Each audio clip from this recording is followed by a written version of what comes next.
space is essential not only to our way of life, it's absolutely critical to the modern way of war. GPS, ATMs, cell phones, gas pumps, traffic lights, power grids, guided missiles, surveillance, RPAs, ground combat control. There's no such thing as a day without space operations. You just don't see them. Earth is only half the battle. Cyber attacks and jamming of our satellites. Microsatellites that can create a debris field. At 17,000 miles an hour, a piece of metal the size of a coin can be weaponized. Now is the time for a military branch with a clear and singular focus on space. A military branch that protects the hopes and dreams of America and our way of life as the space domain becomes more and more contested. It's time for another giant leap. The United States Space Force is being built from the brightest minds across the space operations of the Air Force, our joint services, and the private sector. We aren't just getting ready for the near future, we're getting ready for the 22nd century. When our enemies ask, what if? We will have an answer. When foreign powers can build bases on the dark side of the moon, when private companies are inventing a new economy beyond our planet, we need to stay one step ahead of the future. And the future is where we'll make history. We will fight in an environment with no up or down, no left or right, where there are no borders and nowhere to hide. Our Space Force is defending our country, here on Earth and wherever our mission takes us. As commerce and exploration expand, we will imagine the unimaginable, anticipate the inconceivable, and prepare for the impossible. We won't just think outside the box, we'll think outside the atmosphere, in one of the most challenging environments ever known.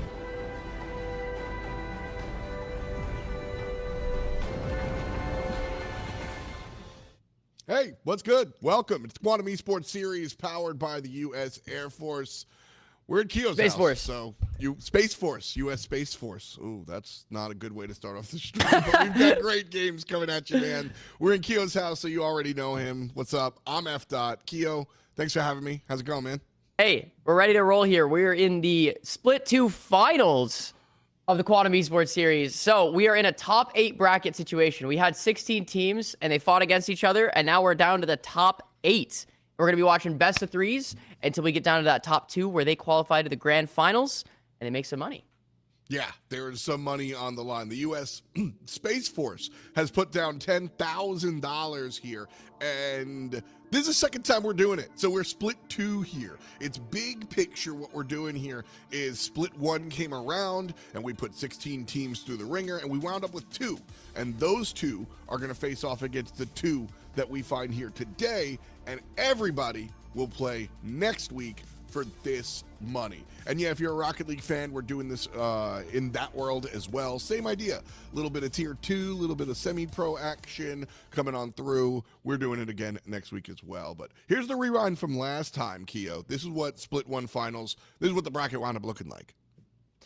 Yeah, so we have a lot of, we're going to see a lot of familiar faces here in the bracket for this Split 2, because some of the teams that didn't make it, such as Wasatch Warriors, FIU Varsity, Jacoby and Friends, who again was the #1 seed going into Split 1, all of those teams are back in Split 2. They've made it to top 8, and they're ready to fight. They're ready for the vengeance here. So this is the Split 2 bracket we got going on for the finals today. Again, top 8 bracket. This is a best of 3 tournament. We're going to be just spectating. All these matches are going to happen at the same time, but we're going to pick one of them to spectate. So we'll be watching one from round 1, one from the semifinals, and one from the final, and we'll be watching the whole best of 3 all the way through.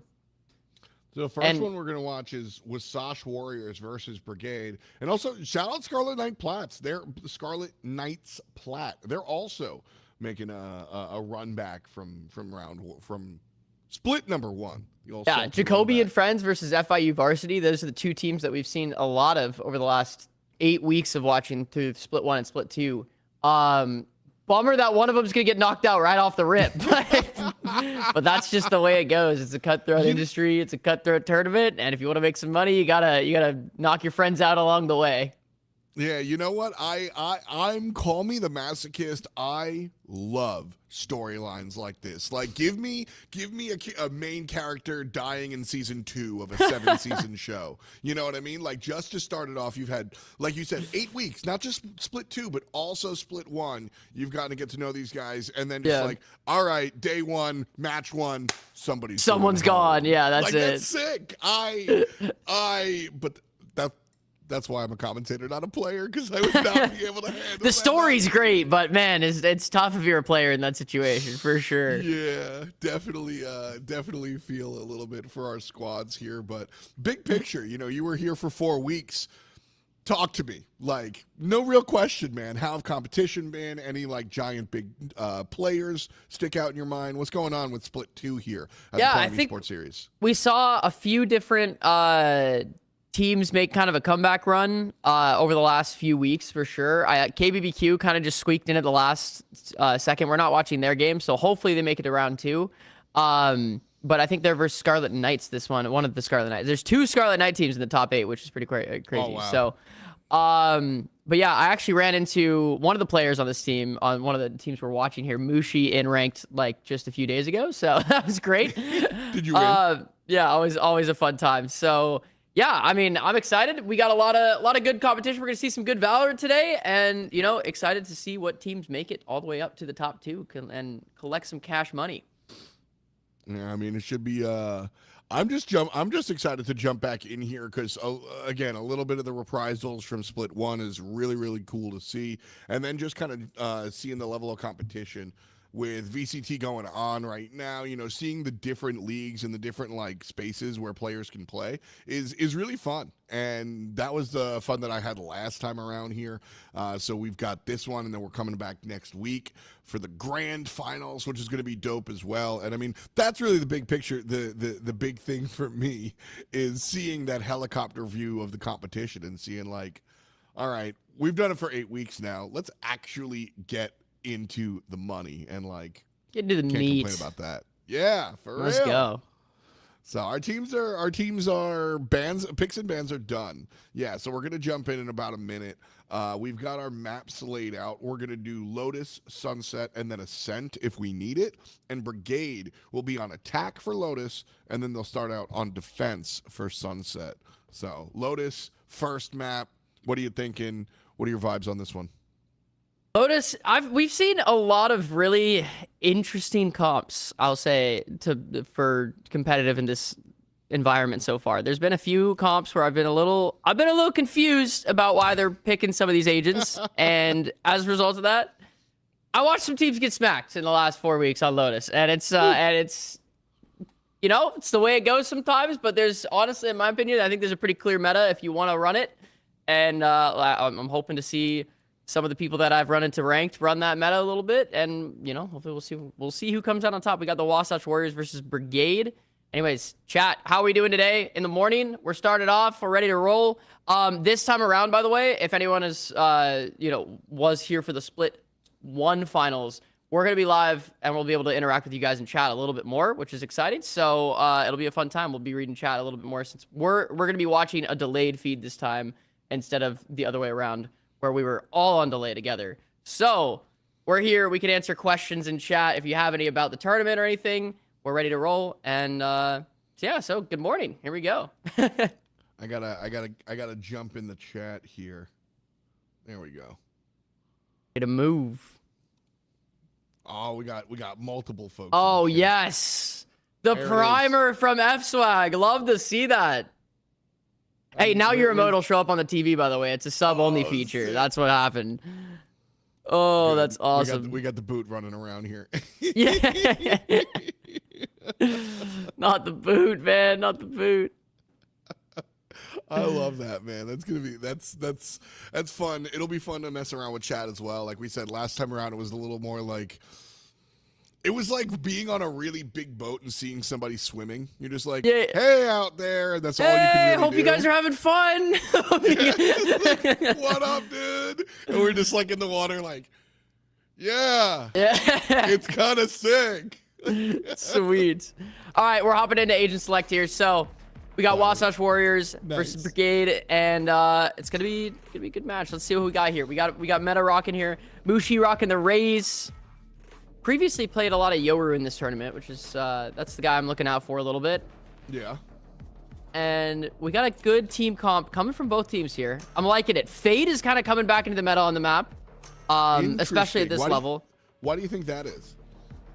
So since the last tournament, I think I'm actually not sure. The last tournament I think we watched, was Teo nerfed yet? I don't remember if he was nerfed or not yet. He was not nerfed yet. No. Okay. He was busted. So now people are kind of readjusting their strategies here because Teo was so ridiculously dominant in the meta. I mean, he shaped the game. Like, it was completely warped around having all of that hailfire, you know? Like, yeah. Hey, Rog, I think we can hear your speakers in the background, by the way.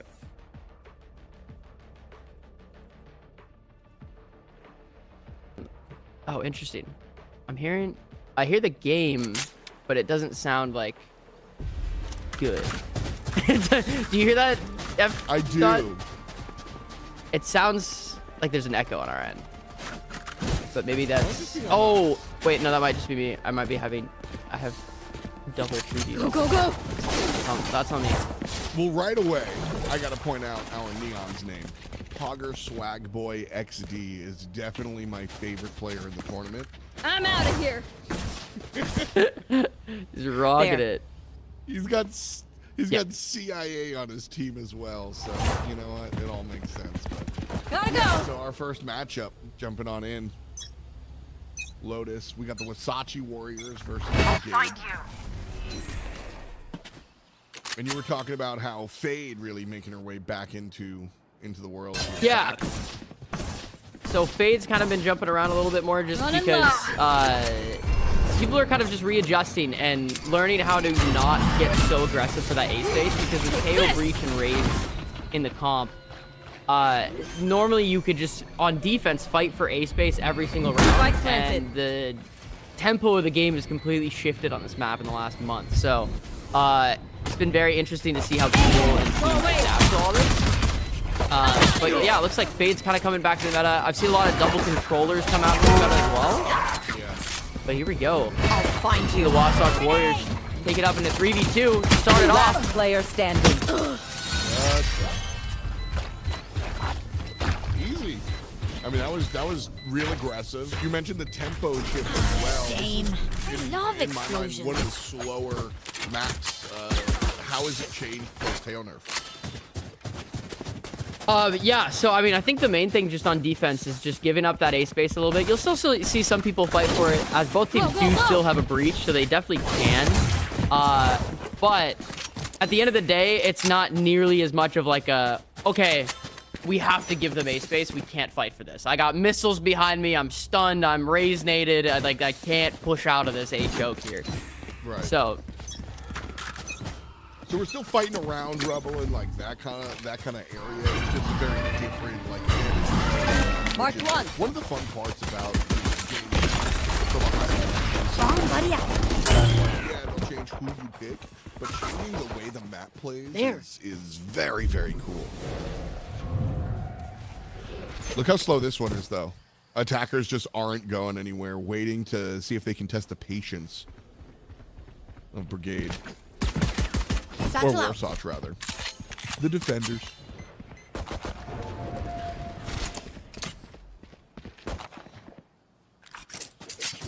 Looks like they're shifting over to C now. One player will hold down B mid, but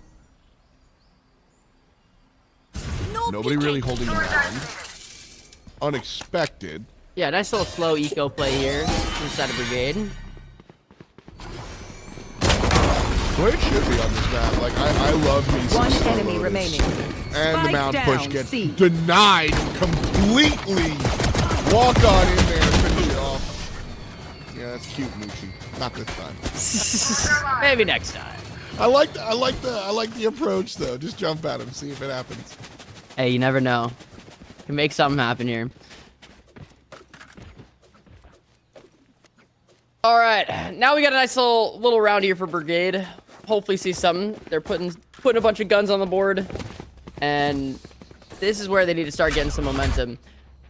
I will say, with the meta changes recently, so this map has historically been one of the most attacker-sided maps of all time. Like, going into, you know, pro player, even ranked or something, if you won, like, 8 rounds on attack, it was like, okay, even half. Like, like we're chilling. And recently, it doesn't feel nearly as attacker-sided as it used to be, at least post KO nerf. Like, it's kind of just flip-flopping a little bit back and forth based on, you know, what team is playing, honestly, and what team comps are running and how dominant each side is. So, I feel like interested that to makes see. a little sense, like without having Teo, all that kind of tracks, without having the ability to like trap people into the two main jokes that we see. Yeah. Yeah, because Speaking of when which, A just completely denied. They don't want to be there. yeah, I'm interested to see how they're holding A, because they're not really competing for the space on the side of Wasatch, but Brigade is also just going, you know what? We're not even going to compete for it either. So I'm a little confused. But Furry Walls gets the pick on the Neon Banner. Omen by himself on the cross gets picked out by Kiro. 30 seconds left. Result. Now 4 on 4. Shift over to B site, and Kiro winds up falling down on the rotation. I'm gonna walk on in here, and this is just gonna be a gun battle. Yeah, absolutely brawling out here. 10 seconds left. Attackers. Oh, going for the hero play? Last player standing. Spike planted. Sadgy in 1v1, and Sia takes it out. Sia? CIA? Important. Definitely the CIA. I'm not gonna smack talk them whatsoever this map. I swear. But no, this was a really important round. You know, when you lose the pistol, you lose the bonus. You have to win round 3, otherwise it's so hard to really get out of that hole, obviously. But Yeah. coming Going back down here, 0-3. I mean, I'm hoping to see we get a bunch of really solid close games today. That's the goal, you know. We want to see game 3s. We want to see some close games. We don't see any blowouts. These teams have been competing for the last 4 weeks. And at the end of the day, we want to have everyone feel like they had a really good chance at winning and not just get shafted in the bracket here. So, Razor comes after out. 4 weeks of Swiss, bro. Yeah. Like, just getting slammed after that is a little demoralizing. So, Thorns activated. that said, it's been tough. Like the round that our attackers won here was a brawl. Brigade winds up with a couple opening picks. That's really good. And it's Kiro who did a lot of work. Spike down A. Winds up One picking up enemy the remaining. Last player situation. standing. Cloval comes One out enemy remaining. and goes down. Free fire angle. Wow. Very well. Beautiful. Vice diff. That is, I think, those last 2 rounds, I think, is really illustrative of what could be the rest of the match. wait. We'll see. But real quick, off rip, seeing these 2 squads, No charges. it feels like our Wasatch Warriors are maybe a step ahead of Brigade. Yeah, they're definitely a team we've seen a little bit more of over the last 8 weeks of Swiss bracket play. We saw them also in the finals of Split 1, and they did pretty decently in that. So definitely have a chance to make it to that top 2, secure some money, especially for how much time they put into this tournament. So personally, as much as we've seen Brigade and I'm enjoying watching their gameplay, I do have a little soft spot for Wasatch because I've watched a lot of their games, and you know, hey, I've seen how much they've put into it, and I want to see them succeed, see them make it. Yeah, you know, like a little bit of hometown love. I respect it. Yeah. Respect it. Spike Unfortunately for planted. this round, they're down in a 5v3 situation here. Might be able to make something happen. Fatal gets committed. It looked for Brigade kind of the entire time. Yeah, I mean, winning an eco is one thing, but actually able to take away some guns is a whole different battle. But as we're speaking about it, it goes to a 2v2. Last player Furry standing. Walls coming in and making it happen. Mushi using the movement, can't find it. The Oh, shots just barely can't doesn't find find them. it. Ooh. So again, 2 rounds won for Brigade, and bro, both of them were kinda ugly. Like, no disrespect, but they were both like brawly. That was the first time we saw them get onto the point, right? In 5 rounds, that was the first time where they actually were able to get the spike to the site without any issues. Yeah, And then taking full control, making it happen. That's the word, control. They just haven't had control. They haven't had possession of the ball, so to speak, in the entire game. They have 2 rounds, but not a lot of ball time for sure. All right, Wasatch going for an eco play. Furry Walls somehow picks off one with a dig, fighting 4 people at the same time. They're the player right now. Like, Furry Walls. Furry Walls making it happen. Yeah, already. Setting the team up for a 4-on-3. Launching thorns. They're pushing into C with no defense here. Fade will see him. I'll call everything else over. Spike planted. 3 players plant, 4 players look to retake. Bring them down. Let's go! Breach ult gets committed here. Double breach ult. And nobody goes anywhere. And everyone just kind of pauses the round for a moment here as the retake comes in for Wasatch in a 4v2 situation. Woody picks up one, has a chance. Lushi trades it out. Breach gets another. And Deadeye closes it out. That's why Breach is such an incredibly meta. Thrifty. Like that reason right there is why that agent is so powerful. Like we just both sides wind up using the flash, wind up using the ultimate. Yeah, just slowing it down entirely. Yep. It's giant it's great. red button that says stop. Just like honestly. Gotta go. Just hitting the emergency switch there. I will say, like I love that though. I like that Teo was too much, Breach is a lot, but a lot of times I feel like he fits in kind of comfortably. Yeah, but at least when you're playing Breach or playing against a Breach, it's like, you know, okay, I'm stunned, but I have a chance to sit here, crouch, and one-tap somebody and just pretend that his stun doesn't exist. Teo, you sit in his missile, goodbye. Yeah, he's not. There's no counterplay. It's You just... take it like yep, you take, oh man. Pogger's swag boy, running it down, Neon ult committed, gets 2 picks with it. Sia picks up a third, Mushi trades it out. Mushi dropping a heater. Neon going for a third. Odin spamming in the corner. Oh, almost had it. If he had the walls that we had, that would have been awesome. Yeah. I will say, Pogger swag boy playing Launching Odin thorns. spam Neon. Yeah, man, I'm triggered. Last player standing. Like everything that I don't want to deal with. But Absolutely menace. angle here, no! 4 HP is enough for Mushi. Winds up being a 3K, but losing the round. Oh, that one. Like you said before, I feel like Brigade has had such like little control in this map, but they do have 3 rounds on the board, so hey, if it works, it works. Like, can't complain here too much. I mean, this is what we talk about when this is what we mean when we say scrappy Valorant. When you're playing scrappy rounds, when you're box, this is it. You know, you're just kind of scraping on by, and you can win games like this. Was this their map pick?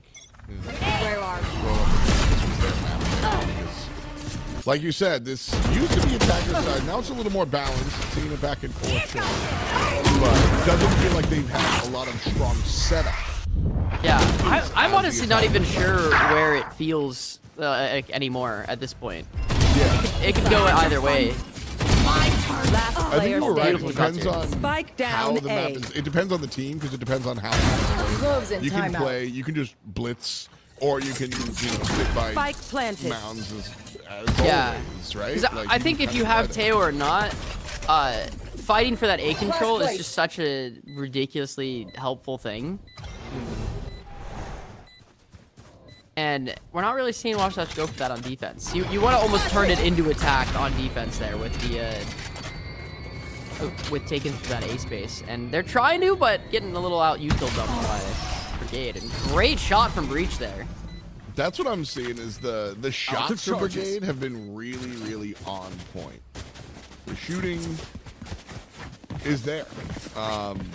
Just don't often see. We just haven't, up until this point, really seen cohesive approaches to the site. And honestly, I might sit here and write that off as like warm up, rust, like, you know, early game blues, so to speak. Because these last couple of rounds, they've seemed a little bit more in control of their own team, and that'll waterfall over to the game. That last one, you know, they had their angle set up really, really nicely, and that was really the first time where it felt like they had a set play where they had their feet planted, ready to respond.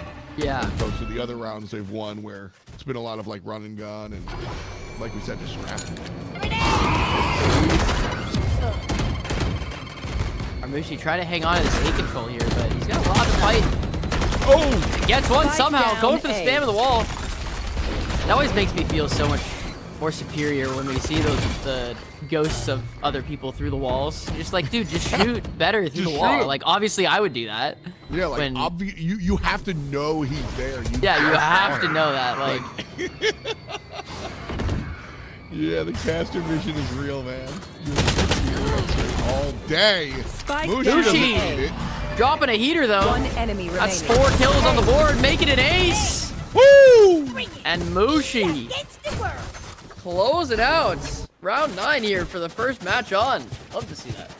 Not just a surprise one either. So first ace of the game goes to Mushi, but that's the second or third multi-K. Like we've seen 2 separate 3Ks, and now the ace here from Mushi. So I did say a player to watch out for, and he is 15-7, so that'll do it. That'll do it. That will do it. On the other side, it's been more of a collective unit. Cover going out. All right. So going for a play here. Gets stunned. Give him a TP out, though. Fogger's swag boy does get one to start off the round there, though.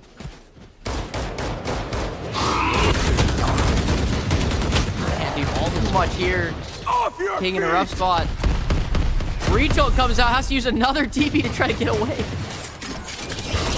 This has to work out. This has to work out for attackers. They've got the numbers. They've Brigade's got used such a good kill. position here. Fogger's picking up 2 more Last player kills. standing. Yep. Nice job. Nice job. Again, like this feels much more controlled than the earlier rounds. They've got some ideas here. They grabbed one. Yeah, that util dump. Beautiful. Oh, we're actually not on delay this time, which is great. So if we want to talk to chat, if anyone has any comments on Brigade or Wasatch or knows anyone here, anyone we should look out for, Let us know. dream. That's one of the fun parts about, you know, doing this sort of stuff is when you're watching VCT, you know all the players, you kind of know tendencies, you know what to expect, etc.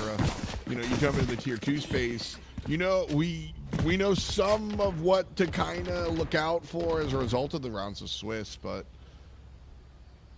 y'all might know these players. Let us know. We're experiencing as it goes by, you know. So we had our 4 weeks of Swiss. Now jumping here into our split 2 finals. I'll find you. Even faces. Face your fear! We have less delay, but we do have some delay. Okay.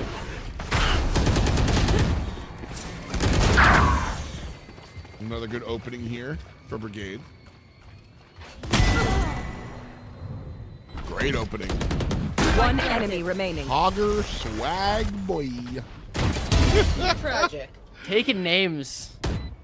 Can't forget the XD at the end of that too. But XD. unfortunately, it goes down to furry walls. So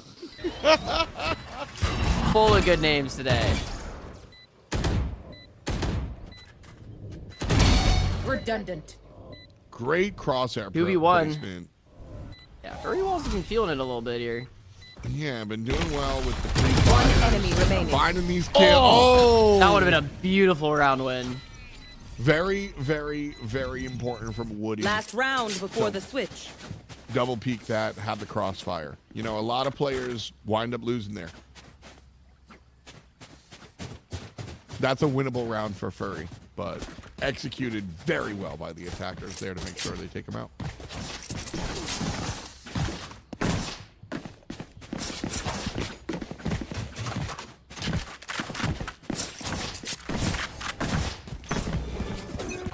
One more round before the half.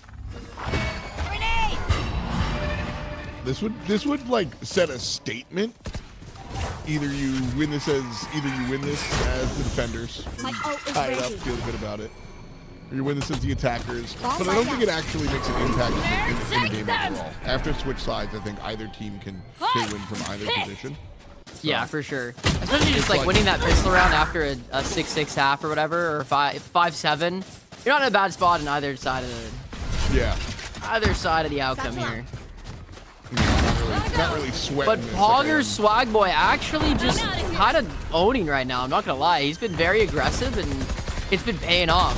Sometimes that aggression gets you caught out and it's a little tough, but for the most part, he's been really making it work. Retail gets ripped here. 12-volt returned.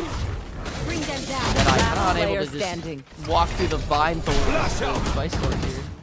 Coming down though, Pogger Swag Boy winning things for the squad. Honestly though, the gameplay style, that's what you have to be if you're going to play the Neon, right? Like, you gotta be that giga aggressive. Yeah, gas, no brakes it just guy. becomes kind of you hit a wall at a certain point playing Neon where you want to keep the momentum up, you want to keep playing fast because that's how you're going to be able to catch people off guard and use your util well. But as soon as people start playing to watch, hey, this is where we're going, hey, this is where we're, like, we just hold for a Neon, you can get shut down pretty quick and just be the guy that's, all right, I'm a human flashbang now.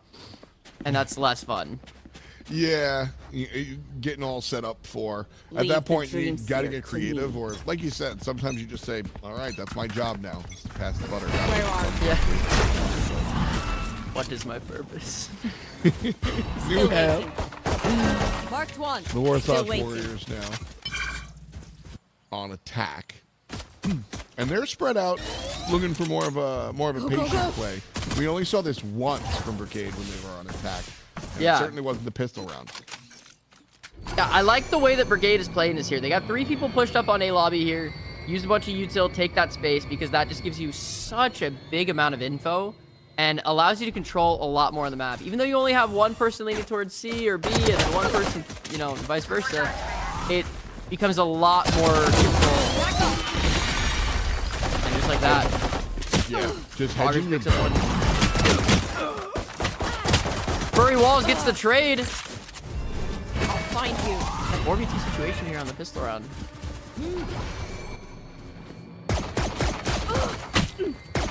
I kind of didn't expect that one to go down. Last player standing. A lot more doable. Now with Mushi across the way. 3 kills for Mushi on the pistol round. You say something? Sorry. Ears still Furry ringing. Walls getting involved as well. Look at that. 18 and 12 for those two. 30 kills combined. Still down on the rounds though. Doesn't matter how many kills you have on the board if Pogger Swag Boy is gonna run it down and make it happen. Yeah. I mean, Pogger Swag Boy's making it happen, but sorry to be the negative Nancy.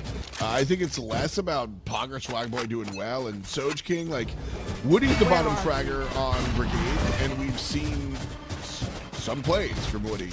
Our Omen players have seen much of the impact. Large paranoia. Ooh, Nothing crazy play to push the smoke there. Tries to make it happen. Gives up a Bucky. Soj King trades it out though. That was probably the most impactful kill you could get. Kill the Neon that picked up a Bucky. That guy's gonna be scary. Seji trades out another. Blinding. Not ready yet. Oh, push the Wall ball. thing.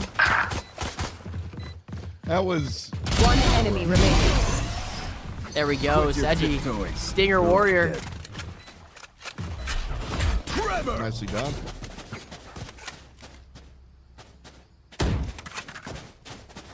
Tied at 7 here.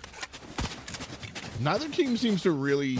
earlier, after 4 rounds, I was like, all right. Warthog Warriors seem to be the better team. Brigade having some trouble here. But I don't necessarily know if I still believe that.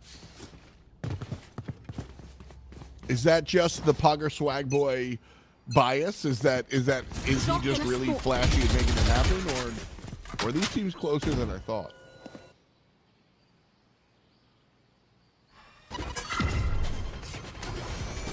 well. Pogger starts us off with an early one against Furry, who's been one of the top fraggers across the way. Push it to B. Coming on through, and Packers are making it count. Last player standing. Easy Spike peasy. down, 2 kills B. for PSB this time around.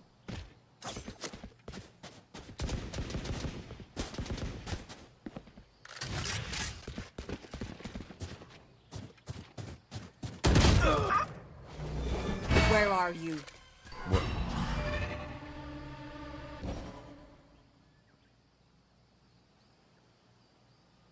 Impossible. No way she can make this happen. 3 players standing to the right-hand side. Fade's going to sneak on in here, but doesn't even get a trade, I'm betting. 30 seconds left.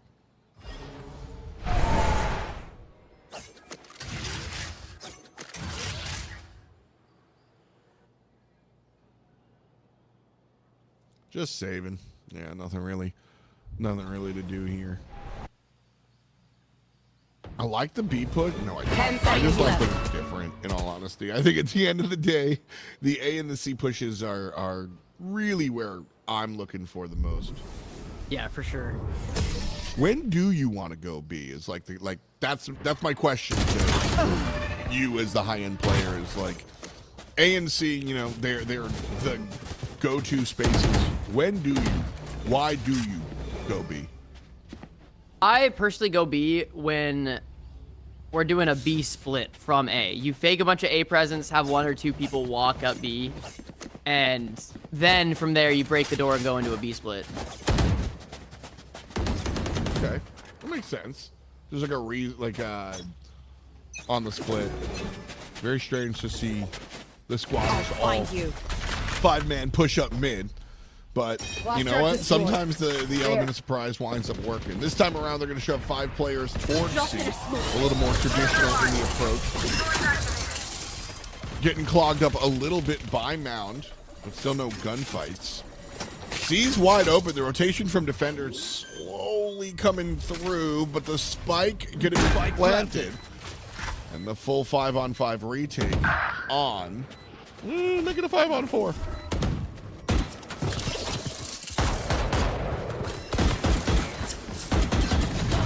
Off your feet! Couple of shots from the attackers, and well, Brigade take the site. They realized that they really didn't want to contend. They thought they had a better chance on the retake, so they made the rotation but fell back. Didn't look for any aggressive sight lines or any real gunfights. Didn't take any challenge. Let them. And then completely fell over during the retake. So, hey, we're real confident in the retake. Not that time, buddy. Pogger Swag Boy, 18 in total now. Mushi, though, a little quiet. Only 1 kill in the last 3 rounds. So, quieted down a little bit. Let the teammates stand up. Omen still. Here we go! Let's say Harvey here. And that's what Kia was talking about before. Pogger Swag Boy's been very successful on the run and gun, just hitting it, getting it. But this time around, team hitting back, pop.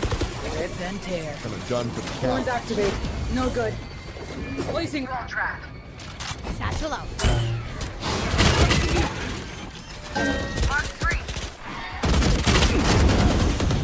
One enemy Pushing remaining. 3, not gonna let them take it easy this time. Instead, dive with their Spike boots. planted. Cute little play there by the CIA. I thought this was sponsored by the Space Force, not the CIA. Listen, it's all the IC, okay? It's all the IC. Either way, cute play there, getting a 1 at you off for the D, but not enough for the win. So, 17 rounds of play, 9 of them belong here to our now attacking Warsaw Warriors.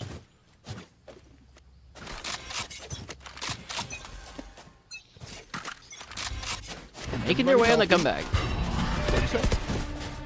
Making their way on the comeback. Yeah, this is going to be a tough one, though. The economy is next to ruin, right? Like, this is a full buy, and if Brigade loses, they got no shmoney. Face your fear! Really have to make this. Oh, Mushi sniped him with a rocket there.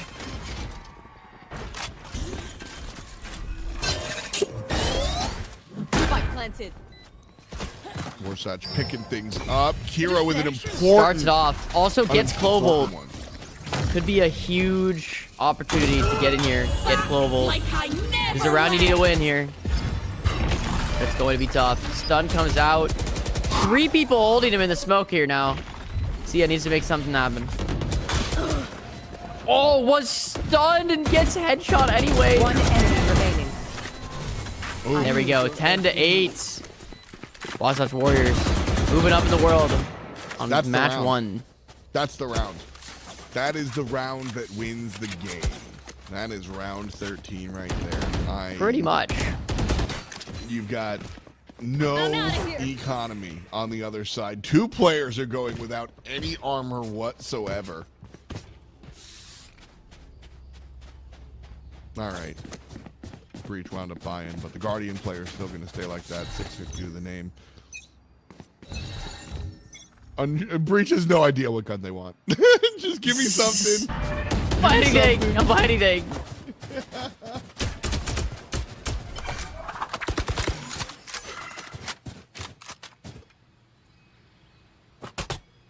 Go get him. Slow A push. Long trailer here. That's gonna be a tough round here to win for Brigade, and you know, like you said, I mean, this is gonna be pretty much guaranteed 11 on the board here. Brigade really has one more good buy round left in them right now. Otherwise, it's gonna be pretty rough.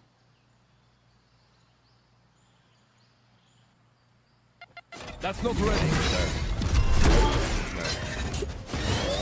She thought about making the long wraparound instead. Oh, I like this jump in here. Beautiful pick from Mushi. Another one.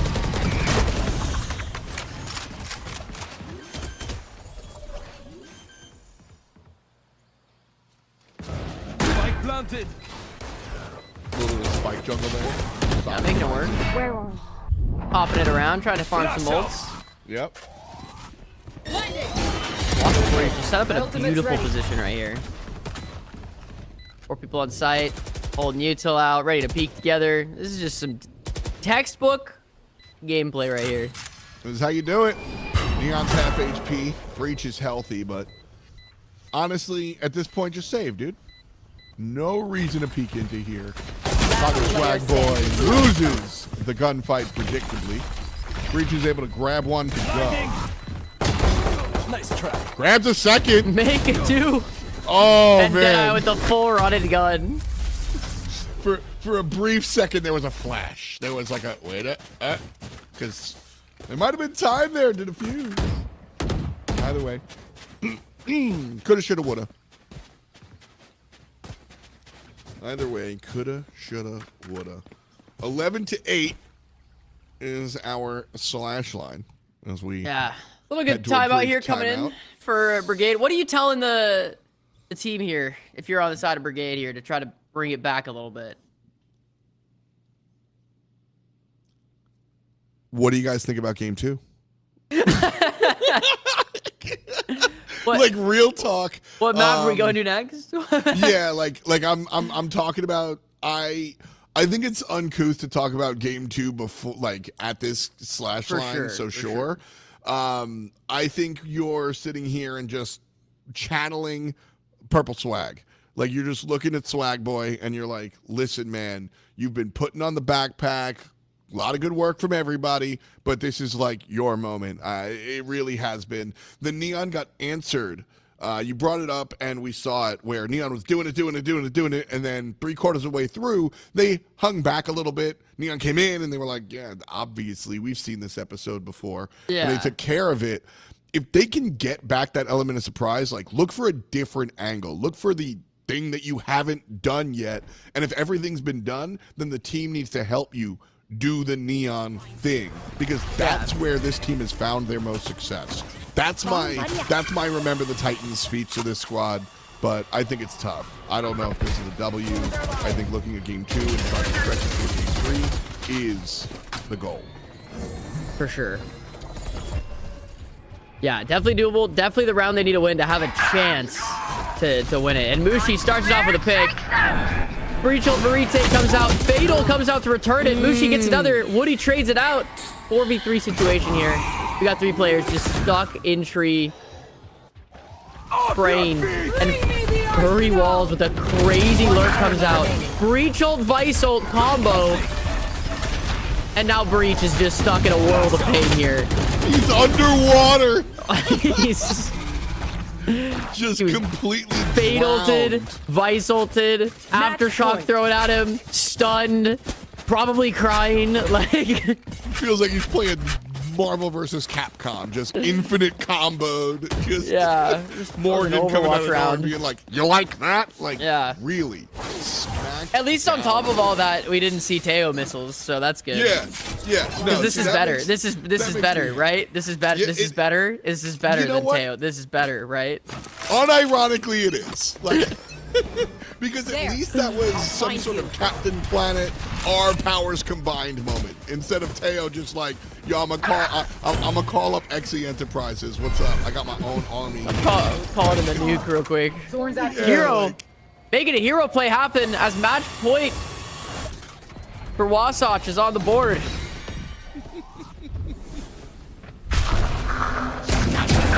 Ooh. Oh, Mushi. I was just gonna say Holding can't the miss flank. those, but I guess you found the other one, so okay. Spike planted. The rest of the ants Last player by standing. 1. Woody grabs ya. one. Woody in a Puts it in the 3v1. Just a brutal situation to be in. You're stunned. You have 8 bullets. They know exactly where you are. Supplies. And this shorty comes out to close it out for game 1 here. Wasatch Warriors going up 1-0 against Brigade for the first round of Split 2. Split 2 finals. Quantum Esports Series. Okay, let's go. Let's go. What's your I got some feelings. I got some thoughts, but I want to know One enemy remaining. what's your takeaway? Map 1, it was looking a little dicey, I'm not gonna lie. It was looking, hey, this is gonna be a close match. But attacker side map, and I think it became very clear it was an attacker side map as soon as the side swapped. It went from being kind of a close match to, wow, this is pretty dominant on the side of Wasatch. End of the scoreline though was 13-8, so it's still doable. It wasn't a total blowout, but we definitely could see, I definitely could see having a little bit more action in the next one. We'll see. Yeah, you know, I had a big roller coaster because after 4 rounds, it looked like Brigade, who were on the attacker side, really were having some trouble, like making their plays work, like just pushing on a site. So even though it was 2-2, I was like, Wasatch Warriors. Yeah, they're in control. They're so much better. And then as the game went on, I think Brigade warmed up a little bit. And we got kind of tighter. And then in the end, like you said, we saw that like, oh, the dominant team's on attacker. Here they go. This is what it looks like when you've got a strong playbook. So I started out thinking the teams were this far apart. Then I thought they were this far apart, and realistically, it's probably more like this. Like, I think it's a winnable match for Brigade. I think they can bring it back on map 2. I think they can do it, but it will be heavy lifting, and, you know, it's not a David versus Goliath matchup. This isn't my high school team versus the New York Yankees, but, like, it would be But we're looking at the D1 high school team versus the D2 high school team. A little bit. Yeah, I feel like that. So there's definitely some potential here for the upset. Not an insane upset, but I think it would be. I think the Wasatch Warriors have solidified themselves as the top card of this matchup, which is always fun. Kind of looking at where they're going at. I do got to say, man, I like watching the Neon. I'm kind of the Neon hater. I don't like the style of play, et cetera, but What? Purple Swag Boy, Pogger He was Swag cooking. Champ? What is Auger it? Swag Boy XD. Get it XD. right? Can't forget the XD. I keep calling him Purple Swag. Purple Either Swag, way. Purple Rain. Just, Yeah, man. Purple Swag. Everything is purple. Yeah. Either way, he's putting on a show. Yeah, he's making it And- work. I'm also kind of on that same boat. I mean, there was a time where Neon was like just meta in like 3 months ago. She got nerfed, and it was just like, all right, that's end of Neon era. And I feel like, yeah, I don't know. To me personally, it seems very difficult to set Neon up for success. Doesn't mean you can't play Neon well. Doesn't mean you can't run Neon, but it means that your level of play has to be a lot. You need to make significantly less mistakes in order to pull off playing Neon well. Versus, Well said. I think picking Raze on Lotus specifically is a significantly better map. And you can make that same decision going into the next map that we're watching on Sunset, where you can pick a Neon if you want to. I would say it's like a B tier pick, and Raze, on the other hand, is like an S tier pick. So if you're comfortable playing Raze, I would highly recommend it, because the way that you control that is you kind of do a similar fight on Sunset that you would do on Lotus, is where you try to fight and control for that A space. And you can do so with either a Neon Stun or a Raze Nade. You can't really run away from a Raze Nade in the same way that you can just kind of tank a stun. Sure. So, yeah. Everyone in the So the chat, Raze just winds up being a better look. we got a prediction going up right now for Wasatch Warriors versus Brigade here. We are on a little bit of a delay. It was seeming like we weren't, but we had a little bit of a technical error, and we're on like a 45-second-ish delay. So a bit unfortunate there, but all good. So we'll make it work. But we have another prediction up in the chat if you want to vote on which team's gonna win. Top of chat. Hope everyone's doing swell today, and we're rolling here. We're cooking. Looks like we're getting ready to go. They're setting the match up and ready to rip. Nice. Yeah, we got players jumping in. Nice. Anything you want to see here specifically on Sunset? Not particularly anything. I want to see. I'm looking particularly at Pogger Swag Boy. I want to see if he sticks to the Neon or goes something a little more traditional out here. That's where I'm looking at, because, like I said, that was your number one player, and not sure if the play style is going to really work. You know, I feel like the problem with Neon is that in order for Neon to succeed, she needs to be unpredictable, but the whole I'm running. gun, Hey, I'm sightline running. play style, yeah, it's very predictable. So, like, if she like catches you by surprise, like, oh, Call of Duty by sight came in, oh, got Yeah. me. Then Neon does the thing, but once you do it, everybody on their team's like, Oh, just watch play a out little for bit the back. Neon. Yeah, Yeah. like just watch out. So It it's a really tough agent to make work, and I'm hoping Pogger Swag Boy has something else in the chamber, because Wasatch Warriors felt like they were a team that were like, all right, fool me once, we got it, and then handled it. Yeah. No, exactly. So, yeah, I'm interested to see what kind of comps we're running here. Again, since it has been like this is, you know, the cream of the crop here for the Quantum Esports Series. And last time we were coming around to Sunset here, you know, Teo was still unnerfed. So interested to see what kind of team comps we're going to run here. I'd love to see a Gecko, because I do think this is Gecko's best map.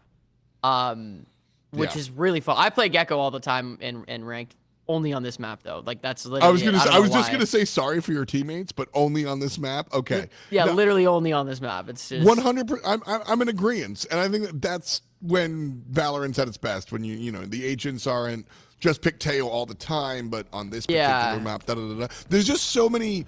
There's so much room for activities for the. You know what I mean? And we love activities. Oh, Deadeye. As we say it, they're whipping out a double initiator comp, and they're pulling out the Neon as well. Very, very interesting. Okay, yeah. So the reprisal Oh, never of mind. the Neon. I lied. Yeah. Bushi's on the race. reprisal of the Neon, not overwhelmingly, you know, surprising, but Yeah. I don't know if I'm happy with it. At the end of the day, and I mean, in my experience, this might be a spicy thing to say, but like Neon players are largely Neon players. Like A lot of times Yeah, they players don't have will a lot like of variance in their play style there. Yeah, and like I'm with you. If you're a Neon player, learn Raze. It's kind of similar as far as like the jump in is concerned. You know, you just run in, getting it done. Oh no, man. Neon just always makes me like say eesh a little bit because if it's feast or famine, and last time around it didn't feed everybody. So I do want to see the gecko.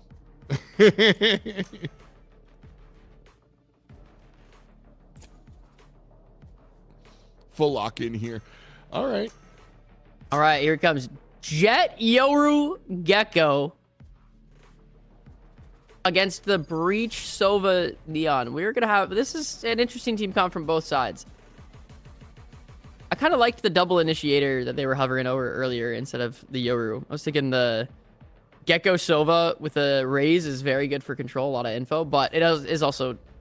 This is... What they're running right now is a ranked comp. That is it. We're going to play ranked, and that is... There's not a problem. At this level of gameplay, we're looking at, like, tier 2, tier 3 collegiate. You can run whatever. We can make whatever works, and it's not going to be a problem, so... That's one of the biggest things is that when you look at a tier list, you're looking at you're looking at like best case scenarios, right? If robots were playing the game, obviously at a professional level of play, that becomes a little bit more applicable. But in your games, it's obviously very different. For me, I think it's that's true. I think this is also Warsaw Warriors feeling confident in their ability after map 1. They're saying, okay, we can just kill them. So they're going for, they're gonna just go for some aggressive plays, let Jet kind of be a superstar, see if Yoru can do the same thing. Here he can. That's 3. Hero's able to get 3 right away, though. One enemy remaining. Started off strong here. The Brigade trying to get some momentum to start it off. That's a good way to start. And I mean, damn, that's the team that I had less confidence in. Hey, sometimes the Neon works though, you know? I mean, it's pistol round, so there's that. No confidence in the Neon. Out of you there. It was Kiro that wound up with the 3K. Oh, man.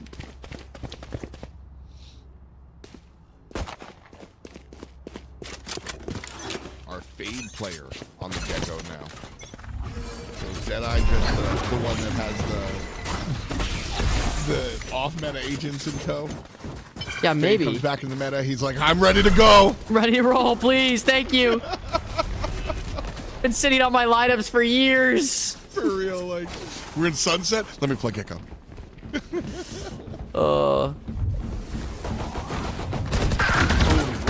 Wow, just absolute terrible timing, but it worked out. Kind of a little scrappy here. 2v2 situation. One enemy remaining. Bushi goes down. Seji in a 2v1. He's got a Bucky. Makes it happen. Gonna go push for the gun. Picks it up.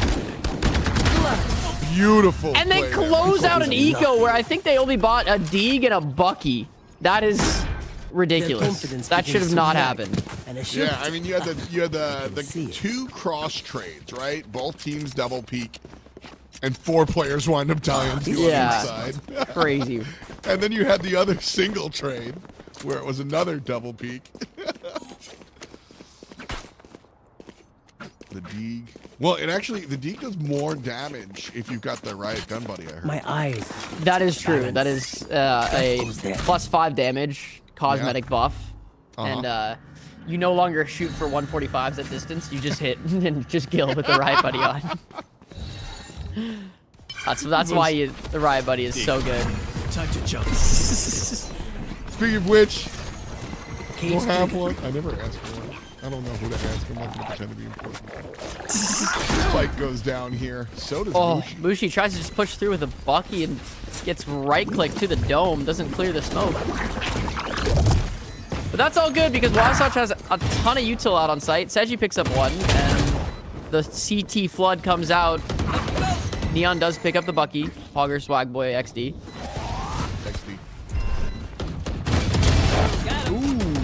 tough angle to One play. enemy Catches remaining. the second one Yeah, as no, I well. pick it up too. Beautiful. There you go. Return. 2 rounds on the board here, and now the game starts. As both teams should have a decent buy here, and this is where we're gonna see. What do they say? The rubber meets the road. How the cookie crumbles. One of those things. Yeah. Rubber meets the road is more applicable. Yeah. I don't use The that cookie one. hasn't crumbled yet. Yeah, we'll see how the cookie crumbles now that the rubber has hit the road. Yeah, there we go. I don't use that one a lot. I should. I love stupid turns of phrase. What are they? Idioms, the term. I speak in them far too often. I think we should just start speaking in tongues. Time to jump. That's how we should do it. Blinding. Habu! I don't even know. You're right, though. The game is beginning in earnest. And 1-for-1 trade. Omen, who is real quiet map-wise. Edge King stepping up. Where is everyone? Sedge is remaining. really the one that's making his name noted. Last round and this round, big plays out of the Sedge.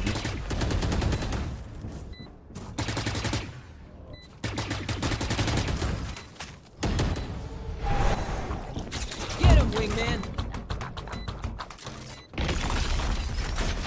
I love Wingman. Everyone loves Wingman. They created a marketing machine monster out of Wingman. Everyone loves Wingman. Who doesn't love Wingman? If you don't love Wingman, you don't have a heart or a soul. There's my buddy. He's a little guy. Here's the bro. real question, though. Grilled or fried? Wingman? Yeah. Probably fried would be better. You think? I think so. I feel like that. Like the meat grilled probably wouldn't work. I feel know? like you eat them like alligator, where you just cover it in spices like blackened, and then Yeah. you put it on the grill, right? And just slap it down and hope for the best. Yeah, Yeah. I could see that. You ever see I the think- Cajun? You ever see the Cajun guys on TikTok? It's Yeah. like the dad and the kid. Oh, throw some of that butter down there, and cut up the wingman now. Put on some macaroni and cheese. Yeah, like Someone should so replace that one of the alligators with just Wingman. Just, with wingman. oh gosh. Be tasty, full of protein. I'll be honest, bro. If Wingman tasted as good as bacon, I'd do it. Let me get a pork belly pound and a pound of wingman, please. Thank you. You're telling me Kill them. Last player barbecue standing. pork, some sort of sandwich like that with wing. Oh man, we could do it. Some coleslaw on top. Oh man.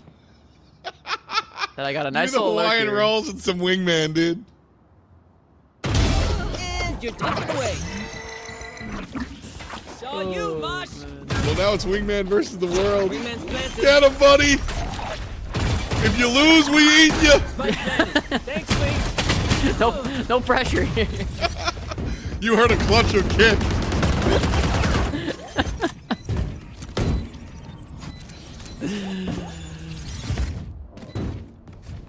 My ultimate is ready. Not a victory Cage for triggered. wingman. Not a victory, unfortunately. Get the Cajun rub out. Where's the slap your mama seasoning? Oh man. Purple swag boy 1 and 4. Oh no. This should do. Top frags for the last game. Sitting on the bottom.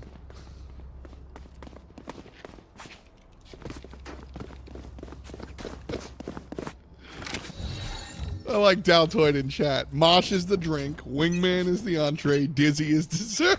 No peeking. We're thinking, nah, Dizzy has to be the drink. Right? Like, Dizzy's definitely, he's like a Fortnite small pot. That's free 50 shields right there. bang. Let's go, Dalt. Oh, that's so funny. Imagine if you could sacrifice one of them for like a heal. Who's next? Yeah. Eat they all Wingman, just get 50 become over health. Yeah. Put on an overshield. Oh my god. Alright. Scaling in moment. here. Make it happen. Wow. Free Walls, unfortunately, just pops out of the Emerald at the worst time and gets tagged by the Sobol. 5v5, but the full site control is here on the side of Wasatch. Oh yeah! Monster on the loose! My button broke. Oh, one is detained. The plant still has yet to happen. Planted. Okay. Well, we got it Seji down on the for a lasted while. lurk through mid. He is 2 HP, but he's going to kill 3 people here. Ready? Oh, never mind. They all died. Last player standing. Clove. They can't make it Seji happen. gets his one. Yeah. I survived obliteration. I will survive them. Hager Swag Boy still only 1 kill for the contest. We're in round number 7. That's really, really rough. At the end of the day, the best teams are a team unit, right? But in general, you've got a lead singer. Sure. It is always really rough when your top frag becomes your bottom frag, like the map after. You know, Yeah, like, it's tough. because you are used to playing the game with that one guy, and now you can't. Hager Swag Boy was pushing out the entire game in map 1. Now hanging back, and as a result, they're getting pushed into. You know, Yeah. like I think it worked out really well for them, honestly. Like Last player standing. for the first on attack for Brigade with Neon, because it was like, okay, this is kind of, we caught him with the surprise factor because, you know, we're not playing against many teams that run a Neon. But as soon as they just adjust their gameplay a little bit to like change the tempo a little bit to counteract Neon, he gets shut down entirely. And that's just the way it goes, and that's just kind of a bummer. yeah, and like I said, I think if you want to make Neon work at a competitive level in organized play, it's about 2 things. It's about varying. It's about the same thing 2 different ways. It's about varying your approach and making sure the enemy doesn't download what you're doing, which is a result of varying your approach. So whatever. Like, you just have to be very creative, and it feels like Neon kind of ran at, like, had their couple of ways to go in, and they're getting mushy. Wow. Mushi picks up 2. Clove doesn't have a gun here. He stole the gun. He stole.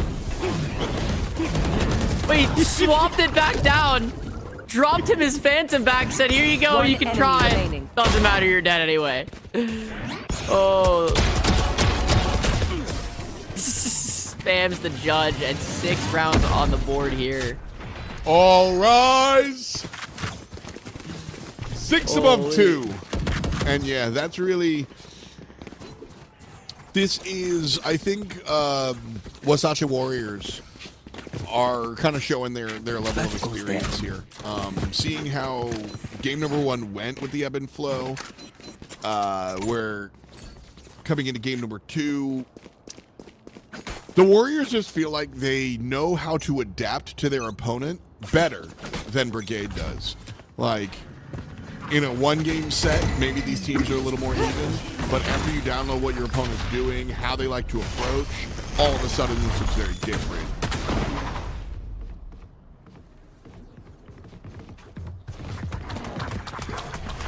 Push one more time onto B. All right, there it is. Poggers making me Pogger. Spike down. Coming out, Blinding. giving us a kill. 4 on 3. Gecko and Jet still alive. And Mushi's gonna grab one to go. Gecko versus the world. 2v1. Can't make it happen.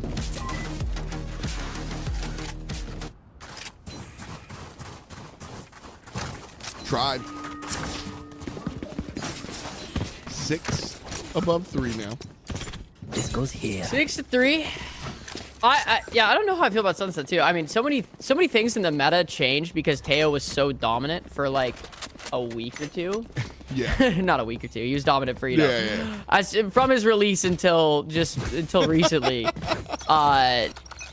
Teo was just absolutely dominant, and I think everyone kind of just got used to that.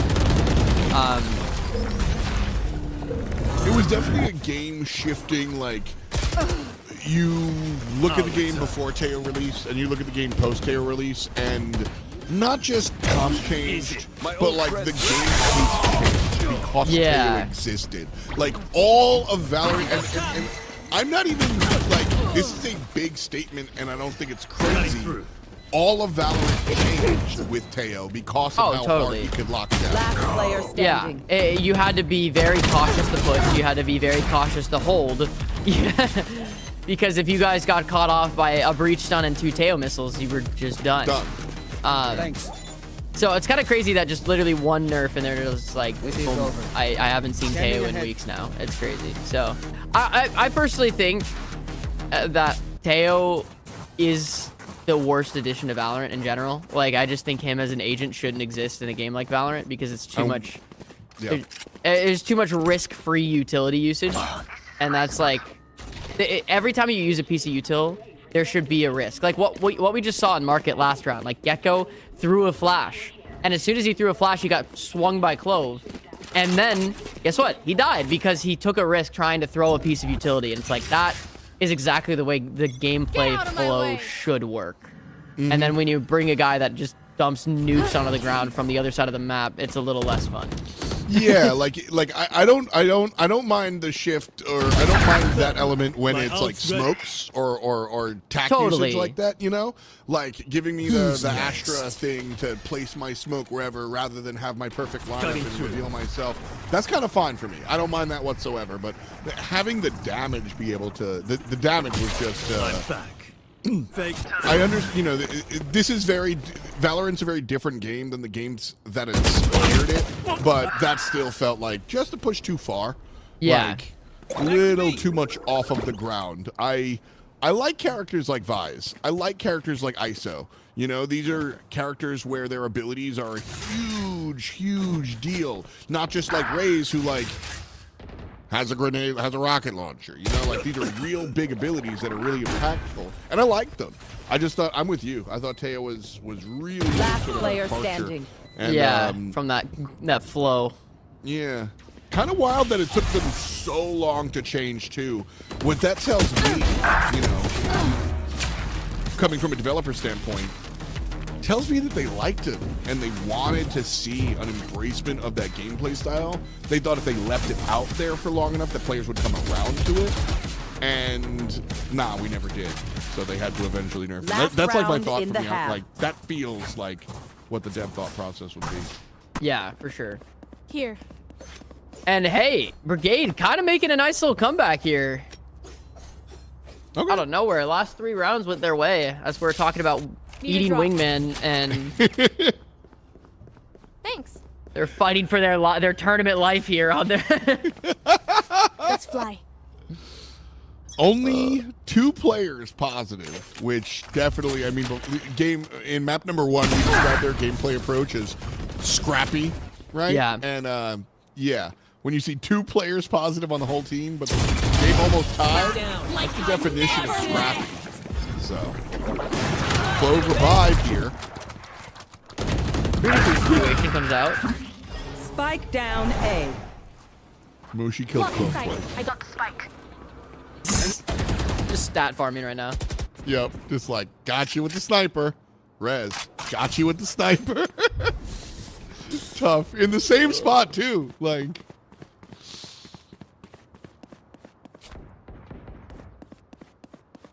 Spike rotating over to B, it looks like. Tripwire. We're good. That's our own. Spike drop. Keep you on your toes, though. You're ready to roll. Oh, it's so hard to see some of the Spike util when you're planted. watching, like, blue versus red team. Yeah. And it's like, oh, what is friendly, what is not. But Brigade, so weak. One enemy remaining. Mushi just needs to sneeze on this breach. All right, we're good. All right, 7-5 here, going up. Switching sides. And I do think, not trying to manifest this here, I think that Brigade is gonna kind of hit a wall here on attack. They have a really good defense comp, but they're able to stall pushes with the breach and the neon util, but being able to take space with that utility is a completely different story. And that's, it is doable. Obviously, it's still a good comp, but I wouldn't say necessarily they have the most attacker-friendly comp, given that they have 2 initiators, and none of them are really good at, like, clearing out space fully. You know, they're just going to help Neon take space and could absolutely get shut down. So, we'll see. Yeah, and I think, like, the talent that Brigade has, they've got gun skill. You know, they can absolutely scrap. They can find these fights. They're good at that sort of thing.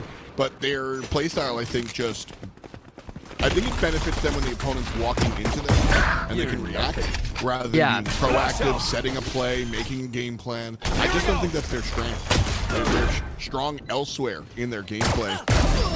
For sure. Hero gets a pick onto Deadeye in the back of the head. King goes down as well. 3v2 situation comes out.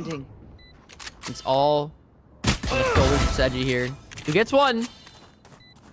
Down but never out.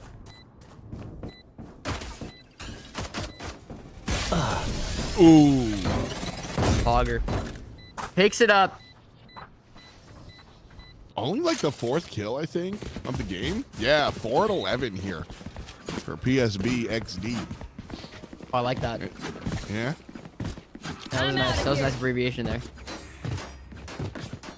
We'll see if it's well, I mean, his kills are certainly abbreviated here, man. Not doing it this time around. Tough round for PSB.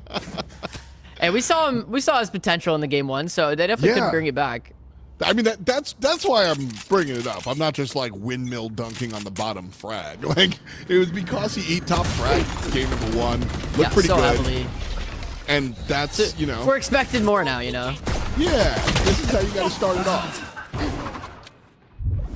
There we go. A little scrappy round here, but picks come out in favor of Brigade here. Again, if Brigade wins this, we go to a game 3, and if Wasatch wins this, we are moving on into the semifinals of the bracket here. Mushi picks up 2 Last here, player standing.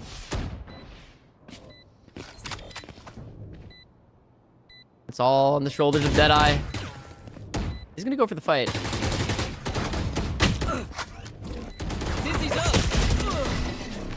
There we go. Nicely done. Good important pinch. Very, like, you know, you're fine if you lose a guy in that exchange. You double peek, you lose one, you take him down, fine. You're not upset about it, but I'm very happy to see that level of, like, care come out from Brigade to, like, make sure to play it slow and pinch rather than just double push. I think that bodes well for them. Also, Pogger Swag Boy making it from 4 kills to 6. I mean, those are the type of moments that can catalyze you into changing your game. You're just like, man, I've been stepped on all game, then you finally put together 2 kills. Okay, now you're feeling it. And Neon is definitely... Oh, disgusting shot from Kiro. Holy cow, what a shot. Through.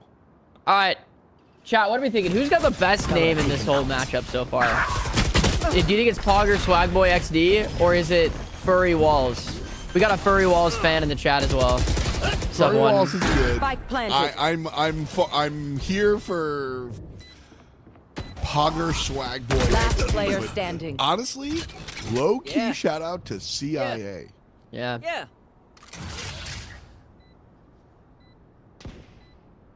Who are absolutely listening to our broadcast, by the way. Totally. Who was Deadeye supposed to be? Deadeye was an agent name, like a pre-release agent name. Yeah. I think it may have been for Chamber. That would make sense. I think it might have been Chamber. His like code name, because each agent pre-release and like Riot side of things, they have a agent code name, so they don't leak the actual name in case that gets like leaked. So, because oftentimes the code name gets leaked before the agent does. Oh, yeah. And I remember Deadeye was like a hype leak that happened back in the day. Back in my day. Deadeye was, or Chamber was my, one of my, this is always how games work. One of the homies that I used to do Smite commentary with is on the agent design team, and Chamber was his first agent. Oh, no, wait. Who is it, if you don't mind me asking? Adonis? Kevin. think I've met him. Spike down Yeah, A. he's, blonde dude. Yeah. Yeah, he's a good guy. He did Harbor as well. Oh, nice. Super fun. That's a good assessment. I don't think the agent's very good, but I love the design. You know? Yeah. Which, as it is, like, I've done some design work. As a designer, like, that always sucks. You're like, my guy's really cool, but you should then- never pick him. Like, Yeah, that's how I feel about Gecko. I'm glad he's getting playtime again because I think Gecko has like the greatest agent design and kit in general. Like just the whole concept behind him as an agent is like so fun.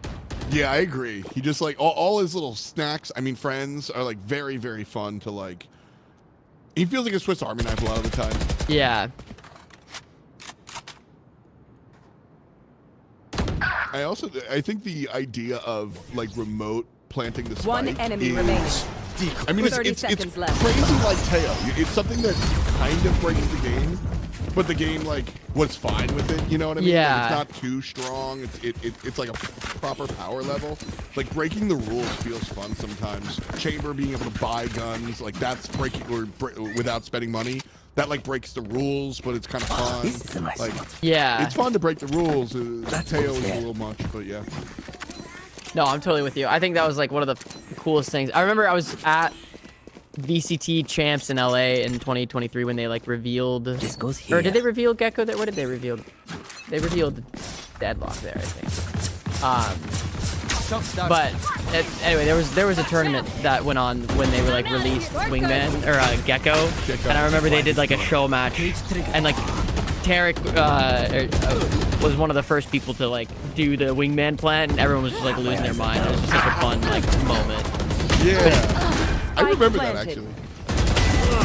Last we player go. standing. Eddie. Oh, Brigade! Look at a little in more control of the map here. Giving us These a fast game, hits actually. with Neon is actually paying off for them. I was a little concerned that we weren't going to get a real game too. I was like, all right. Yeah, it might just Warsaw be. Warriors kind of like figured him out. It's over. But Kiro now even at 17 and 17. So the success that we are pulling out of nowhere kinda is very, very cool. And you brought the Neon. Pogger Swag Boy actually making it happen now. Yeah, hey, sometimes it pays.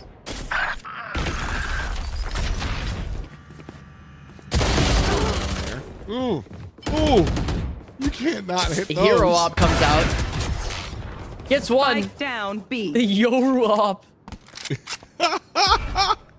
I love it. It works, man. Sometimes it works. I've seen a lot of people whip out the Yoru op recently. I don't know why. I don't know what Diet changed.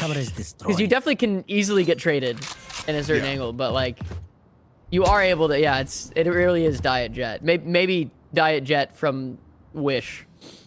Shasta Diet Shasta Jet. Like just, Yeah, that's what we're looking at. RC colon. Planted this cage trigger. But you know what it is. When I see stuff like that, it's a TikTok strat. Like one or two streamers did it, and like a bunch of plat players are like, "Word! You can do it!" Yeah. And then as a result, it kind of works. So you see it trickle up a little bit, but like. Last player standing. Oh, beautiful retake here. Just absolutely overwhelming. And furry walls with a nice use little of the Euro 3K. stuff. Yep. Good use of the Euro stuff as well. That is my favorite. Like, by far. Yoru.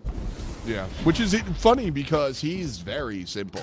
And I like interesting characters. We were just talking about all the interesting characters in the game. And Yoru's just like, yeah, I'm Omen, but fast, right? Like he's Yeah. What if Phoenix and Omen had a kid? It's me, Yoru. Like, Yeah, he definitely has one of the most, like, he probably is currently the highest skill ceiling agent in the game, I would say.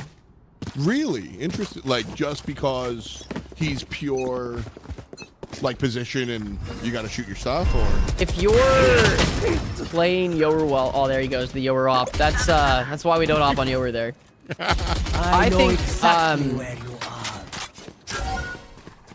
So basically, if you play Yoru well, especially with his ult and all his util and his clone, you're basically a pseudo initiator, and there's very few agents that fit into like two One roles enemy like that. remaining. There are a few agents that are like like Deadlock isn't really a good sentinel, but kind of is like a bad everything else too. There's very few agents in the game that are actually good at multiple roles at the same in that way, and like Yoru is one of them, where he's a pseudo initiator and a duelist, and he kind of can get you a lot of info with his clone. He can fake TP, he can actually TP. You can cause a lot. You can get a lot of map control out of one agent, which is rare to see. Completely in agreement. Like that's what really attracted me to him. He's like a swingman. Yeah, he just plays two different. He can play kind of two different roles. I still can't get people to bite my clones. Like that's one of the fun things when you see a real strong Yoru player. They just know where to send the clones. And, like, can make it happen, and then like you try to do it and you're like, okay, that's why he's him and I'm not. Like it's real fun trying to figure out how to make those approaches work. But 3v3 situation, big round potentially for Brigade. Good. I really like the fake plant there One that enemy have remaining. breach on the cross. Really smart. There they are.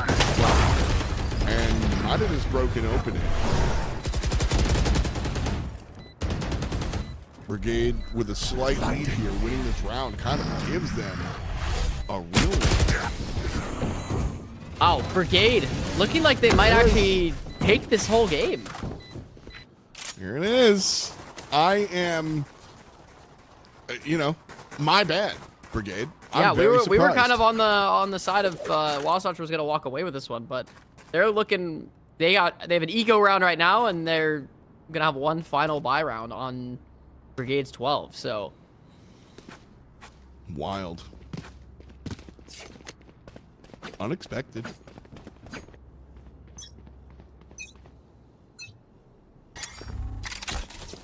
This might end it here.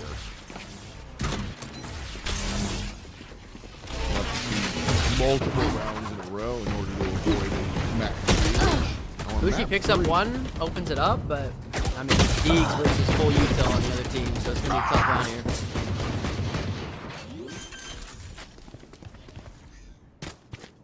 Spike planted. Ooh! Look down at the gun. One enemy remaining. Removes the crosshair, and as a result, gets themselves removed from the contest. One more. Wow. And What a turnaround. We're going to Ascent, dude. Might be going for a game 3 here. Brigade really putting on a show, especially again with their top frag, like kind of underperforming right now in comparison to last game. Like it seemed like every round that they potentially were gonna win last game was as a result of Cogger Swagboy popping off a little bit, and now it's just completely not the case. That was like kind of my negative note about this team a couple of rounds into map 2 was literally without Poggers doing Poggers things, we're not succeeding. It's really rough. You kind of need your #1 guy to stand up, but this is how you deal with it. Everybody else just goes, all right, man, it's all good. Like, we got you. And the rest of the, look at the slash lines. They're balanced. Nobody's really carrying. I think that's the team kind of stepping up as a unit. All right, Wasatch, match 2, down a player. Might be it for them. Peek goes out. Furry Walls gets 2, and TP's out. Gotta go. Wow, that is exactly what they needed this round. Have a chance. Beautiful play. Still just a chance, though. Fight going down. Furry Walls making Poggers fall down. Wow. Very aggressive. One enemy Pops remaining. out. Pops down. Beautiful 4K. That is how you Yoru. That's how you keep it in. Keep it in the game. Yep. Beep, beep, beep. Enough of that.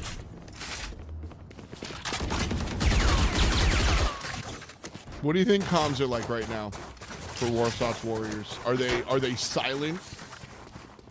I think they're hyped. Yeah. I'm expecting the entire team really hyped for Furry Walls there. You know, that's what I would hope for, at least in my competition heart. There is everyone's. Yeah. I feel like the round before this, at the round start, they're like, all right, guys, just win this next one and we have a chance. And then after that, they're going off like just Momentum shift for sure. Oh, Mushi, unfortunately, it's such a hard shot to hit on Neon jumping in. Deadeye gets the trade though. the Neon starting things off the way this team needs them to, but the fall after the fact is rough. Deadeye gets another. Oh my gosh, we could be going to the round 11. Hero 1 HP top mid. Furry Walls gets another. Make it 2. Spike down A. All left to see or CIA. Info given. 4v1 situation. And Deadeye. Close it out with ISO 3K crouch B. Just a little silly, you know? Just a silly little guy. Gecko. Gotta be silly with it. Okay. Guns for everyone. Guns for everyone. A few light armor, regen armors on the side of Brigade here. So slight disadvantage into the round. But, I mean, they got Clovolt. We got Cypher ults. But on the side of Wasatch, we got Jet Knives. We have Gecko ult to work with. This could go either way right now. This is the side of momentum, and honestly, the momentum in the last few rounds has shifted for Wasatch. And Mushi gets the pick that he didn't get last round. Pulls the knives out as well. And Hero just trying to entry says, hey, I got Clovolt, I got 2 lives, it's okay. Mushi almost full-blind. I know exactly. He kills one, but it's res and comes right back to haunt him instantly. Insane play from Hero. Furry Walls gets the Spike pick. planted. It's still Furry Walls, dude. Gecko ult comes out. Contain one backside, needs to get the kill confirmed. Gets it. 3v2 situation now. Furry Walls on the other side here. Scary situation. My potent One enemy remaining. Nice. Edgy gets one. Done. They got the info where Breach is now with the stun. One enemy remaining. Furry Walls. Furry Walls. That's how you clutch it, baby. That's how you clutch it, baby. 30 HP, and we're going to overtime. Holy. sides. Oh, What a Okay, now- round. Now what do you think the comms sound like? Because if they're not Dude, going nuts, momentum on the side of Wasatch for sure. That is the most amount of momentum you can definitely generate there. Winning 3 rounds in a row to clutch into overtime. Your team is feeling good. Oh, yeah, what that's an insane. that's a moment. That is is awesome. Feeling good about that one. OT.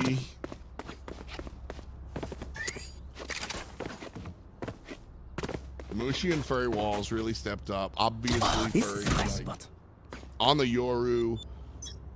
yeah. Those You early have- picks literally just are closing them out right now. Yeah, and I mean, like, watching Brigade post Neon, they just don't look as strong without Pogger Swag Boy. That said, There it is. Great, Down. great trigger discipline. Gets 2, Grabs traded out 2 though. before falling down.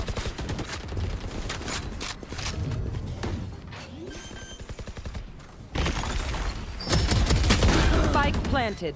One enemy remaining. That's why we Sedgy in a world of pain here. Just like that, momentum shifted right back. Snatched. spike the Snatched. key. Snatched. All right. Switching sides. Match point.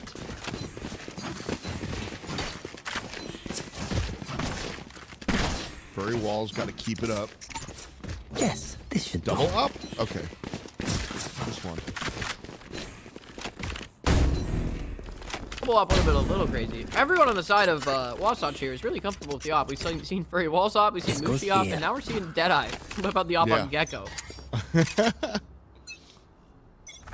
Yeah, Mushi also had one, but I think they both just like slam bought. And Jedi said, "I'll do it." Mushi just stunned in a corner constantly. Goes for one, doesn't get it though. Neon just doing Neon things. And just running away. Just gonna go to the other side of the map.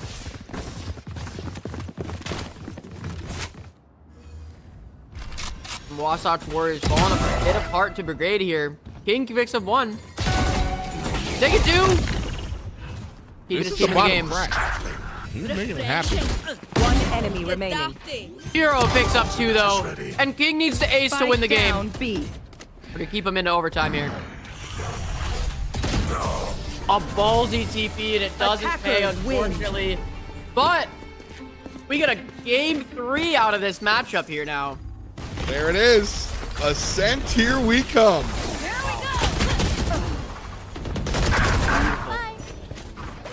What a match there. What a match. Yeah. Honestly, bringing it back. I with love, with all Last love, player respect. standing. We're all friends here. I didn't expect Brigade to do that at all. Like Yeah. at all. That was some pretty crazy stuff here. Go, go, go. Spike 0% down B. expected it.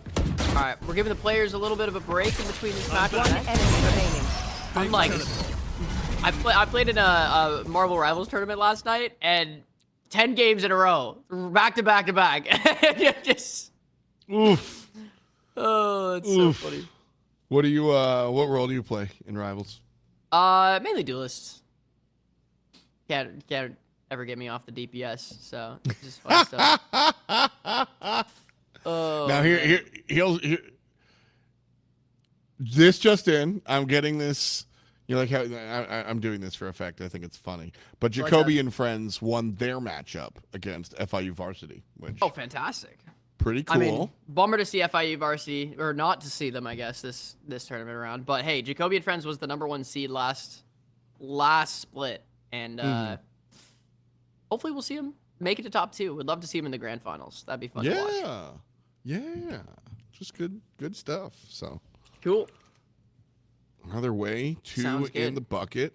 We've got, so that's one of the matches that have been finished over in the quarterfinals. We've got 2 other matches that are currently running, and then of course we're jumping over to our game 3. So Yeah, so What do I you think with the think? players getting a 5-minute break, we'll probably take a quick little break on our end here, and we'll be back for game 3. Sounds good with you guys. See you in a minute.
We're back. What's We're up? back. Quick little break. Hey. Game 3 on the way. Game 3 on the way. Players are hopping in. We're watching a little bit delayed, so we are ready to roll here. Oh my gosh. Finn, come here. Come up. Hey, Finn. Hey. Finn's ready to join the cast here today. Absolutely. He's I mean, ready to there's no roll. rules that say the dog can't play Valorant. Yes, exactly. He's done it before. No, I need to figure it out. I would love to figure out how to get him to play Valorant, but he's loving. He's ready to roll. Finn, who do you want to win? Do you want the Wasatch Warriors or Brigade to win? Okay, Wasatch Warriors or Brigade? Oh, he's going for Brigade actually. That's a Brigade victory. That's a Okay. shocker. That's a shocker. All right. He's rooting for the Brigade. All right, Crazy. we're loading in. Here we go. Finn's prediction is Brigade. My prediction is Wasatch Warriors, but hey, you know, Finn has never been wrong yet. I'm also with you. I want to side with the dog, but I think Finn, I don't know. I think our Wasatch Warriors, it's weird. Did they slip towards the end of last game? Or did we really see Brigade kind of pull out the extra stop, step up to the occasion, whatever turn of phrase you want to use? Ooh. I mean, Poggers kind of made it happen, but it was a little too late. Do we see them switch? It looks like we might. Yeah, this is definitely going to be an interesting matchup here. Weird comps we got going on from both teams. Still trying to figure it out. I'm wondering if the Reyna is going to come out right now, which is historically not the greatest, like, tournament agent. But if someone's feeling it, throw him on Reyna. Not a problem. Hero was on Clove last game and was hitting some nice shots. So I think if Hero goes on Reyna here, this could be quite the game we have here now. So Yeah. This makes sense to me. Kiro feels like one of the stronger, just like, hey, I'm one of the stronger fraggers on the team. And PSB likes playing fast and loose. And Jet feels like the better version of Neon. That's a weird statement to say, but like it's a similar playstyle, you know what I'm saying? Yeah. Like, so we have our Neon player on a Jet, and we have our Max Fragger shoot you in the facer on the Reyna. Like you said, this is not normally a competitive comp. We don't see this sort of thing. If you're playing Reyna, you're either trolling or better than the other team. This is a ranked comp. This is the comp I ran last night. Like, this is it. I'm here for it, man. This is a confidence play. This is the confidence play, and it's a confidence play from Brigade, the team that we kind of thought / still think is the undercard, not as powerful. I think Wasatch Warriors, for my money, is the better competitive team, ever so slightly. Yeah, I do think that. Here's the thing: Wasatch Warriors is objectively running a better team comp right now. They are running a better team comp. They have double initiator, but it is a higher skill requirement in order to pull off playing double initiator well. And True. We saw in match 1, Brigade was playing double initiator, and to be fair, so was Wasatch, we noticed. But they kind of fell apart as a result of running that double initiator. I feel like they could have potentially had a better result just running double duelist or something, and just like you know, running it down a little bit. Like, we're kind of overcomplicating it. So it might be a time to just kind of, hey, we need to simplify things. I don't disagree. Just play what you're good at type vibe, you know? Yeah. Like, forget we're in a tournament, just start clicking heads like that. Yeah, just play the game you're used to playing, and don't mix it up too much. I don't think the caliber of this tournament, and in terms of the players signed up, we have a lot of people that are using Radiant or Immortal or Ascendant players that are mostly in this tournament at this point in the top 8. And Last you know, at player that standing. point with that skill variance, you kind of know Yeah. King. That's just as important as anything else. And Sova confirms the first round here for Brigade. That's one of the important things, I think, for competitive teams is, you know, I brought it up slightly before, but when you're looking at tier lists, when you're looking at, like, meta, most effective tactics available, hate that, but, like, when you're looking at that sort of thing, that's in the hands of the professionals. And the biggest thing that happens at a higher level of play is smaller windows of opportunity. Yeah. You peek, you're dead. Whereas at a lower level of play, they might miss a shot or two. And so if you're assuming everybody's missing a shot or two, or if everybody's just not playing effectively, that removes you. All of a sudden, things you're good at are better than characters you're bad at, but technically you're stronger. And if you know that you're better than the other team, you need to take that approach. You need to let your... Yeah, play like you are better. Yes.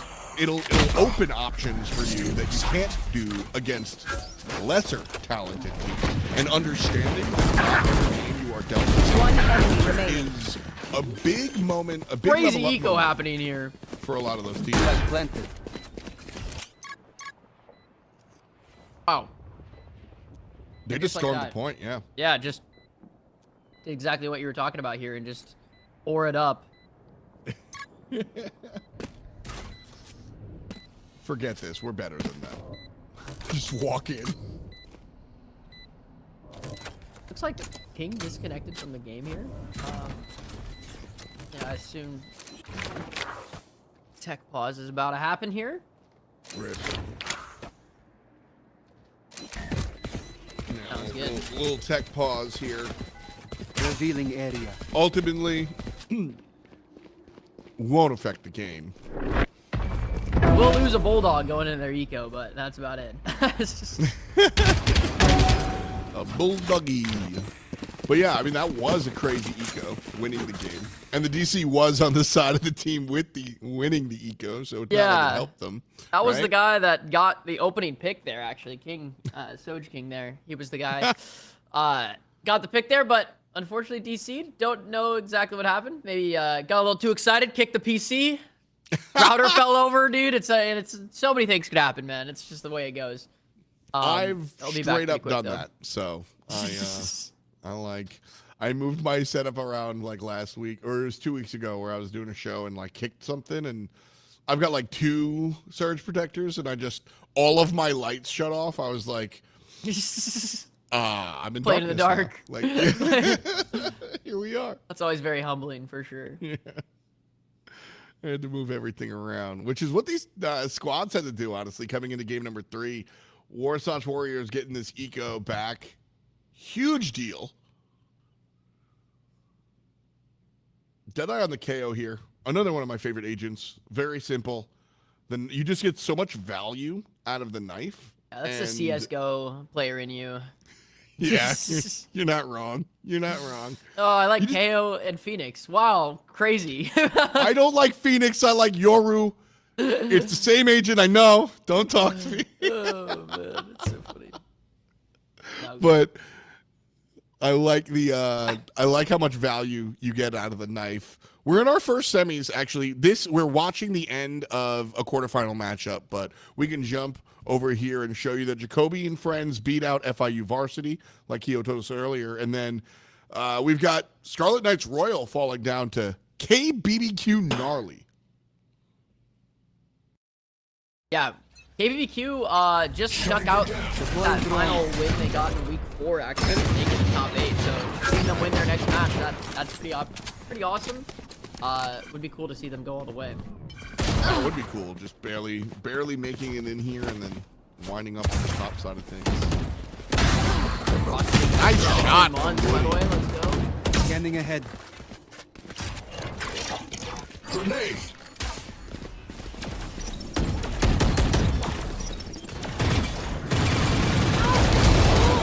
Oh, love that from Deadeye. Just the full spam through smoke. Cry yourself to sleep. Oh, yeah. One enemy remaining. Close the door. Close the casket. Close the walls. round. Picks up another. Furry walls on the Cypher this time around. All right. And shout out Soj King.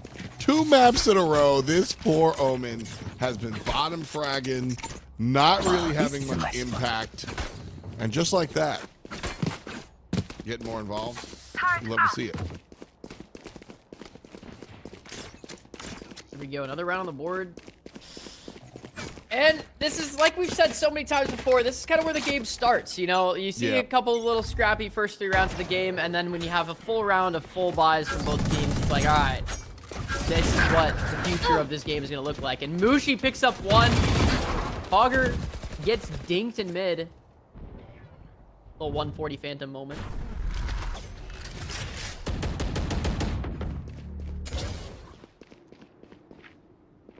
Still hanging back on the default. Not sure where to go here just yet. A little bit of mid control was grabbed, but I know exactly don't want where. to really commit. The Cypher ultimate will make them hard commit. They'll run into A.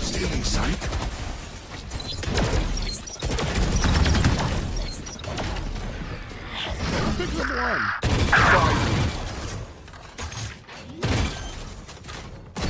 Planted. Spike planted. 3-player retake potential. 2-player retake potential. We're ranking these players, yeah, so most of the people in this tournament at this point are like Ascendant, Immortal, and then a few Radiants. 1 enemy remaining. But yeah, we're in the top 8 of the bracket here, so there's very few players that are not. Looks like I was high the stronger caliber. one. Gun here. Yeah, it's basically like tier 2, tier 3 collegiate. It's kind of a mixed bag of a lot of different types of teams here. So that's what we're rocking up.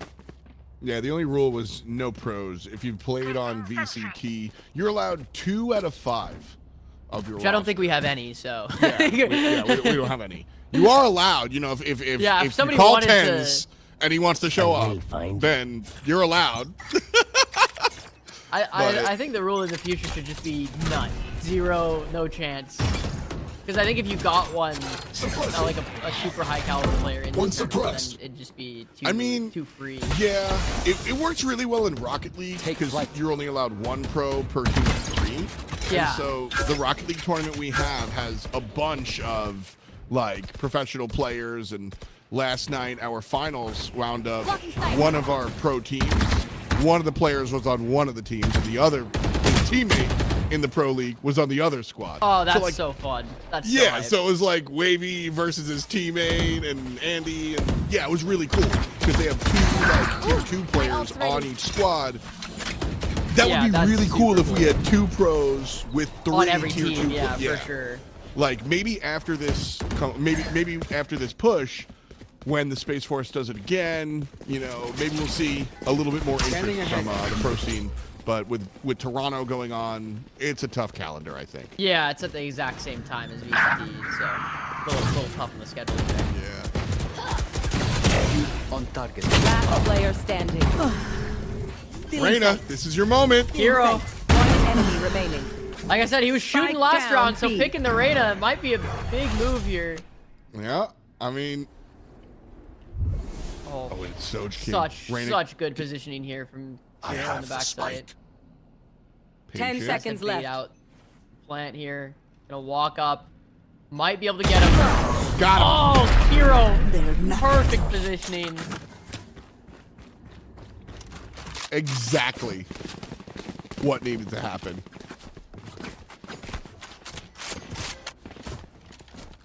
Was that a 4K? I believe so. Hero Did just Hero kinda, get all of their kills yeah, in kind of this just round? pretty much. Hey, he was shooting last game, so I respect it. He was kind of going crazy on Clove. And I mean, that's like, you know, if you're gonna pick the Reyna, those are the rounds that you have to win, right? Yeah, like that's for sure. What does each out of agent my do? way. That's what Reyna does, and if you can't do that, then don't be like. Yeah. Ushi picks up 1, traded out twice though. 4v3 now.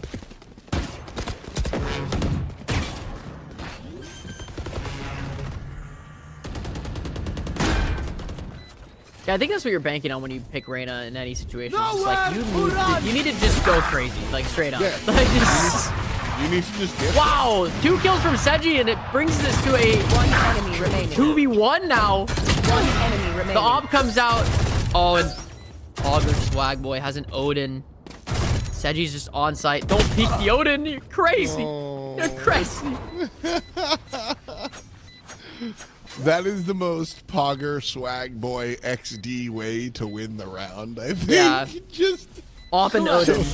Show up Beautiful. with the Broden and just Back hurts. Everyone's You know? so That's happy. it. This place is nice, but not nice enough to die in. Let's win and get out of here.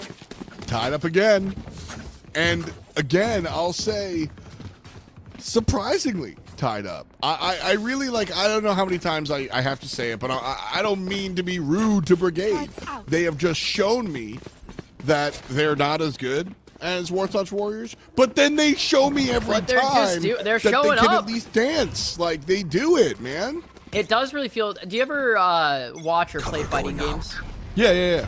A common term that is neutral. Yeah. In that, if like controlling the neutral, right? And it's felt like for the entirety of this series that Wasatch Warriors has controlled the neutral of this game, of each match. But Yeah. regardless, it's 1-1 in the series. It's 3-3 in this match. Despite how it feels like Brigade is putting up right now. Brigade goes through these plays where they pick Reyna. They go for these plays where they pick Neon, and they go through these plays where they run onto the site. You know, they're really just trying to no-hit confirm raw +6 on block combo, and they're getting it 2 out of 10 times, and that's evening up the game. You know what I mean? Like, just lowering the amount of interactions and making it happen when they do. But Yeah, the pacing. hard to changes bet are- on that in the long run. Woody picks up Seji in mid. 3v4 on the retake here. Initiated.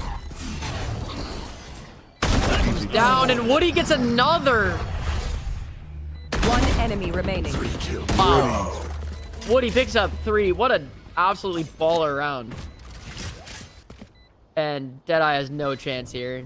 Can't even Yeah. try to retake. If he pushes out through mid, he's dead. And if he even kills 2, probably already has the bomb defused. So just gonna save the gun. Hopefully. Yeah. you take one shot, you get the kill, or you don't, and you run. I can buy for you.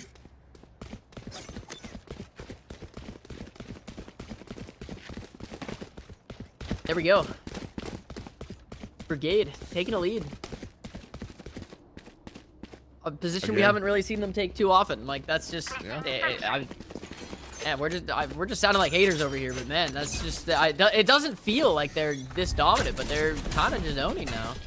It is Ascent, which is one of the most defender-sided maps right now. So it could be fair, Okay, but word. Good to know, I have good to seen know. I've seen some crazy stuff on Ascent recently, and I don't know if that's just me playing in ranked, but I've seen some just like absolute attacker-sided teams. Oh, this shot. Spike And planted. the Reyna. Last Using the player moment, standing. and that's not it. Furry Walls with a kill. Furry on walls. Hero. Woody's still clicking heads though. 1 and 2. Dude, Woody showing up. Everybody on the field is blue. And not a. That is a great observation, Epcot. Thank you. You know, that's One left alive is commentators. blue. I love that. Got to bring the good stuff, you know. Oh, he's been hanging on to that one for a bit, for sure. No, dead serious. I just looked up and was like, Everyone's oh, blue. they're blue. Look at that. Like, KO looks just like Omen. Have we seen what's the lore behind Omen? Have we seen the face? No, that is his face. The little Yeah. lines. Yeah. I don't, Just I like don't- Phantom guy. Yeah, I think he's just Phantom dude from the Shadow Realm. Played too much Yu-Gi-Oh. I don't know the. I'm honestly not the most up to date with the lore. I just That's play the his game. lore actually. He played too much Yu-Gi-Oh. That's what happens when you get sent to Oh, the it Shadow just Realm. happens too much. Yeah. He's Yeah. just gone now. He's yeah, I like a think- villain from Kingdom Hearts. Yeah, he's Shadow guy. Wow. Sova has no idea how much damage he just did. Yup. Oh man. King and Mushi 1 HP on this push in here. Great peek from Deadeye there. Gets one. Auger swag boy. Able to right click, get a second. Spike Only planted. picks up a judge here though. He has a know dash as well. exactly Furry which Walls trigger. trades out another 3v3 situation here. Ooh, that Cypher Seji, noise. though. beautiful pick on Player Arena. standing. Furry Walls makes it a 3v1. Wow. Cypher, baby. I've heard from the Peanut Gallery, otherwise known as chat, that Furry Walls is a top 100 Radiant player. I don't know if that's true or not from the chat, but regardless. You know what? I'm gonna stat check him. I can look him up, I think, if his name isn't... This He's goes not hidden. here. I don't think He's there's very many legit- people named Furry Walls. He's Thanos? Insane. Deegs on the side of Where are you? Brigade. He is currently ranked 218. Let's go. Let's go. Found them. Definitely probably the highest ranked player in this tournament, or at least on this match for sure. Cage triggered.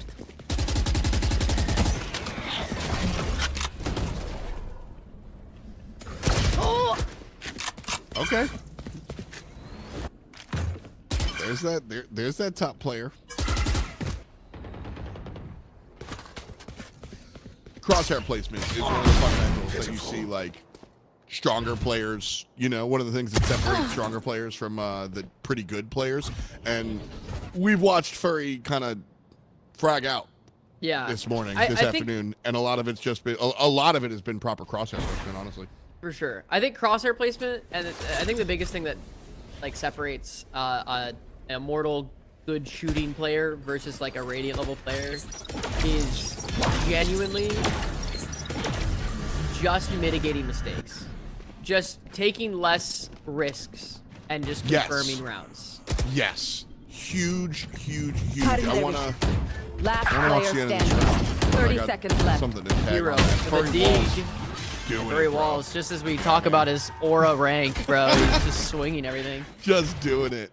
Yeah. You're not wrong. So once you get up to the, like, what I was yapping along about before about playing the hand you're dealt and knowing you're like taking extra risk against players that you're better, all of that. When you're getting up there, but not the go, like really when you're making that move, but you're still not best, you're kind of approaching a lot of the scenarios as if like this is what's supposed to happen, this is what I'm supposed to do, and then when you push past that point, when you finally realize that that doesn't happen all the time, and you've seen it enough times to be able to I know improvise and adapt exactly when it doesn't go that. You know, Yeah. like that's one of the big separations, and that's just like hours in the gym. You've just played it once, you know how to do it, and that's also I think where crosshair placement One comes from. enemy You're just, like, remaining.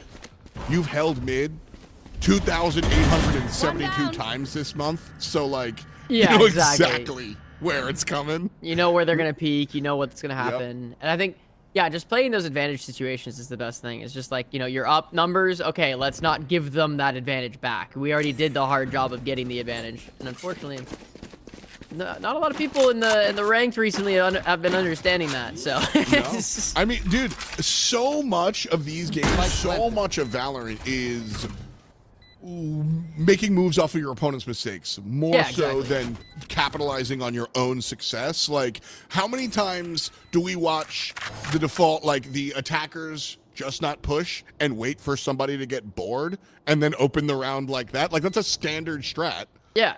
because you just wait for them to make a mistake. Like, just, all right, they'll get bored, they'll pull out their phone, and then they'll push, and then we kill them. Like, Alright, so yeah, 2v1. I believe already doesn't have enough time, but it's a tough situation to be in there. Tried to win a 3v1 situation, Last and round before the switch. Wasatch goes up 7-4 on attack. and you were saying this is a defensive-sided map, yeah? Yes, this is definitely a very defender-sided map. I would say. Hold- To be fair, they yeah. do have 2 initiators, which does help creating space on attack. Sure. That we're not going to see from the side of That goes Brigade there. very much. Not a lot of play around mid. They have nowhere to Usually hide. mid control winds up being kind of important. And I think that, I don't know, what's your, like, I feel like mid control being important lends itself to being part of that defender-sided map as well. Yeah, Get out of my way. I think the goal is maintaining tree control on this map and kind of giving mid and using sentinel utility on mid. for the Word. lurks. Word. You gotta play with the info you have and give and take it there. Like That makes sense. you like you were saying before, be ready to adapt when it goes wrong inevitably. Yeah, exactly. Like you. The eyes are down.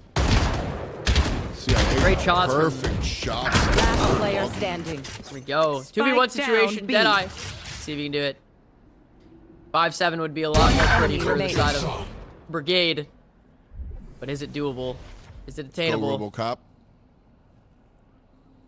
Everyone's a blue again. Nice. Oh, Woody should hit the rotate the backside right now. Nice. Got a little bit of a timing there. Yeah, good timings.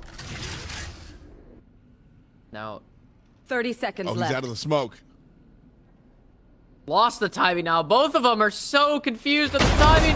Drops Oh! down and Woody gets it. 5-7. Like Much a more pistol. doable than the 4-8 on a going Switching into attack sides. for sure. My thought process that I was going there with the mid conversation was Warsaw Warriors just like it's a defender-sided map, but it felt like they didn't really give the opportunity to the defenders, right? They approached that entire first half. They approached pretty quickly on most of their pushes, especially the ones they were successful in. When it slowed down, that's when you see it go the other way, especially that last round there in the 1v1.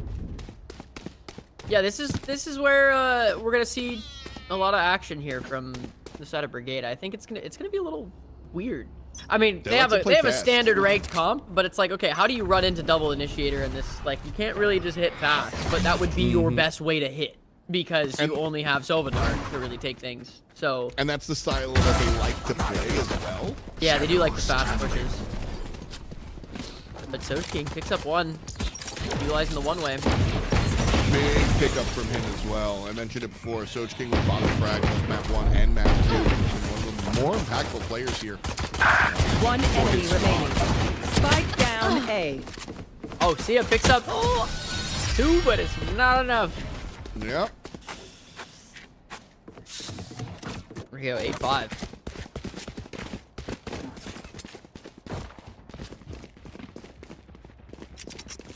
Yes. Sorry, Walls. 18-7. Oh, this is a nice spot. This goes here. We're seeing him come alive. This is his map right here.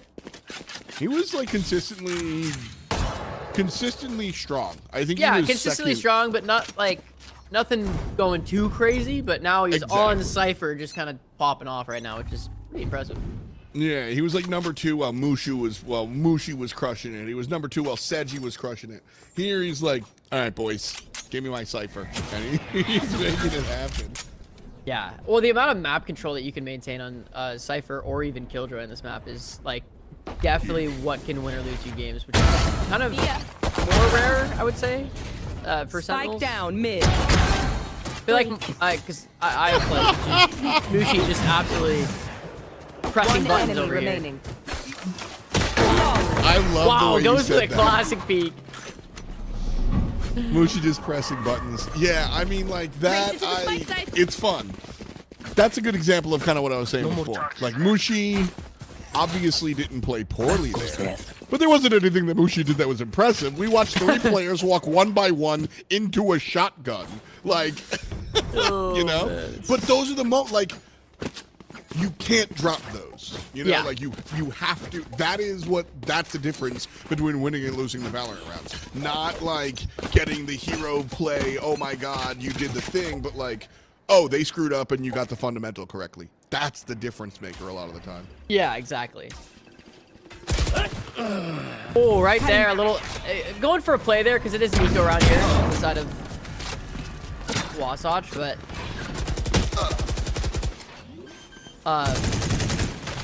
yeah, like I was saying, this is one of the few maps that I feel because I've been playing Sentinel since the game launched. I've been playing since Killjoy dropped. I've been the Killjoy guy, and there are certain maps that I feel like, okay, I'm just here to play like. Player standing. Almost be a spectator in this game, and I'm just gonna maintain control of like what I can, and like if my team gets kills, we win the game, and if we don't, we lose the game. My impact is like super I'm the low. guy in the chair. Yeah, I'm hanging out, and then There are some maps, I think, like specifically like Haven and Ascent, where if you play Sentinel really well, you can easily be the standout that like wins you the game. And I like that a lot on those maps. So I agree. Yeah. Split. How do you feel about Lotus post Teo nerf? like as a Lotus Sentinel also player, feels like a map that like KJ specifically, but Sentinels. for me personally, I think your job is very important, but it's not hard and it's easy to mess up, I guess. But like Sure. I don't know. I don't even know how to describe it. It's just I kind of hate playing Sentinel and Lotus. It just feels like work. It just feels like, yeah, it just feels like work, and then my teammates either die or they win on A, and then we win or lose the game as a result of that. And I'm just either left alone in a 1v5 or I won a round and I didn't see it.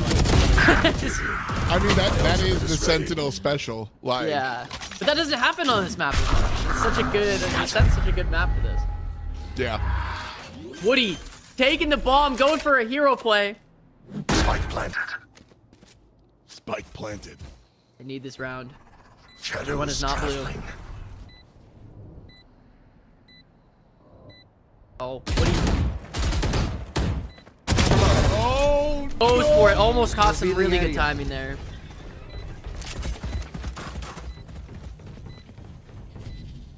Is here with me. Finn, your team is losing. What do you think? He's just wagging his tail. I know that he can speak English.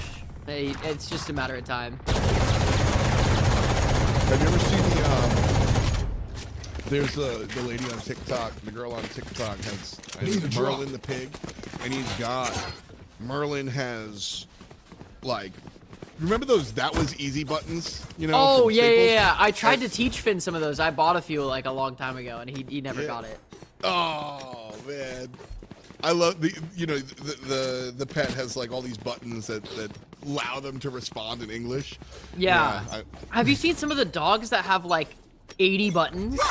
yeah, dude. And they're like having like existential crises. Yeah, and like, oh man, it really makes me think a lot. Dude, it's crazy. Like, I saw one of them where they asked for a dog. The dog asked like, "Who am I?"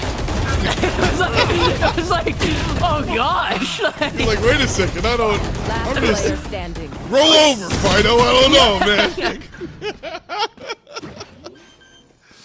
We're getting really close to that Rick and Morty episode on with the dogs Punch taking Man? over. Yeah. Holy cow. This is like the second or third time this happens where Warsaw Warriors come off to a crazy lead, and we're like, all right, they're pretty comfortable. So we like start just yapping and talking about nonsense, and then slowly but surely, like, Yeah, Brigade just Hogger starts to Swag come Boy back, starts bro. winning rounds, and we're like, oh no, wait a second, we got a game again. Like, Oh man. Get out of my way.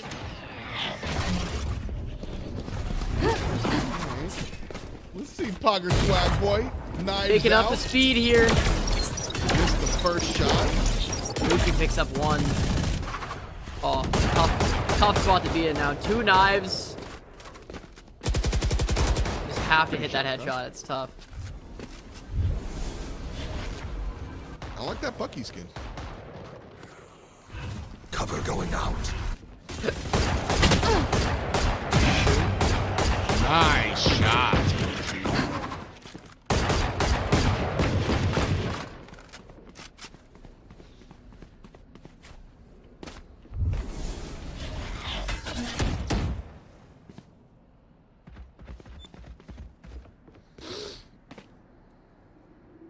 I don't think Mushi's been push hitting some this. clean shots here.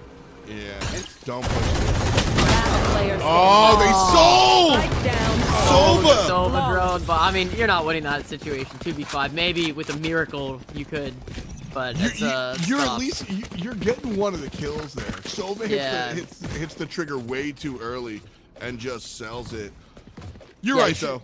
Should have tucked for the Sova drone probably, but it's gonna be a tough Yeah, scene either way.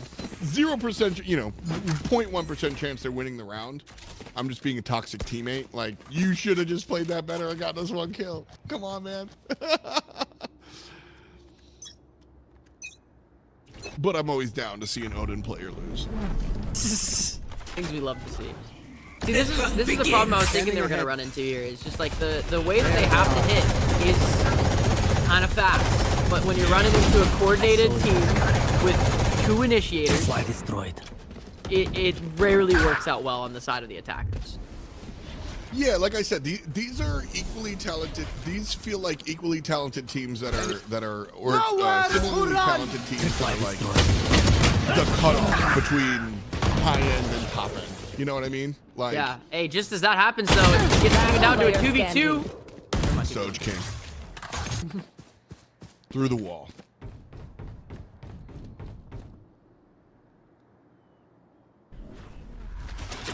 Knife deployed.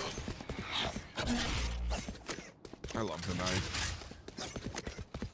Spike planted. That's one of my favorite abilities in Valorant. Such a good ability. It's low to the ground, you know, like it's not broken, but it does exactly what you need it to do. Them run. 1 enemy remaining. Pop it around. Oh no, Sova's in trouble. Hides under dark. Knows exactly where he is. Sova gets the Beautiful shot. play from Sova. Absolutely textbook.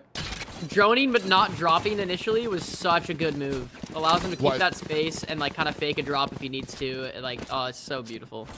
Very cool. Man. What a good play. That round honestly is going to keep Brigade in the fight here. If they lost that, that was it. Yeah, it's over. That was Such it. an important round. Because they're still not the greatest buy, but they at least can buy right now. If they lose that round, it's 12-7 and they're eco'd. Like, GG's. Yeah. Sly, how we doing today? Yikes. Bushi gets his 1 for he gets the 2nd. And just like that, just boom. Instantly, that fast push turns into a 5v3. 5v2. It's a tough way to play, playing fast, because your rounds end so early. You know what I mean? Like, yeah. 1 if enemy you remaining. win, it's a long You round. win, it's and great. If you lose, 3 guys dropped in the first 10 seconds. And you're like, Yeah, I think what they need to do with their top at least is like spread out a little bit over the map and like, Match point. you know, right at the beginning of the round, Mushi pushed B main.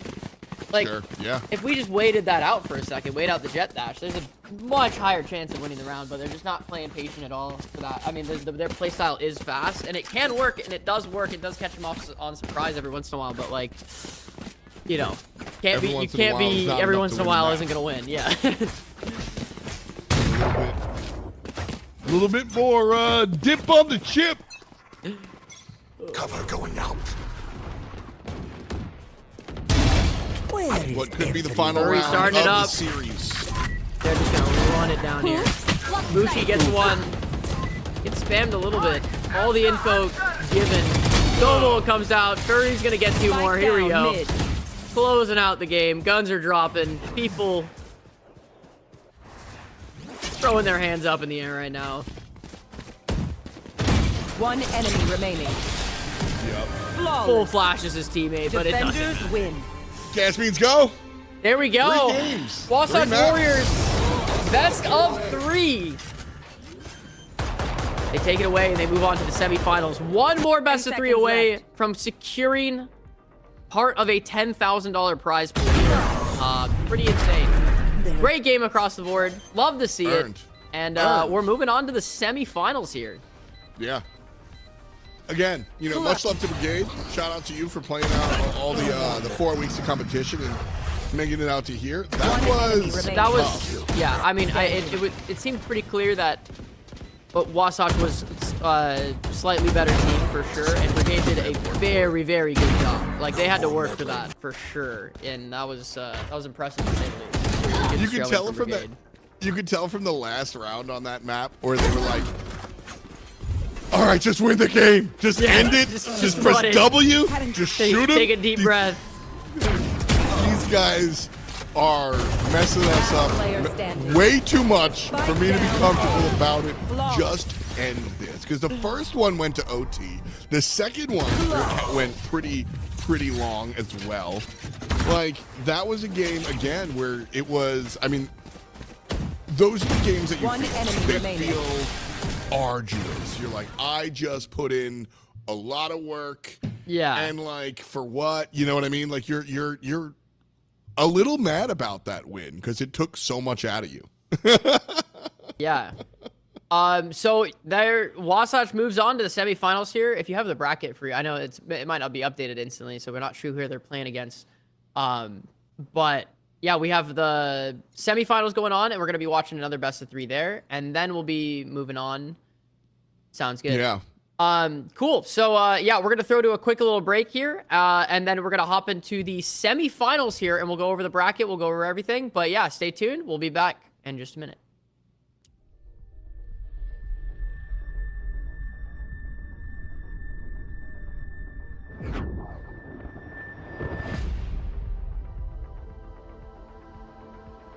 Today, space is essential not only to our way of life, it's absolutely critical to the modern way of war.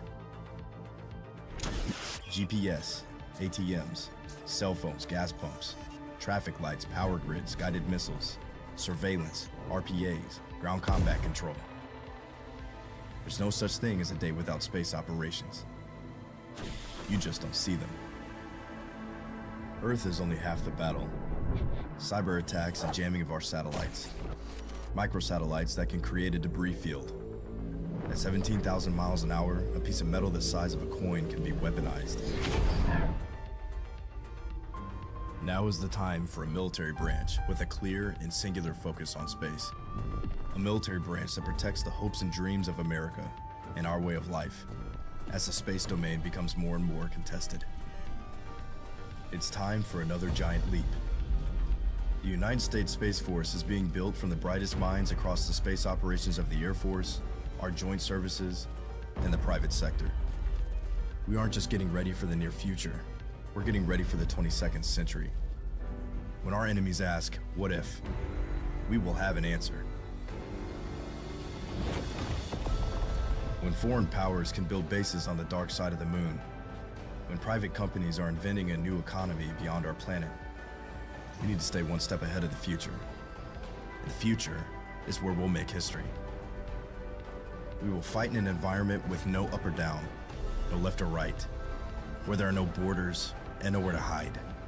Our Space Force is defending our country, here on Earth and wherever our mission takes us. As commerce and exploration expand, we will imagine the unimaginable, anticipate the inconceivable, and prepare for the impossible.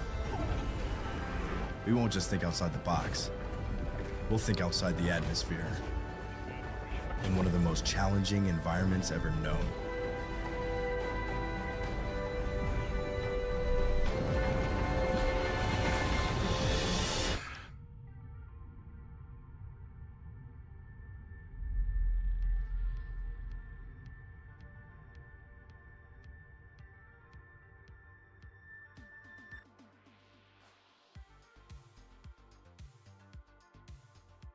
Look at a little dominant here.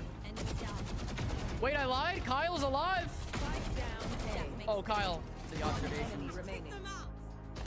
Jeez. The aggression coming out here from FIU.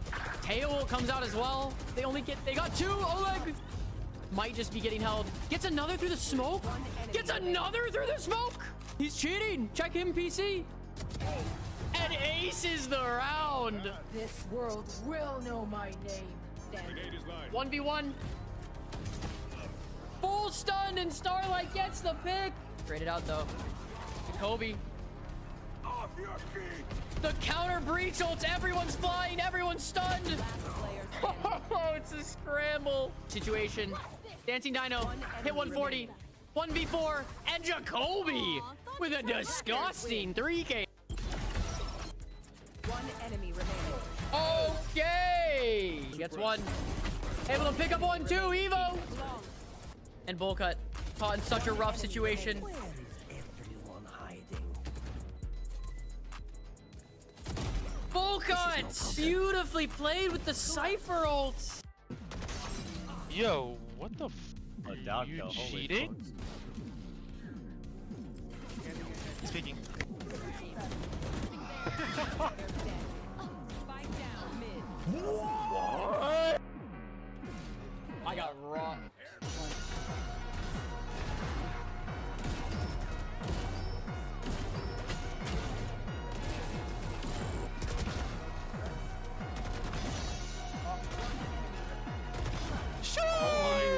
I'm blind. NS, brother. I've smoked. Down A. One enemy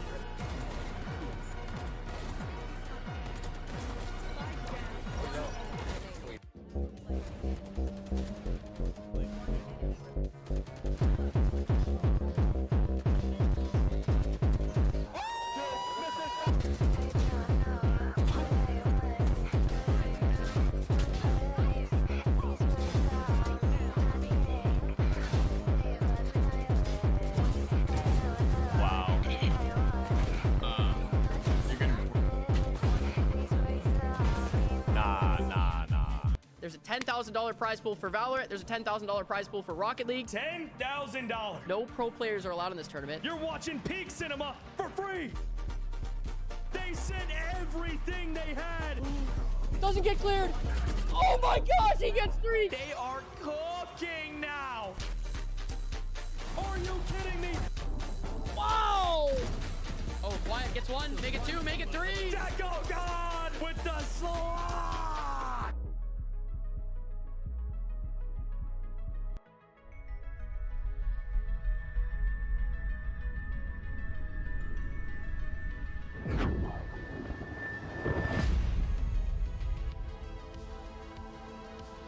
Today, space is essential not only to our way of life, it's absolutely critical to the modern way of war. GPS, ATMs, cell phones, gas pumps, traffic lights, power grids, guided missiles, surveillance, RPAs, ground combat control. There's no such thing as a day without space operations. You just don't see them. Earth is only half the battle. Cyber attacks and jamming of our satellites. Microsatellites that can create a debris field. At 17,000 miles an hour, a piece of metal the size of a coin can be weaponized. Now is the time for a military branch with a clear and singular focus on space. A military branch that protects the hopes and dreams of America and our way of life as the space domain becomes more and more contested. It's time for another giant leap. The United States Space Force is being built from the brightest minds across the space operations of the Air Force, our joint services, and the private sector. We aren't just getting ready for the near future, we're getting ready for the 22nd century. When our enemies ask, what if? We will have an answer.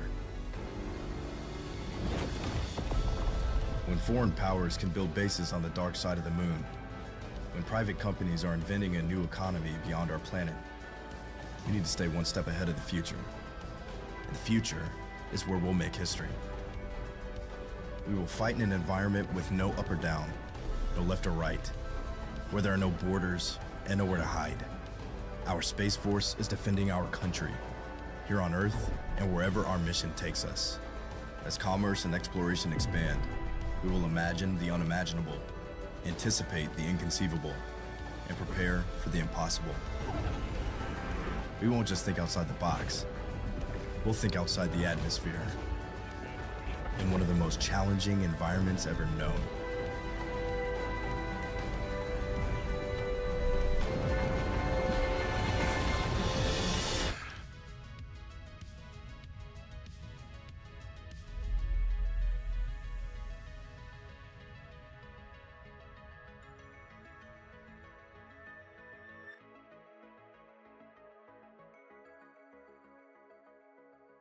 Looking a little dominant here. Wait, I lied? Kyle's alive? Spike down A. Oh, Kyle. The observation. Enemy remaining. Jeez. The aggression coming out here from FIU. Teo comes out as well. They got 2. Oleg might just be getting held. Gets another through the smoke. Gets another through the smoke. He's cheating. Check him, PC. And aces the round. This world will know my name. 1v1. Full stun, and Starlight gets the pick. Straight it out, though.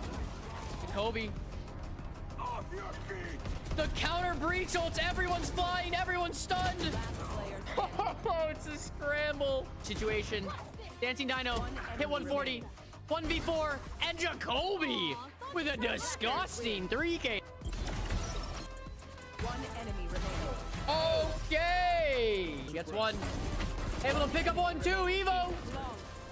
And Bull Cut. Caught in such a rough situation.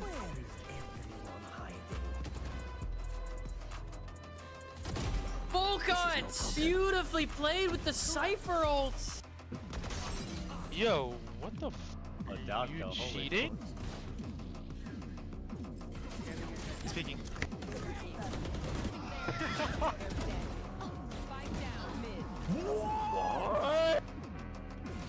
I got rocked.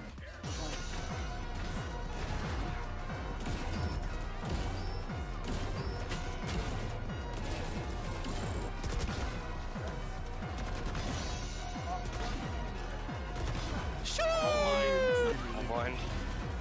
NS, brother. I've smoked.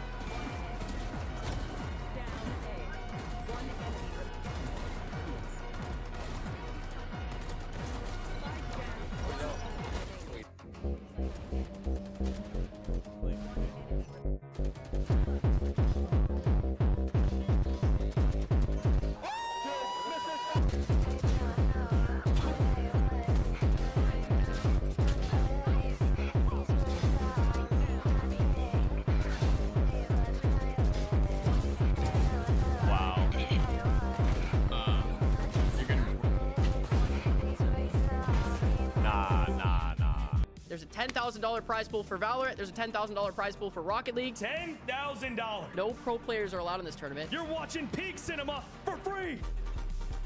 They sent everything they had. Doesn't get cleared. Oh my gosh, he gets 3. They are cooking now.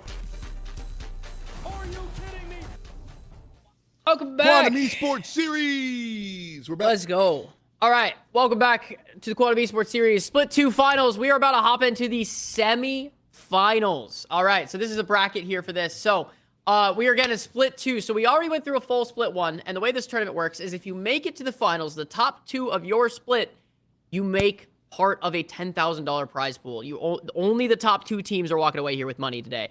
And from the bracket here, we have Scarlet Knights Plat versus Wasatch going in for the finals, the semifinals here. And we just saw Wasatch Warriors beat Brigade. We have Jacoby and Friends versus KBBQ Gnarly, 2 teams that we've watched thoroughly in the last 8 weeks of gameplay. And yeah, so winners of these best of 3s make at minimum $1,500 and up to $4,000 a team. So this is a big game on the line. This is all the cojones on the table. We are back and ready to roll. You're right. Everything's on the table. Everything on the line. A lot of money out there. Shout out to our friends at the U.S. Space Force for hooking us up there and celebrating some Tier 2 Valorant, because that's what we're jumping into. We've had some high-end players. Shout out to Furry Walls, who made it into the semifinals. We're watching the other side of the bracket, but Furry Walls is like a top 200, top 300 player. So we've got some strong strength out here in the wings, but jumping on into a new matchup, we've got Korean Barbecue Gnarly. Oh, yeah. And love to see KBBQ Gnarly. Okay, so KBBQ Gnarly, we just watched them, I think last week or the week before that. And they were one of the teams. So there were 16 teams that were in this bracket play, right? Or the Swiss play. And you had to be a top 8 team to make it to this bracket, okay? That's how it's worked over the last few weeks. KBBQ here was just on the edge of making it. And they won their final game. They've made it to top 8. Now they've made it to semifinals. They are one best of 3 away from making a bunch of money. And that is their goal right now. So I might have a little bit of bias towards KBBQ. Just because I want to see them. Because they just made it. Yeah, they're on the cusp and they make it. And now, dude, it's time to make something happen here. I'm excited to watch it. So I'm here for it. On the other side, what do you know about Jacoby? So Jacoby and Friends, on Split 1, they also made it to Split 1 finals in the top 8 bracket, right? They were actually the #1 seed during split 1, and they went out round 1. So they did not make it. They did not make it to the finals. One They did not make enemy money. remaining. Spike down mid. So we might watch them being the #1 seed in split 1. We know this is a very heavy hitter team, and just like that, they'll take So what away you're saying is we round 1. might have a lopsided. We've got the team that barely squeaked in like Lightning McQueen, and then we've got the top of the crop, missed it last time, so they're back for revenge, and they're pissed on the other side. Yeah, a little bit. That definitely might be the case right now. Okay, all right. Yeah. See how it works. Hey, either way though, I mean, How did KBQ round made one it go? here. I missed they it. already won one of their best of 3s to make it to semifinals. So You know what? That's definitely fair. not a team to count fully out, but I mean, we'll see. It definitely could be. We'll see in the first 6 rounds our predictions of how it could go. That's not a great look. Second player comes on in, and the third player, shot dart fired, and Mr. Spy. it's Omen. Omen. What are we doing in the chat here? Got the spike. Do you have a prediction running? I don't think we have yet. All right, chat. I'm gonna run a prediction here. Also, what's up, Frosty, Aura, Ken? We'll run a prediction here. It's a little late. But this is Oh, is that Mushi and Chef from the squad we just watched? yes. Hell yeah. Look at that community gaming. I'll give you guys like 2 minutes to enter this prediction.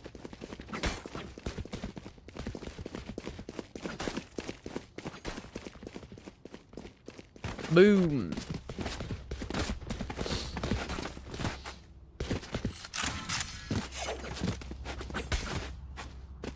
Keeping our round 2 guns on the side of the There we go. podium. Little stingers. Little stingy guys.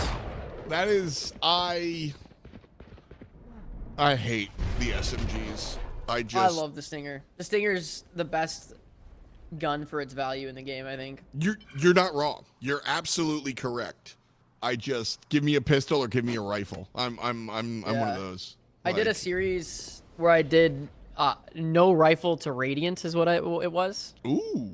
And so I only used I did allow myself to use an AWP, which I didn't count as even though it's a sniper rifle. I did pick that up. You're right. That's a whole different world. Yeah. That was my thought. There's slight controversy there. But I mainly used the Stinger. I'm here on the hater side. Yeah, that's messed up. Yeah. I mainly used the Stinger though, all the way to Radiant, and yeah, that gun is absolutely, it's still so broken. It has so much value for an eco. Revealing area. Yeah. Powerful ecos are what people seem to want, you know? You see it across all tech shooters. Counter-Strike made some changes, Rainbow Six made some changes, you know what I mean? Like, you want to have, like, mid-game 30 be seconds powerful left. even if you're losing. Give me a Vandal, baby. Spike plant. Every day. Like, all day, every day. Yeah, we got no faith in the KBQ there in the prediction. Oh, there it goes. The prediction caught up a little bit.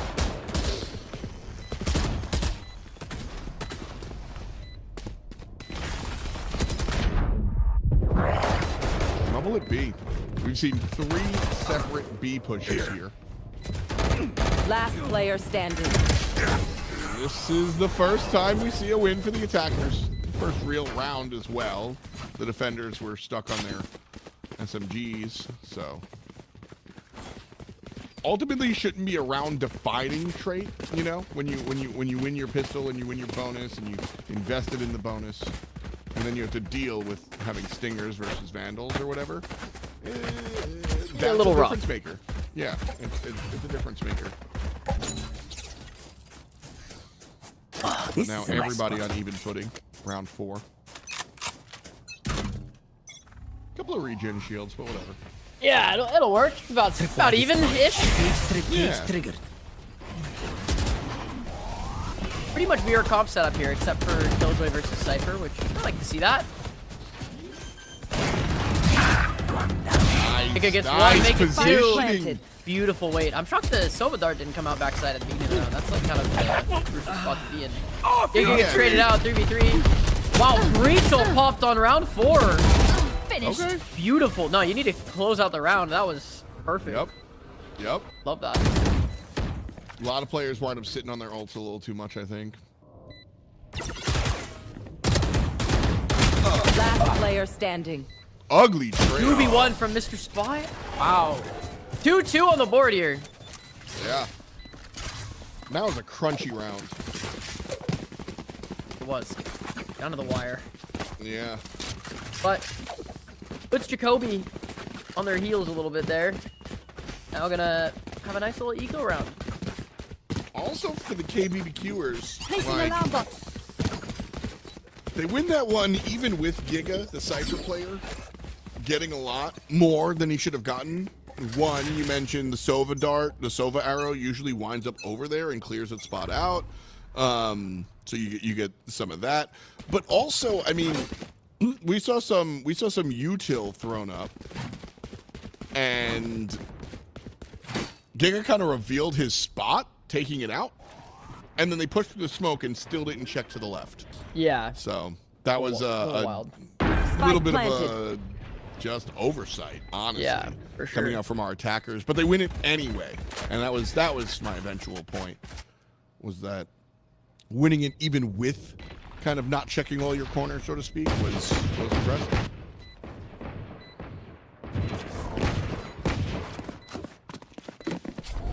So with KBBQ looking like they're taking round 5 here. What's everyone's favorite KBBQ meet here? I was gonna ask you that. One enemy remaining. And the answer can't be Wingman. I was gonna go Wingman, honestly. I like me.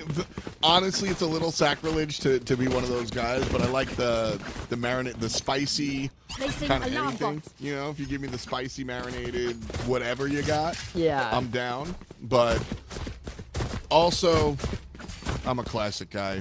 I like pork belly. Pork belly is phenomenal. Dude, there's, I'm sure you're familiar with the chain, just Gen KBBQ. Yeah. Yeah, they're everywhere. They have probably my favorite meat of all time. It's spicy pork bulgogi. That's it! And it's that. That's it! That's it! That stuff. That stuff gets me excited to wake up in the morning, man. Like that. That is probably like my #1 meat of all time.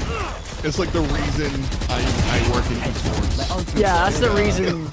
That's the reason I go to Korean barbecue. If they don't have spicy pork bulgogi, I'm not there. KBBQ is like, listen, esports has changed so much over the years, but one of the things that is like still true to this day, when I first started working in esports in 2013, and like my first event, we then went to KBBQ afterwards, and I was like, oh, this is sick. I've like never been to Korean barbecue, and I just remember somebody looking at me and being like, every time. Yeah, every show. It's gonna change. Every time we do KBBQ. It's just every time. And it's 2025, and I still go to an esports show and then hit Korean barbecue after the fact. Like, it is the biggest tradition in esports. It's the only thing that's never changed. You do a show, you go to a tournament, you go eat Korean barbecue after the fact. Everywhere, every scene, every game, because everyone loves spicy beef bulgogi. What can I say? It does, dude. It's so good. I hope if Korean barbecue wins this best of 3 here and make it to the top 4, I hope they all treat each other out and then take the team out to Korean barbecue, because that would be epic. We should go. The Space Force should fly us to Korean barbecue. I'm down. I think we can. I think we can put it on their dime for sure. That's a good use of our money. Yeah, absolutely. Oh, let's go. And just like that, Korean barbecue kind of going insane here. After looking like after pistol round, it was just not gonna happen. But hey, pistol round can go any direction. But wow, remaining. KBBQ again. Jacoby and friends are the #1 seed going into split 1. They're not the #1 seed going into this split, but jeez. And KBBQ just barely snuck on in, and here they are, kind of 5 above 2. You know what it was, dude? You know what it was? The pistol and the bonus. All it was the Coles had to warm up. Like they were just warming up, you know? Now we got a nice hot cooking surface. We're ready to go, bro. This should do. We're all in. That's what we're looking for.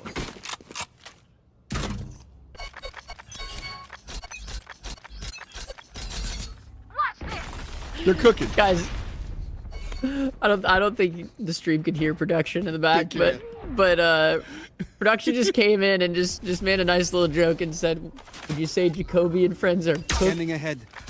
They're on the barbecue right now. We'll see. We'll see how good the cook is. You know, sometimes you get the guy with the tongs and you're like, this chicken is raw, dude. What are you doing? Like, get out of here. That one. I gotta go get Korean barbecue later, man. I'm thinking about just it. gotta happen, And like, man. I was gonna cook some lo mein tonight. I might have to go out and just get some barbecue. Slow rounds from them, honestly, which is a nice change of pace. I prefer slow Valorant. Yeah, I think this is a much better way to Spike play down A. in general across the board. Yeah. Tripwire destroyed. It just becomes less of a gamble planted. instantly. Like, okay, we're either gonna win or fight or lose it. Boom, done. And it's just like, I don't know. It just doesn't feel like the game that I want to watch. I sound like a boomer complaining about the way baseball is played when I talk about They these brought games. out a I'm like, clock and everything now. like, slow it down, you know, play the way the game was intended. And you've got intended. you've got new kids and they're like, what? I'm playing Neon. They put them in the game. That's what you're supposed to do. And I'm like, no, you're supposed to slow down and drop smokes. You know, I feel so old. Oh, man, but I prefer it, you know? It's fun to watch kind of teams like make set plays, decide what they're going to do, and this type of thing. Oh, man. Damn, Epic. no ults expended either. Look at that. 4 out of 5 players, just the Sova, who just used their ult to clear the site last time around. Everybody else kind of just ready to go. Get out of my way.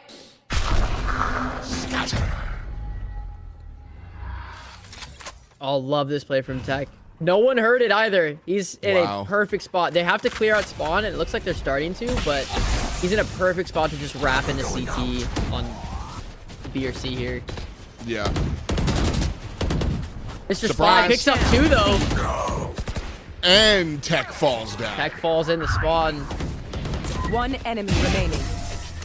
Oh, quick round for Jacoby. So, I mean, that was, this is what I call, you know, you just get stuck in the mud, where you half execute, right? They got the teleport out, they started to push, and then there was some resistance down C. And so, since there was resistance down C long, they kind of stopped, which means Omen's stuck here. You know they're pushing in, and you're just like, I can't go anywhere. And then you just, like, die in quicksand, right? Like, that, you just gotta push. You just gotta make that execution. Sucks. You just have to push through it, and if one of you or 2 of you die in the process, that's the way it goes right there. And yeah, it's just tough. Yeah, that happens, I feel like, so often in so many games, like, across the board, because it's just like, well, we either have to push and potentially die here, or we can maybe reset, but if we reset and don't make presence anywhere else, everyone's here. They had all the time in the world to bring 5 people to the site that we're now hitting, and we have to hit into all of their util. And then plus, like, work. there's only so many places that you can be when you're setting up, and so you've got 2 timers. You've got the timer for everybody to rotate over to where you are, and then you've got the timer for them starting to push into you and just taking you down, right? And so you're looking up at the guillotine, and you're just like, all right, can we go? Because we're gonna die real soon. Yeah. Like, and should I move or? Yeah. Do we just stay? And Omen's, you know, Tech is just sitting there like, guys, please push. Can you push? Guys, I'm gonna get caught. Guys, you gotta push. Okay, I'm dead. Like, there's nothing for him to do there. So tough. Again, 5-on-4. A surprising slash. Didn't expect this. Yeah, last match went to the Wasatch Warriors. They won 2-1 in map 3, and now we're on in the semifinals. We're watching the other side of the bracket here. So we're watching Jacoby versus KBBQ, and Wasatch Warriors is playing currently against Scarlet Knights on the other side of the semifinals brackets. And whoever wins either one of these best of 3s, they are guaranteed into the grand finals, and they gain prize money, a slice of that $10,000 prize pool, somewhere between $1,500 to $4,000 per team, guaranteed. Big money. Hunter's coming out. Okay, Naughty Beans. Loving the name. That's a good one. Yeah, what's our favorite name in the lobby here, chat? After this round ends, I'm sure we'll press tab and everyone can see everything. No pretty boy swag. this Yellow time around. Flash. I'm not sure what that is supposed to mean, but maybe he's a Breach player. Okay. One enemy fun. remaining. I like the Sova named Oh, ISO. Feint kills 3 on the way down. Almost. Clutches it. Yeah, but almost is not all. It's just most. It's only good in horseshoes and hand grenades. Very good. Where did you get that? What? Horseshoes close on the counts and horseshoes and hand grenades. It's it's a It's very old. yeah, It's an a old- really old saying because I say it all the time, and like people ask me sometimes, they're like, "What?" And I'm surprised that it catches them off guard. There's an old record. There's an old CD. Revealing area. Thing. It's funny. I've never heard anybody else say it besides me. Oh, that's funny. My mom grew up on a farm, so she used to say it a lot growing up, and yeah, my grandpa used to play like horseshoes and stuff. So yeah, that's just- funny. I almost said I love it. bocce ball. Bocce ball's fun. I played a bunch of bocce ball with Croquet. I grew up knowing some rich kids, and I used to go over there and play like bocce ball and croquet here and there. Oh yeah. That was fun. I like bocce ball though. I live in Southern California, so the bocce ball and like croquet, I feel like it wasn't normal for sure, but it was like it's hot enough outside that it's like okay, we could do something, but we don't want to go play like volleyball. Right? You know, I don't want to be drenched in sweat in 5 minutes, but I would like to be outside, and that's So bocce ball for me was like all the rich kids out east on Long Island or from Connecticut. You know, they like everybody's into the fancy stuff, and so this is the most athletic we can be. We'll play bocce ball. Gotcha. You know, you come to my house, we play football at Thanksgiving. At your house, we play bocce ball, right? Like it's more civilized. One enemy Yeah, remaining. I definitely was somewhere in the middle there. Definitely wasn't on the fancy side of it. I was wearing neon basketball shorts playing bocce ball. So yeah, I mean, like I get it being outside. Like you're in SoCal, you're like, nah, man, I'm not playing flag football. It's not happening. Like, yeah. During the summer, unless we're at the beach, then it's Last perfect. round in the half. 'Cause you're supposed to be hot. And, you go play volleyball and then you jump in the ocean and then you go play more volleyball and then you jump in the ocean. It's the greatest experience ever. I mean, This is a nice spot. my brother plays in a. I used to play in it too, but my brother plays in a beach volleyball league up in New York, and like, yeah, dude, he's like, yeah, we lost, so we had to jump in the water. I'm like, what happens when you win? He goes, we jump in the water. Yeah, it's so good. That sounds like a great summer, dude. It's awesome, man. While we've been talking about bocce ball and volleyball and the environment of temperature around us, Jacoby and friends turned on the heat, or maybe turned off the heat against Korean barbecue here. Yeah. Because they are not cooking. The entire teamwork was really kind of funny. Spike down. I probably should have said something. The whole team just came around from the other side. Yeah, the 4-man flank went a little crazy there, and that was insane. You just push into the site. You're like, where is everyone? And they're just coming from your house. Like, what up, dude? Yeah. You know. So, the Korean barbecue was up, by the way, 5-2. It's now gonna end at a 7-5 half, is what it looks like. Yeah. That is crazy. What a comeback from Jacoby. That is incredible. Creative plays to really get there as Switching well. You know, like sides. we said, the giant 4-man flank We he are brought up strong was because we are together. huge. Don't forget that. Oh man. There's beach volleyball leagues? Dude, there's everything. There's pickleball leagues. There's spike ball leagues. There's a league for everything. Once you hit like it's really interesting. Once you hit like your late 20s, what winds up happening is people that have weird hobbies, some of them have money and they'll just do it. You know what I mean? Like I mean, you rock climb, right? There's entire gyms now built around it that didn't exist in the 90s because people that like indoor rock climbing didn't have any money, right? Well, now they do, and now they're opening up indoor rock climbing gyms, right? So you see this kind of all over the place. It's kind of fun.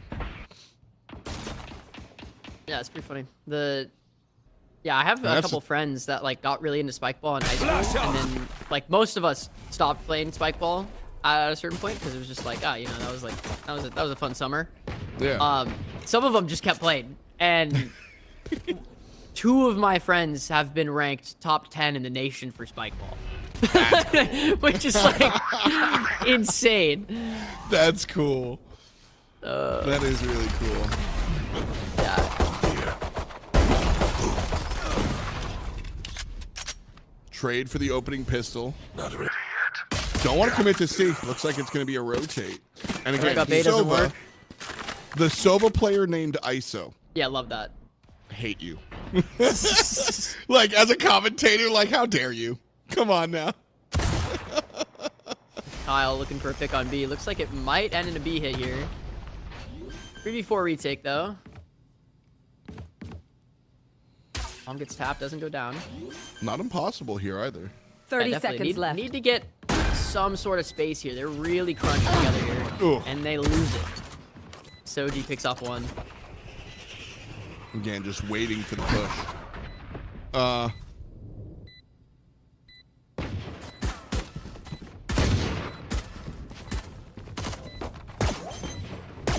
and the shot goes off, and it's not going to be enough. Yeah.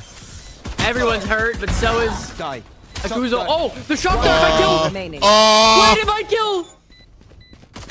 Has to run in. Baits it out. Dollar and a dream. Dollar and a dream. Oh, the dream. That second shock dart could have been devastating if he held onto it for a little bit longer. But I mean, that's so hindsight. Yeah. It's so hindsight. Like, you're 1 HP. You want to just get this off just to pray it works. Like, yeah, exactly. Yep. Oh, man. Yeah. Yeah. There's no caster criticism there. Every single person does the same thing in that scenario. You got 1 HP and just. But damn. Oxo almost made it happen. How do we say this guy's name? I said Oxo. Oxo. Akuzo. So Sova. So Japanese it might be Akizo if they're trying to do the Japanese thing because I see the characters, but yeah, that's a tough name. Enemy tag. That's crazy, Sova. That's my I have a bunch of MIBR skins. Oh yeah. I don't really root for them. I just think it's funny to have their skins.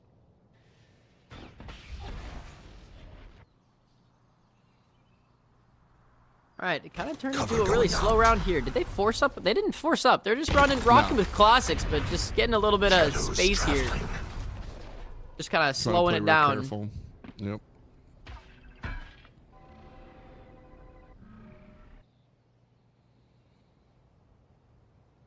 Omen by himself, 3-1 split. 3 players have already made it down long. A. You'll be able to plant relatively safely. 30 seconds We'll left. see the full 5-man rotation come out. Now, Omen being able to cross is going to be pivotal for this defense. Yeah, they actually got the bomb down. That's great for the eco. It's Omen flank though. Yeah, well, And Naughty Beans. I do love Naughty Beans. That's such a fun name. Last player That's a standing. good one. Find a stinger on Killjoy. I've never Defuse seen the that spike. sight in my life before. That's crazy. What'd you say? Flawless. Oh, I just said buying a stinger on Killjoy. No, I do it all the time, every day. Yeah. I see that every single hour. Oh man.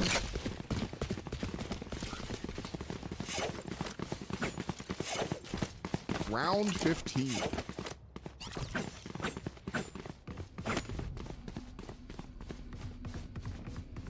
Yeah, Naughty Beans or the guy named ISO that's not playing ISO. And likely won't play ISO. If he's the Sova player, he's probably not playing ISO. Camera taken out.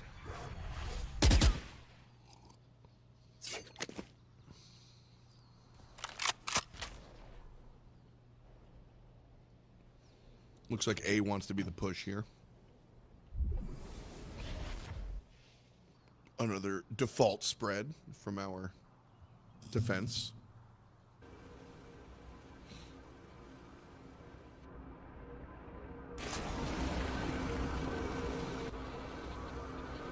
We're out with the drone.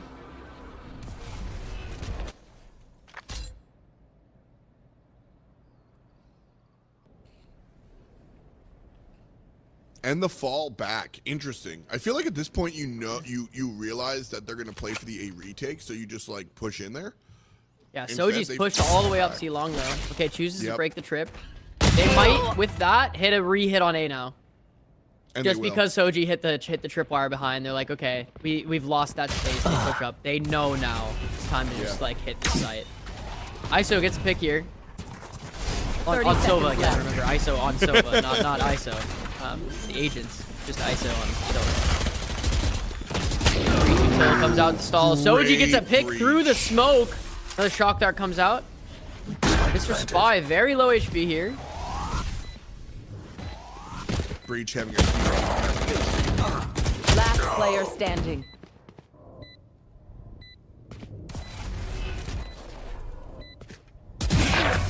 You? Outrun me?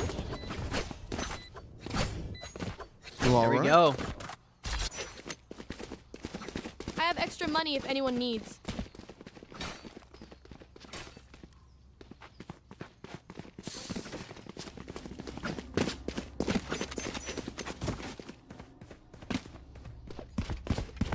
Shifting over to C. Turn out.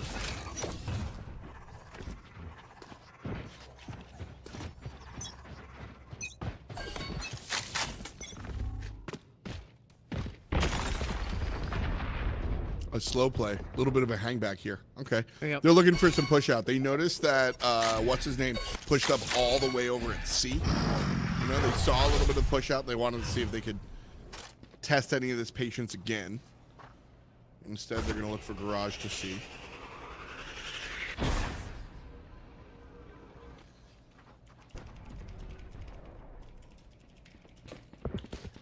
All right. Enemy tag. Oh man, big heavy presence from defenders. You know exactly where the target is, and so instead it's going to be an all-out run to A. One person make it on happen. the defensive side is local. He does have the op here.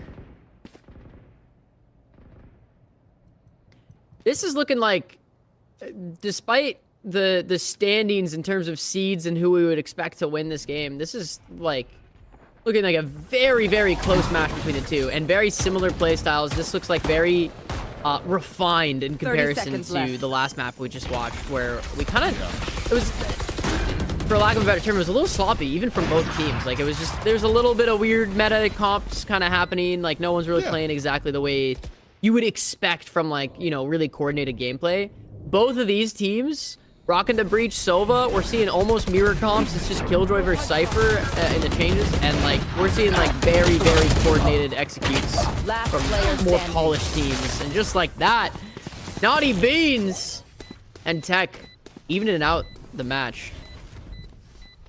You're not wrong. Polished is the word. You know, intentional, organized. We're definitely seeing more of a cohesive game plan from these squads, not just in their agent picks, but like the way they're approaching these sites, the game plans that they've got going on. You know, you can tell that this is, well, we're in the semifinals, right? Like, you guys watched 4 weeks of Swiss, you know? I imagine the level of chaos was highest there, and then when we whittle it down to our quarterfinals, it's still a little chaotic, but we're getting there. Now we're pretty controlled. in our finals, we'll see some good stuff. And then in our grand finals next week, we should see some really strong and storied Valorant. So fun kind of seeing the crescendo of strategy.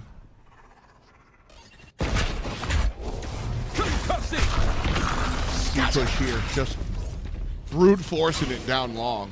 Yeah, sometimes gotta hit the mix up, but pretty much everyone is here ready for this retake. 5v5 retake happening quick. Spike Less planted. concerned here, honestly, about the retake. Happy to see them push in. Yeah. It feels like Jacoby and friends have just been slow a lot of the times when they don't need Yeah, to. that's the difference of being able to play into a Cypher versus a Killjoy, honestly. I think if you're playing against a Cypher, you have to be a lot slower about your takes, and you have to make sure that nobody's gonna just like insta run into a tripwire and, you know, get spammed. Versus running into a Killjoy defense, you kind of can do those little faster executes, but at the cost of you're probably gonna take a little bit of damage on the way in. And if the team can play retake better together, it's gonna work out, and that's exactly what we just saw happen for the side of KBBQ there. Placing alarm bot. Placing swarm grenade. So we're getting KBBQ later? Is that funny? Turn out. Tell If they win, I feel like we have to. I mean, it's tell the just Space crazy. Force to send a plane. Let's go. Actually, we've got one or two Get out of my way. good places in Atlanta, but Southern California definitely more of a KBBQ spot. I got like 3 places that are like 20 minutes away. It's awesome. Ooh, good flash. Oh, great flash. It'll get And the with the job double done. headshot wallbang. Yep. Job done.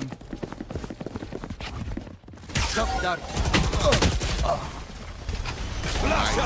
Bastard. It's funny, like, at the beginning of the game, we were kind of applauding the slower down speed, you know, we like this style of gameplay. But I think that one of the things that has prevented Jacoby and boys from finding a lot of success has been playing too slow. We need to see a little more gas in the tank. And Totally. these last couple of rounds, this is the tempo. Like, I consider this fast play. And this is slow compared to the first match. Yeah, that we exactly. watched. So, you know, a little bit more of a speed up here. And I think this is exactly what Jacoby and friends are looking for.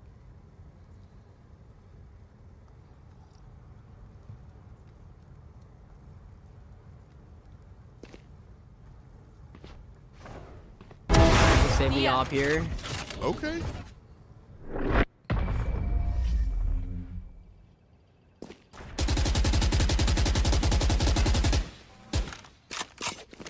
Smart.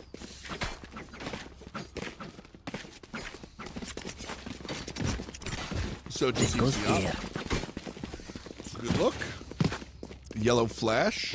No op for the opposing jet. Yes, this should do.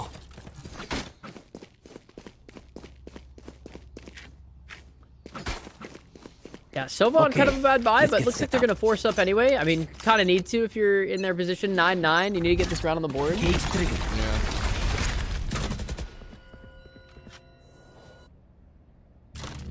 Again, one of the closer games that we've seen of the series so far. So, again, this is where all the money's on the line. Winner of this best of 3 is walking away with their share of a $10,000 prize pool. So, this is where we expect to see the best gameplay. When it's like, this is, you know, last best of 3, it's like, oh, okay, if you start losing, it's like, all right, well, if we're not looking good here, we're probably not going to win the next one. And you could easily let your mental slip. But here, Right. you've made it. You know, you're there. And if you're not putting everything out on the line here, what are we doing?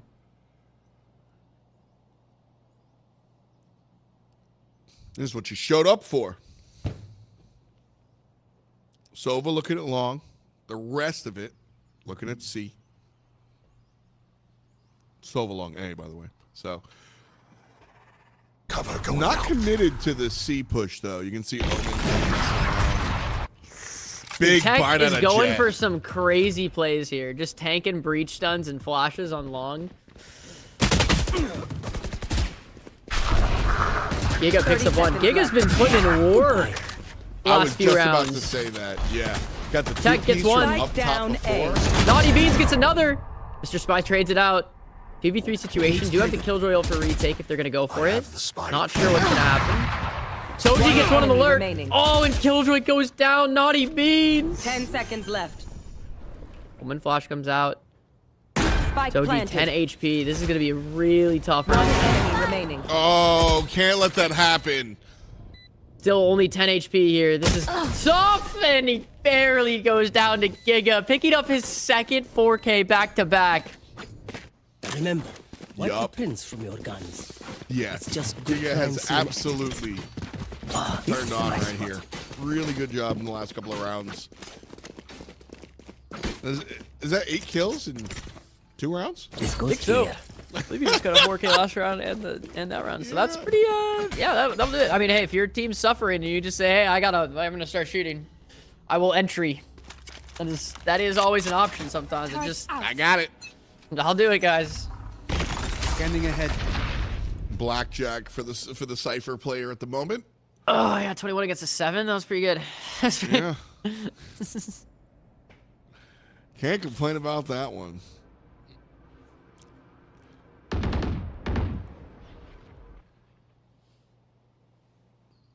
Back to the Giga slow play. No pun intended for Giga, but back to the extreme wait play. Just waiting now for timings, waiting for some of the util to expand and dissipate, and then push on in when there's no room for error after the point.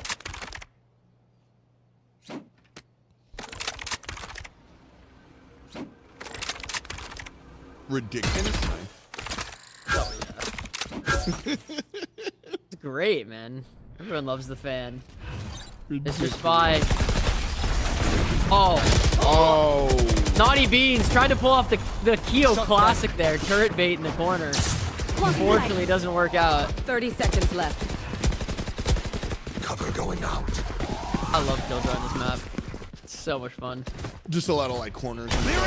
Yeah, just a lot of like really fun kind of ratty angles you can take where you can bait your turret and just. I just feel like there's so many options to play around your util and 10 seconds you can't left. do with other agents. And that's Canceling the spike plant. Last player standing.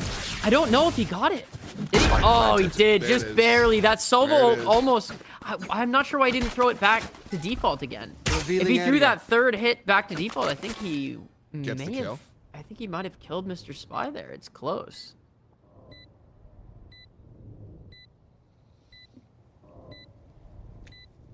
This is a tall ass 1v3 with a ghost. Okay. Yeah. Does have a Spectre. I was like, is all you have is a little pistol? That's rough. But no, you got a little Gotta Spectre. defuse pick into a Phantom. one-way. You're stunned. You're crying. Thug. Nice. You gotta stick it at this point. Yeah. They There's can just play there's time. no chance. Yeah. Yeah. Again, caster cam, armchair quarterback. You get that first kill, the second one, you just stick. And like, if they kill me, they kill me. There's Yeah. no way I'm getting out with my gun. Like, that's the right play. Of course, in the moment, different. All right. Yeah, good for it. Timeout coming in for the side of KBBQ here. Woo! Great first game so far. What are we thinking in terms of team play here? What do you think of neutral right now? What's your takeaway? I mean, it's honestly, it's a real tight one. It's kind of tough to call either way. I'm pulling it up and looking at it right here. And like, I don't like how slow Jacoby and Myers are playing. Yeah. Jacoby and friends are playing. It's really slow, and not that I don't like it. I think it's fun. I enjoy it. Yeah, it's working. Even if it wins this game, I don't know if it wins map 2 and map 3. Yeah, I don't 'cause know how much like longevity this approach has. Yeah, the 2 rounds that they won have brought them to the 11-9 scoreline here are a result of Giga getting 8 kills in 2 rounds. Like that's not really good team play. That's one person really popping off. So I don't know. We'll see. I mean, we'll see how the cookie crumbles. On defense, the slow play might work out better. I feel like they had a better first half just by vibes, but looking at the numbers, it doesn't really look that way. So I don't know, man. They might win this map because of some late game heroics, but I think that this extreme slow approach, always trying to bait the defenders into making a mistake, what winds up happening is they make the mistakes at first, and then as the game gets later and later, what we just saw winds up happening. You lose those opening gun battles. They are going to take your chows on these long angles, and you have trouble getting your wheels onto the ground. So. No, exactly. Just like that, Soji makes it a 5v4 to start off the round, and that's what they need, honestly, going into this. You need a little bit of a confidence boost. Yep. Okay, now we can win this round. And we got Sova pushed up A long. Maximum info out of this right now. And Soji posted up. Giga gets another, though. Traded out for one. Breach ult's coming out. Doesn't know somebody's on him. Double flash trades it. A lot of breach util going into the A link. 30 seconds left. For that. And the flank comes out, but Mr. Spy is really ready. Killjoy ult also in garage. It's planted for A-Link. This ult doesn't really push them out too far. It might be a one enemy remaining. Definitely is if that's going to be the way they play it. Yep. Push down mid and to take 2v1. Mr. Spy kills one. Oh, 40 in hand and not a lot of health. Oh, he almost made it work. I thought it was going to happen, HP. dude. That would have been the hero play of the tournament if he pulled that off. Dude, Mr. Absolute Spy. game-winning clutch if he pulls that off in a 3v1 while having 10 HP. The confidence and like you know, it's funny, like it's a character animation, but you can see the player behind it. Like he pushes forward at the same time he takes that shorty out. There's no guesswork. He's like, I'm doing it. I'm not thinking about it. I'm taking my shorty out, and we're killing 2 people today. If he committed to that second shorty shot and like took an extra literally quarter second to shoot, he won the round. Yeah. But it's so hard to do that, especially while you're 10 HP. You just want to try to get the shot off and pray, you know. Like your heart rate's like already up. Yeah. Could have been insane.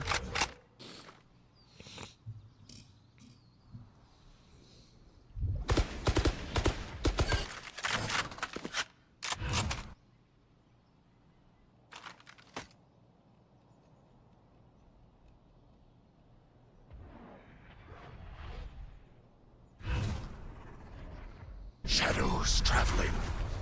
Oh, beautiful kill. Down. Tech's waiting. Love that. Omen ult out. Just panic. Get back. Yep. Huge. Don't risk it. Play the numbers. We got to pick. So worth the burn and ult in that situation. I also like it because you've seen C long be held by our jet player with a sniper or a long gun. And now they play it up close with a shotgun short. They are keeping things moving. Yeah, they're playing this phenomenally right now. That 30 seconds that play left. specifically of having Sova sit up short, hold the short cross. They've gotten killed too many times from the long lurk, and wow, they've just adjusted so well. Strike down A. Fantastic. Whatever comms came out in that timeout on the side of KBBQ was perfect. They've completely adjusted their playstyle to like pick them off on their slow plays here. That was so cool. Like this is why I love this game. Because, like that's exactly what it was. They went to a timeout. They were like, problem A, problem B, problem C. Here's the fix. Ready? Do it. You know? And they actually just did it. They adjusted long. They adjusted everywhere. They hit the cross like you said. Man, that's beautiful. They really just downloaded their opponents. Let's see if it was a lucky round or they could do it again. Going into an eco, they're pretty much... Yeah, look, push. Jet's all the way up here. And has help. Oh, it's picked. I don't know about this one. We were just glazing them a little bit here. And I think this play may have been a really poor decision for them to push up on defense there. I'll make the wrong choice and disagree with you. Like I think you know the ins and outs of this game better than I do. But I think they made the right call and lost the gunfight. Like I think they haven't pushed up C long at all. Yeah. You know? Here's my pushback on that. I think you're right. Next round. Only reason they shouldn't do that, they're on an eco. Okay, word. Just Jacoby's on an eco. Worst thing you can do in an eco is push up and give them a rifle. Yeah. And that's kind of what just happened. I felt like my brain was like they were afraid of taking the long gun because they are on the eco. That's why they pushed up. But that's the other side. It was that like if you do go for the hero rifle play and you lose it, well then it's really rough. So. Yeah, because you could just completely give up a sight and just play retake, and you're gonna have better guns. That's fair. One enemy remaining. Yeah. Oh my gosh, it's a 1v1. The dream. Woof. It almost happened. There we go. 12-11. Match point.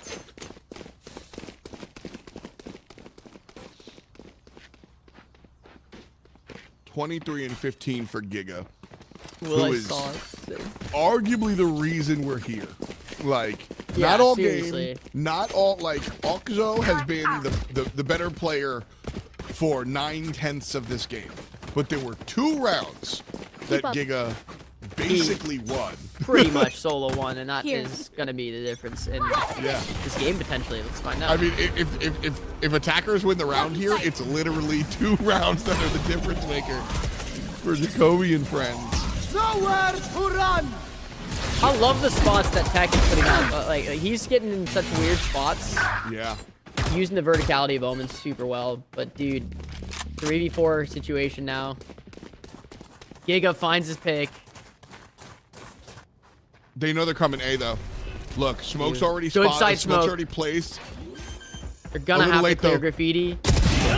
By himself. Oh! So close. 2v3. The side smoke is beautiful.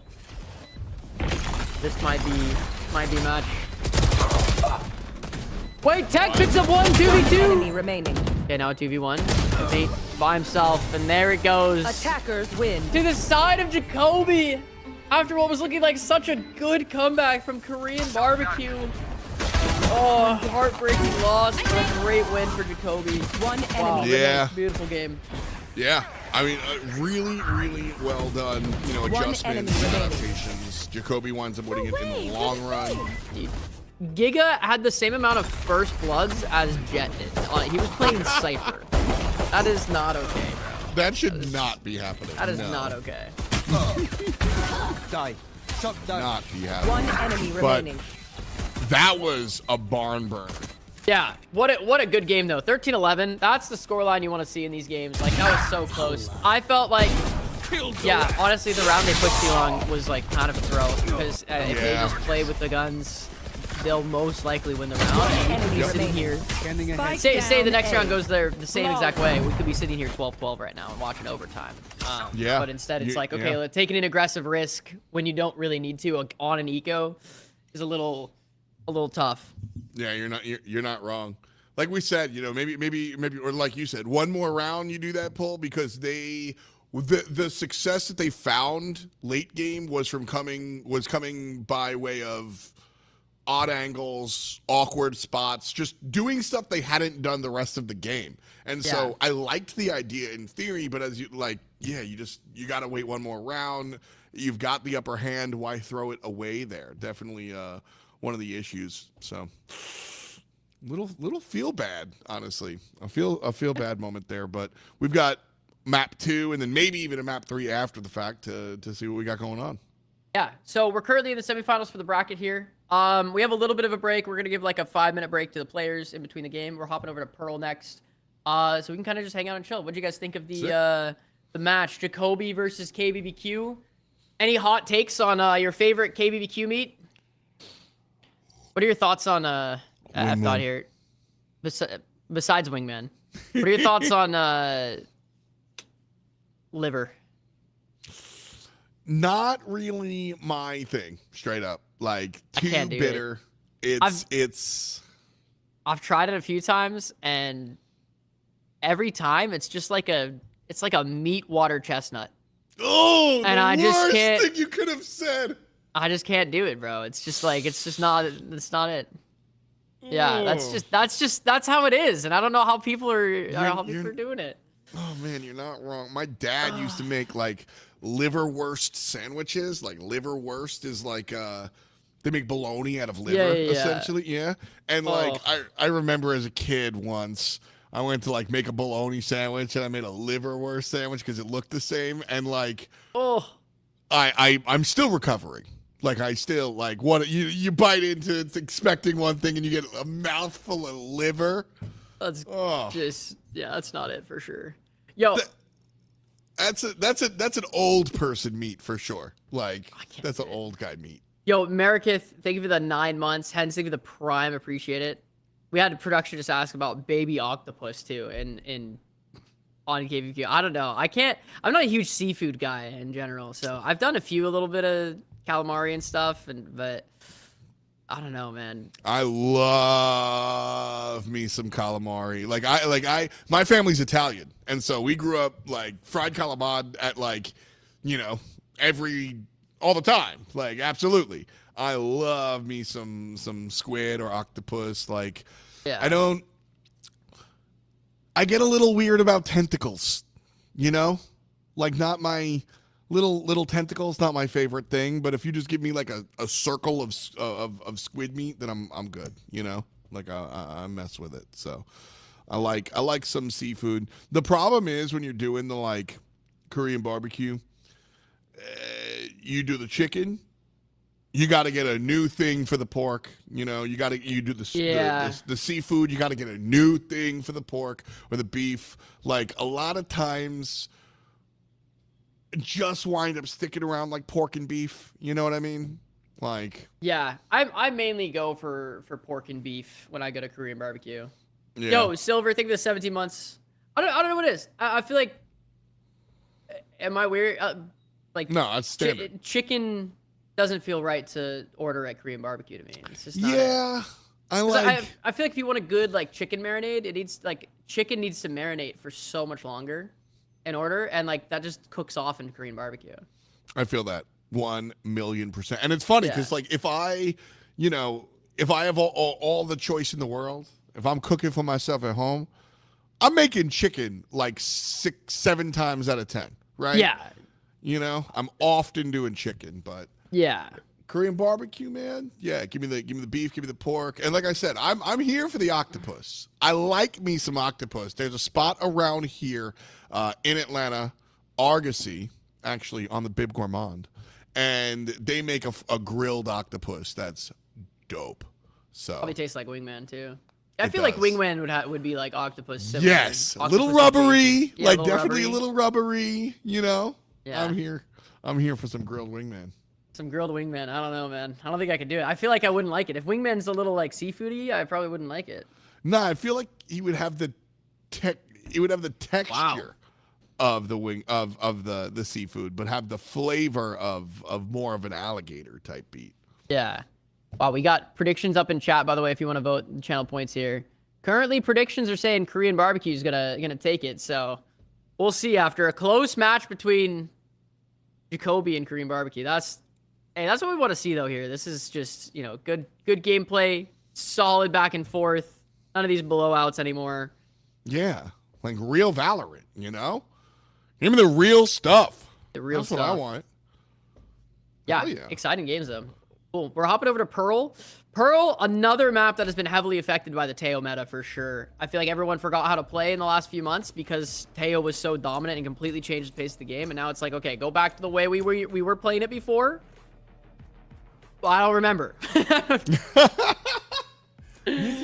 This is one of my I don't love this map. And I'm with you. I hate you this why. map though. I couldn't tell you why. Like, you're more intentional with your thoughts around here. Like, why don't you like Pearl? And it's probably the same reasons I don't. But I don't know how to verbalize them. Yeah, why don't I'd you like say Pearl? For me, the biggest reason that I don't like Pearl is because of Vice. Vice's util is too dominant in the small chokes that are in this map, which is very odd because KBBQ is opting to run a Killjoy over a Vice here, which I think is probably like, I'm not gonna lie, if I'm loading into this game, I'm probably dodging on this team comp because just straight up Vice on this map So much control. is the best agent on the map. Like Vice is like an S++ pick. The next best agent is probably Fade, and she's like A tier in comparison. Like it's not even close. Yeah. Vice util, you can spread around the thorns and the wall across the map, so that whenever a team decides to push, so you can either have, say you have a wall for B long, you have info for that, and then you put a thorn in art and then a thorn A main. The only place you can then push and not run into Vice util would be doors. So you can have 3 out of 4 places locked down by Vice util if you spread it out appropriately across the map. And then you just mix it up for the entire defense half. And you just, on the attacking side, if you run into thorns, it's not like a Killjoy Molly. You can't just go, okay, I'm going to tank some damage and run through it. If you run through a thorn, you're dead. Like you're not dead. You're not just dead, but you're slowed, and if you're running through a thorn and a smoke, you're just instantly gonna die. So, yeah, I don't know. The Vice on this map is way too dominant. I think, I don't know. Global utility from Vice needs to go away or something. I don't know. I don't hate that take. I don't hate that take. I mean, Vice. Yeah, I mean, the ability to just, like, lock down from a distance is what's really scary. Yeah, for sure. So we have a little bit of a tech pause here, by the way. One of the players crash loading into the game because that happens. Wasn't me. It does that sort of thing. But yeah, so if you're running into a Vice... Actually, somebody dodged because they saw Killjoy on the team. Oh, man. That's funny. So, yeah, I think... like, versus, here's the difference, is like, I play a lot of Killjoy, and I love Killjoy as an agent. Sure. If you choose to play Killjoy on this map, you're so boxed in. You're so boxed in. Like, you have to play around your alarm bot and your turret, and that gives you such limited options. You're either playing A and Art, or you're playing doors and B, or you're playing doors and Art. Like, you have to pick one of those two. You can't spread your utility across the map in the same way you can with Vice, or even Cypher for that matter. And yeah, it sucks. Are you familiar with the like 3 types of players? Spike, Johnny. Are you familiar with that at all? What? So like there's this philosophy that there are 4 types of players in any type of game. There's Spike. There's Johnny, there's Vorthos, right? Spike wants to win at all costs. They're playing the meta. They're playing the S tier picks. Yeah. Johnny wants to, like, win. Johnny wants to be clever. He doesn't necessarily care if he wins or loses. He just wants to be clever. I feel like this is one of those things where, like, I can tell what kind of player you are. If we're on Pearl and you're not picking Vice, like, you're not doing the best strategy. You're picking something to be clever or creative or have fun, but you're not trying to win. Like, you have complete lockdown control. And you're choosing not to do that. That could be a little rough. I am normally, like, 90% of the time I play, I'm Johnny. But if you're looking at a tournament environment or something where it's like the entire goal is we need to win, you can't be Johnny in that environment. Yeah. You can't be Johnny. You have to be Spike. I love the Johnny Spikes of the world who are so good at weird stuff that they wind up being competitive anyway. You know what I mean? Like, those are really fun players. And, like, that's who I wind up, like, really watching and becoming, like, big fans of. But yeah, I mean, that's like 90% of my content is me being Johnny. And going, okay, I'm going to go no rifles to Radiant. But I'm if playing the whole goal is A-tier winning, stuff. Gotta do it. Like... Yeah, I'm in the rivals queue, pissing people off because I'm playing, off meta, and like. Yeah, no, that's always been... I'm going 30-2, so deal with it, kid. Like. Awesome. Bedazzle, thank you for the 5 months, by the way. Let's go. All right, we're hopping back in. Let's go. Starting it off. Game 2. We're up 1-0 on the side of Jacoby here. If they win this game, Jacoby secures anywhere between $1,500 and $4,000 for their team. So, just a little bit of pressure on the line, especially since it's been 8 weeks of qualifying matches over the course of 2 splits to get to this point. This is where to prove it, where to make it happen. And we'd love to see him make it all the way. This is the put up or shut up moment. That's what you say. Yeah. you spent 4 weeks, 8 weeks in Jacoby's sense here, right? Like, it's been almost 3 months trying to get here. If you were a squad that played Split 1 and scrubbed out, now you're here for Split 2, again in the top bracket. You know you're good enough to be here, but how do you make that next step? It's been, like I said, almost 3 months, bro. And now you've got to make this transition. We're let me see real quick. Giga was on Jacoby and Friends, right? So Jacoby and Friends are on the left. Okay, cool. Jacoby down the first round, but yeah, we got an interesting team comp here. I actually, so KBBQ, despite running Killjoy, which again, I love Killjoy, don't get me wrong. They also are running a Viper. I was going to say, does that affect, because that's a whole lot of area denial? It definitely can. I still think just running a Vice is probably better than running the double controller. I think you should probably just swap. Down mid. If KBBQ swapped Killjoy for Vice, they have probably the best comp that you could run. Running Yoru, Viper, Fade, Astra is like ideal. Mm-hmm. That's my... If the meta changed more often, I wouldn't mind what I call like solved, like pseudo-solved maps. Like, that's the best comp for this map, period, and there's no more discussion. I don't love that balance like that state. No, it's definitely becoming more and more like that, especially even just in like the higher tier ranks. It's kind of just like, okay, yeah, this map's solved. Like, Icebox, I absolutely hate Icebox for that matter, because you can switch who you play on Duelist and maybe Initiator, but if you don't have a Viper or a Killjoy, you are throwing. You are full throwing. And the way that you play Viper and Killjoy both on Icebox, it's like, all right, if you're Viper, wall B or mid. And if you're Killjoy, turret mid, alarm bot B. Every single round, no variance. Do not steer from it unless it's like an eco or something. Like, that is what you do every single round without fail. And I hate that map as a result of that.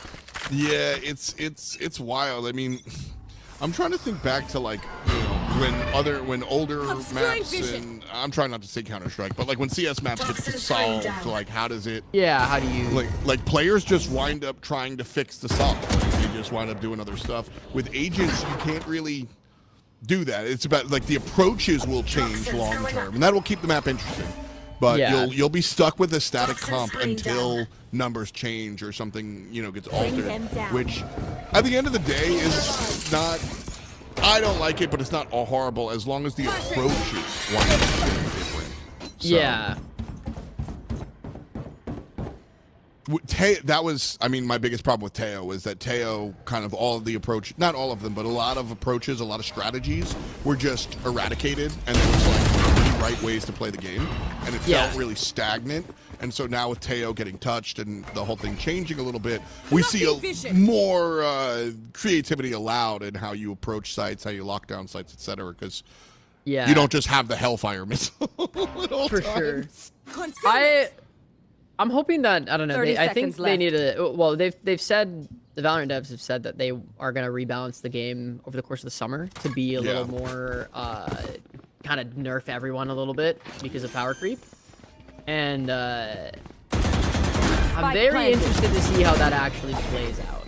I mean, it's wild. It's been, what, 5 years, 6 years? Like, it's been a long time, and, like, power creep, like you said, kind of always comes in. It's a very interesting conversation about, like, how, you know, how to develop a game early on versus late on. Hold that thought, though. Fade's, like, 2v1 doing something here.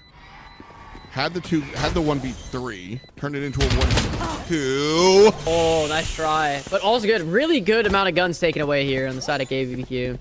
Yes. Yes, very, very big. Rough crosshair placement, might have been able to pull it off if you nail that, but, you know, coulda, shoulda, woulda. Either way, 2-on-1.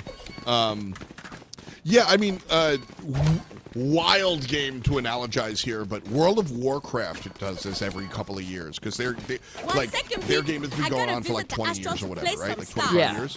And so there's natural power creep, and then you level up to like level 100, and then they go, all right, next expansion, we're cutting you down to level 50, and you're doing half of the amount of damage, and like everybody just kind of eats it, and you get a new like life cycle of the game. Yeah, I totally. imagine something similar. We're just like, all right, we have some crazy abilities here. We're just gonna limit this like range or scope or whatnot to make it more, Season 1 beta of Valorant felt like Counter-Strike with certain characters being able to do certain things. Totally. Valorant right now feels like Overwatch. Bring them down. Yeah, exactly. And I think the goal is to go back to the way it was, but I think just the amount of agents, it's gonna be really hard to not just make it so like abilities are bad. Face your fear! It's gonna be I don't envy being a dev in this situation here, honestly.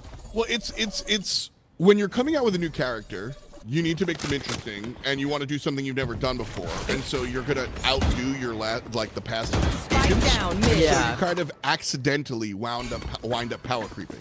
But then when your goal is to take a look at these 30 agents and make them all even, that's easier to do as a back pass than it is to do in the moment because of that desire to get people playing the thing. So when I read that article about the big change, I was so happy because I spent some time doing design work, and that's a different task, and it's easier to redesign the whole room all at once rather than slowly put lamps and all of your objects around. It just looks like you got a bunch of stuff, whereas now you've got a bunch of stuff, you go back and rearrange things, it actually looks like last player standing. I think that'll work out for them. Yeah, I'm hopeful. I'm very excited. I'm hopeful. Definitely just want to see less of the solved look at the game.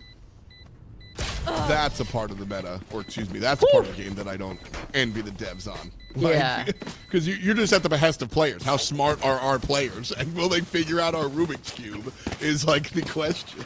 But yeah. Wow, KBQ back to pistols. Back to pistols. Yeah, started off with a nice 3-1 on the board here. This is really good, honestly. I would say that this map, especially if you have a Vice, if you're on the side of Jacoby, you're probably defender-sided team right now. And going 1-3 against that is going to be a little rough for sure. Oh, but they're making a play down long. Love this. Slow walk up long. As 5. Maybe we can get a gun here. One peeks. Oh, Soji takes out 3 by himself. Oh, that is beautiful. What a perfect play. Oh, man. For an eco round, hey, can't expect too much more from that on the side of Jacoby. They tried some, got mowed down. Could have gone the other way and been great, but they were so ready for the push up long. That was beautiful. Love to see it. Ready and waiting. Easy.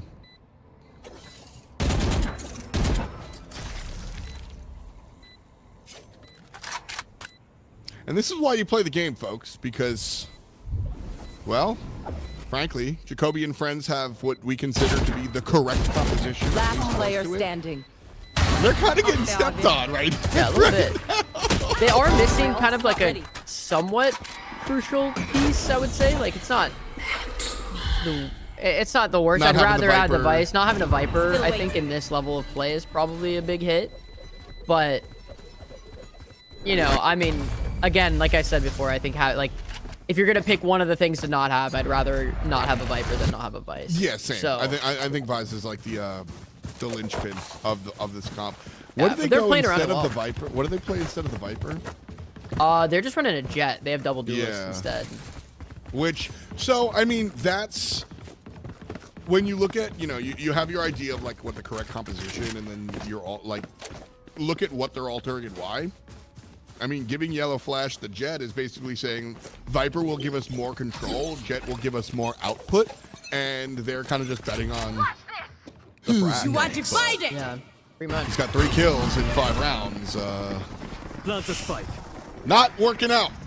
Somebody asking chat, is this casting or a podcast? That is a great question. Yes. Yeah.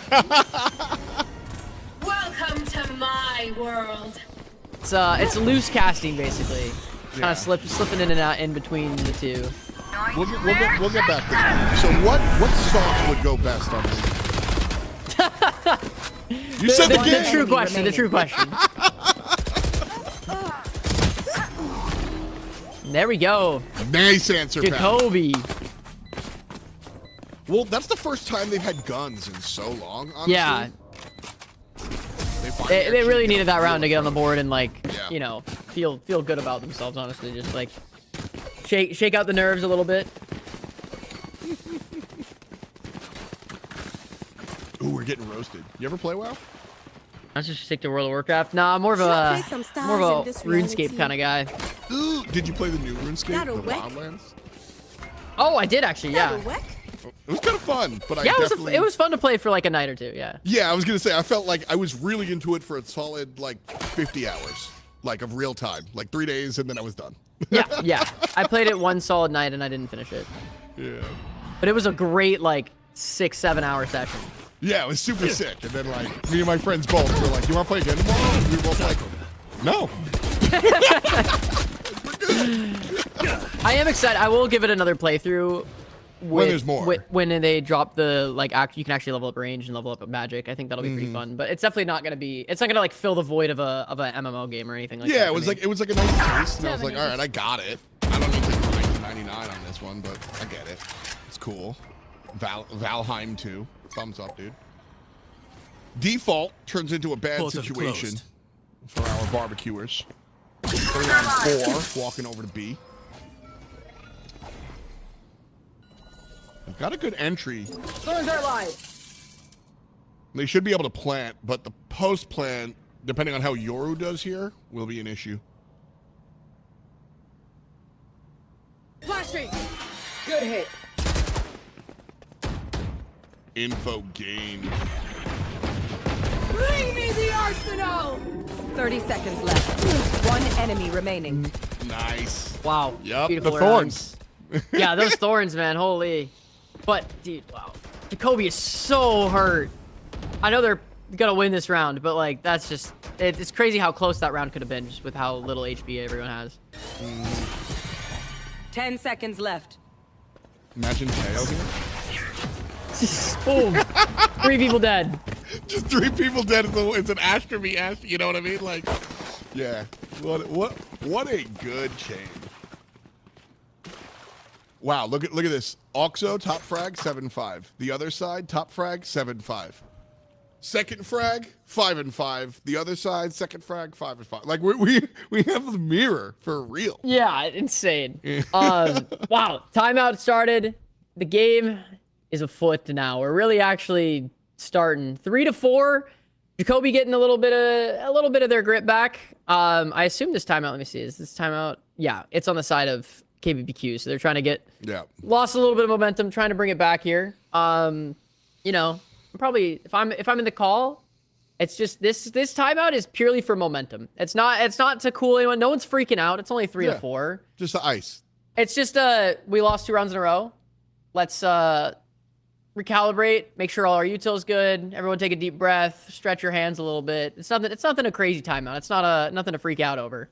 There's been times like I've coached a couple of teams here and there in Counter-Strike games and stuff, and like there are some timeouts where we hit the timeout and I go, get up and come back in 30 seconds. Like just like stretch your legs. Yeah, dude. exactly. Like just don't talk to go. anybody, just breathe, come back. Yeah. And then we hit the site again. No problem. Like, Yeah, that's just, what that timeout is. Just like no, exactly, and that's what I think that's exactly what we just saw right there. Just a hit. Yep. I'm gonna go stretch my legs. Yeah, just all right. That was an oops. Let's try to get without the oops. See you in a minute. Like, love that. Concealment. 3 players running up mid. 4 actually. Satisfying. Yoru all the way hanging back. I hate the stagger push, especially when you have like a doors situation like this. You see it in Garage as well. On the last map that we played. Like, players walking in 1 by 1 into this spot all One 4 enemy deaths have remaining. happened here. Wow. Like, Yeah. finally they get a kill off Absolutely of crazy it, but indoors there. like all 4 players died in the same spot at separate times. That's a you thing. Like that is a glaring misplay that can happen coming out of the timeout like that.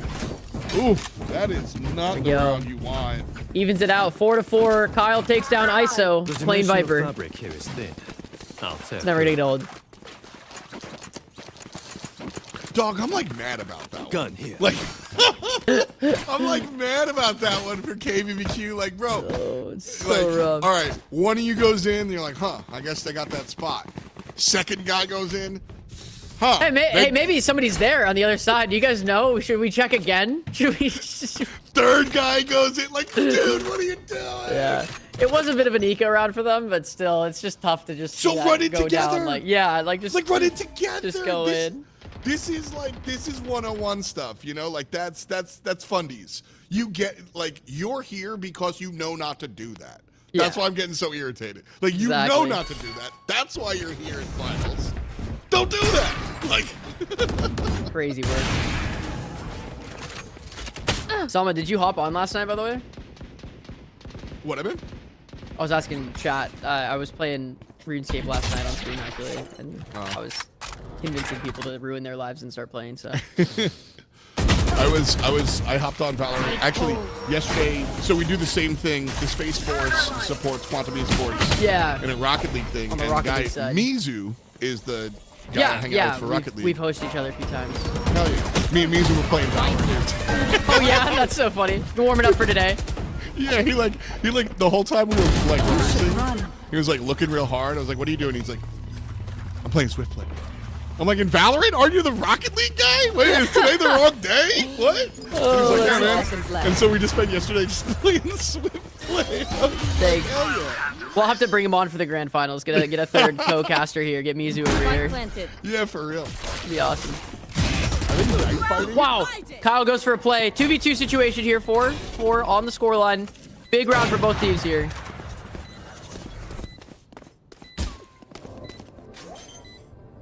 They hear One that? enemy remaining. Gotta swing out. Oh, they tried. Oh no, the timing. The timing's gone back and forth. They heard the shots through it. Volley's gonna come out, but it doesn't matter. Naughty Beans goes down. They have enough time to defuse. Wow. Well done. Hey, yeah. It's good. Crazy round. talked Jacoby a lot taking the about- lead. Yeah. We talk a lot about agents that we don't like. I will say, I do love Astra. I think that she's a good stars in Valorant the Astro agent. plane. Like, I should do. being able to place the smokes from a distance doesn't I'm going bother above. me. You know what I mean? I like this character. That should work. Yeah, Astra is... I don't know. I feel like Astra... I do think she's not like a terrible addition to the game. But I think may have been one of the first agents that like I don't really like love in terms of gameplay. Like just the flow of even just like having a suck to place down a bomb. You can put the Astra pole right next to the bomb and pull somebody off the fusing, and you can do that completely risk-free. I think it's something that's like that from like just a core gameplay standpoint. I just like slightly disagree with. I agree there. But I'm not a dev. That is the change. That is the change that I would make to Astra. To be like, Yeah, I like the unironically, that is risk. the change I would make to her. I love the risk of placing a smoke. You know, Yes. because you're completely vulnerable on placing a smoke. But when you're playing post plant specifically, like Astra could be on the other side of the map placing a suck and then pulls off of somebody else's sound cue. It's like I don't love that. Yeah, I part of it. don't love that either. You are divided. I like that. 30 seconds Oh, Kyle's left. gonna make a play. Last Full player flash standing. doesn't They were matter. flashed. They got him. Let's go, Naughty Beans. Naughty beans. Spike planted. Was that like baked beans and with like vodka? Yeah, I don't know. Naughty beans. Just Naughty Beans. There we Honestly, go. it's a good phrase. Like it just sounds it rolls like off the something. tongue. Like, you know, it sounds like something where like you ask some guy to do you a favor and he's a little weird. He comes back and he's just like, "Naughty beans, bro," and you're like, "I don't know what that means, but yeah, you got one." Like, like. Naughty beans. Not a beans, bro. Not a Close out beans. 5-5. Love to see it. That was a great round from KBBQ. I think I'm definitely gonna start saying naughty beans. Like, Yeah, just, you gotta just work that into the vocabulary a little bit there. I mean, things go well, naughty beans, bro. Things go beans, poorly, naughty beans, bro. It's a one size fits all. It just fits. It's just naughty beans. Nobody knows what it means, but it's provocative.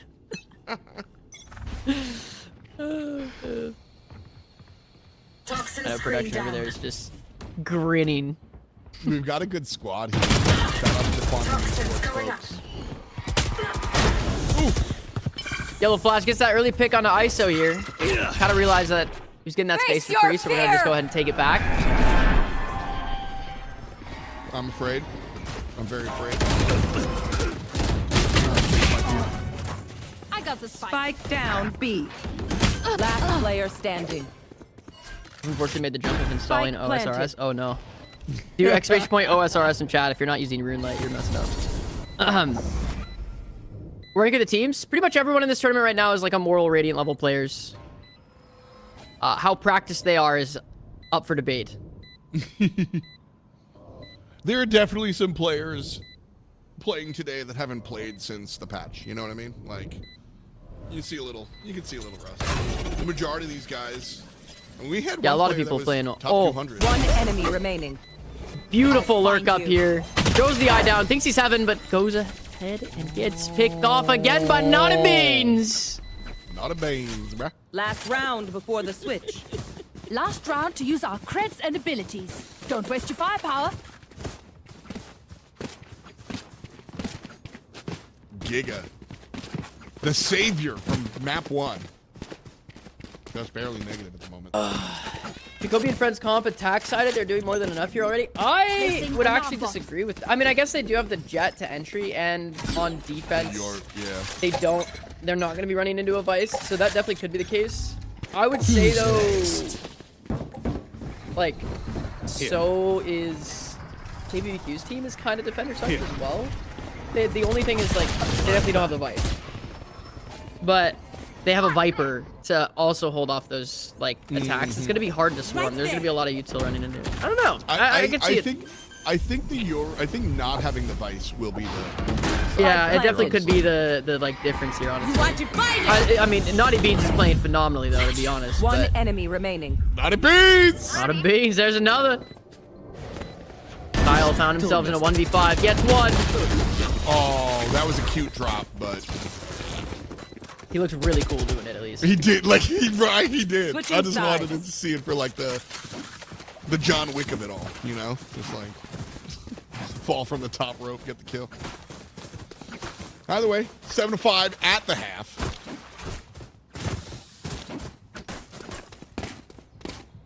Tech played really creatively in on map 1. That was the thing that we found from Tech, was that the Omen was always in a position that you didn't really expect, especially in the second half of the game. Spikes here. So expecting more creative approaches from that player is definitely where my mind's at. But For sure. Naughty Beans kind of coming out of nowhere, was a little quiet on map 1. So.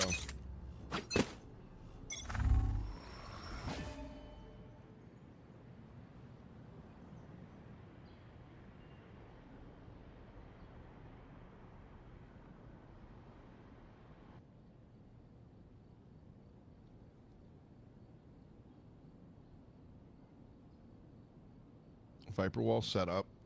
Yeah, making it happen. Nice little slow pistol play here. Heavy presence from defenders on B, and the push is for A.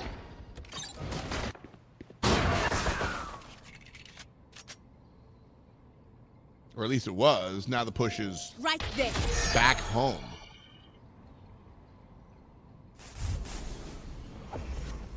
Tech's gonna move up. Mr. Spy. Oh. Mr. Spy.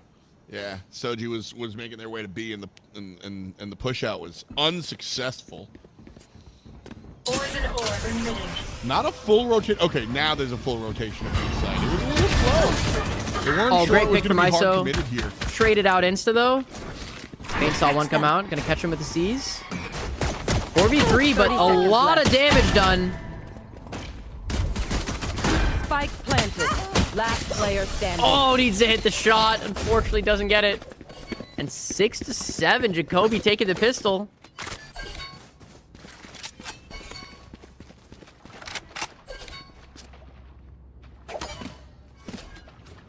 Rough.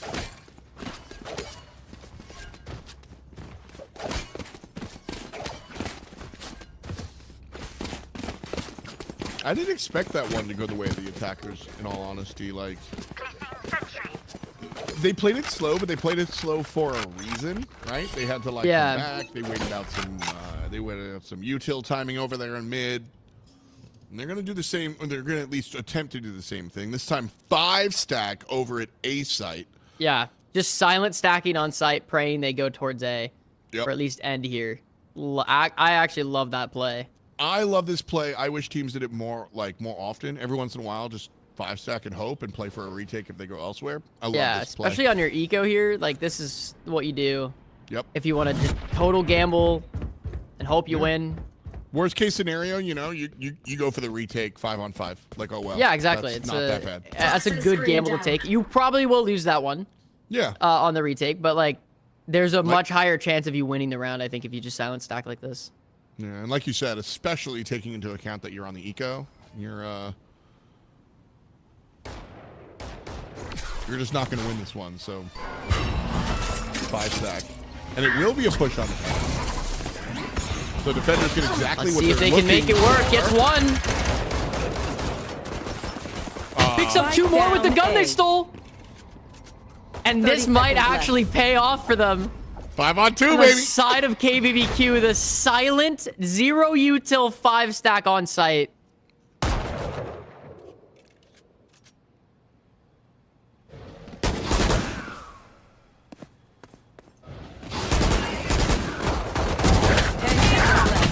Oh my Last player standing. Okay.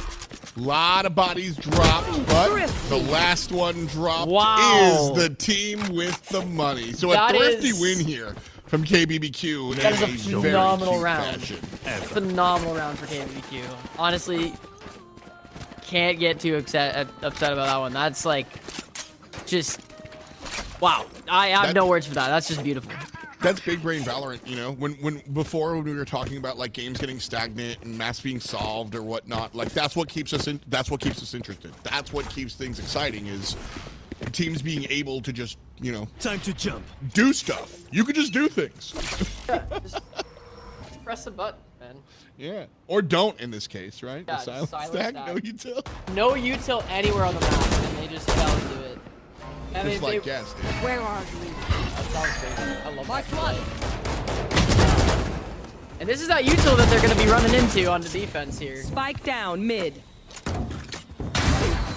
Nice. Wow, great shot and peek from Feint. My name is Juan. Juan D. Ika picks up one. One enemy remaining. Last is left. Mr. Spy with a prayer. Wow. There we go, all good. We'll see him have another round here on the board in a moment. Guns going up for both teams, and this is where Jacoby and friends need to make something happen here. They did win game 1, so even if they lose this game, it's all good. They'll be they'll go to a game 3, but this is, if they want to win this match, honestly, it's kind of coming down to this round right here. Yeah, I mean, taking a look at the money, they've got guns, with no money. If it winds up being 10-6, they run pistols again, so it's 11-6. And yeah, it's this is the make or break round for sure. Round 16. 9 across the way to the barbecuers.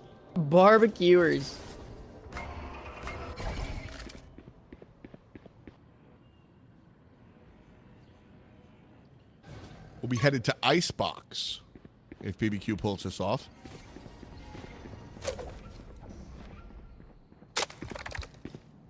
A little bit of slow pace change here, which is good. Toxins going up. Just laying down a trap. Toxins Waiting down. for the opponent. Like, the big brain play here is see if they get bored. Like, that's the whole strat. And they do.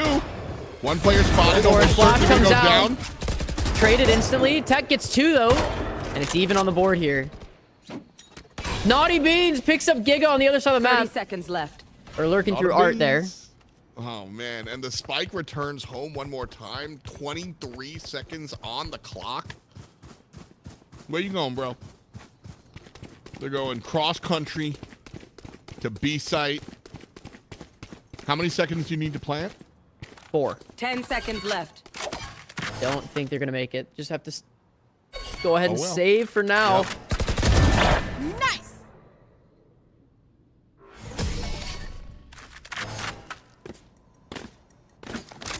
That was a must. No one will remember them. Ugh. 3 saved guns though is big, and that's why, you know, if we don't see,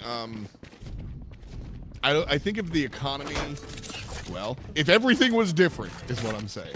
If the economy was different, if the round state was different, I think we see them just go for the B plant. Sure, you know, you make the full, oh my god, but here, much more important to keep those 2.5 guns. Shout out to the Stinger, I know you love it. My bad. Hey, that's a rifle in the right hands. You gotta watch out for it. So they've got a little bit of a chance here.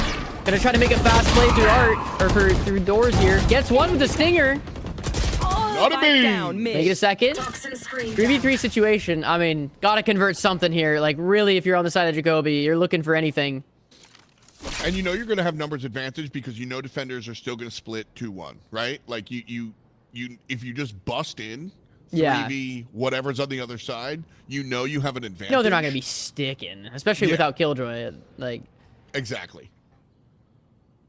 So this is a situation where I actually say hit the gas. I'm always saying play I slower, think group up run. and hit something fast. Yeah. Like just hit it as 3 Yep. for sure. Group up and run in. You'll win the triple peak trade. Absolutely.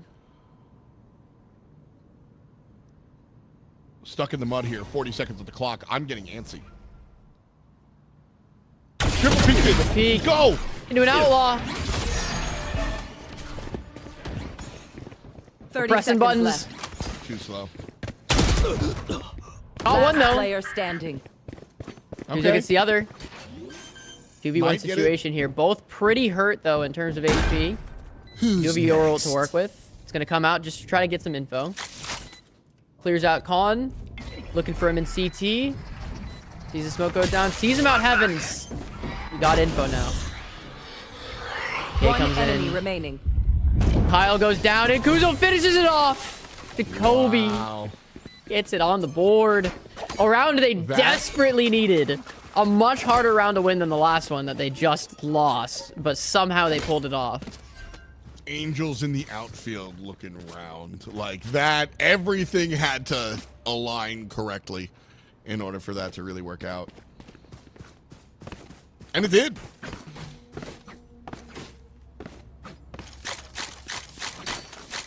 Time to work. 7 looking up at 10 here for the attackers, and they're shifting over to the A site. Looks like they might want to play a little faster, but Soji stops that immediately. More Yoru up. Bring them down.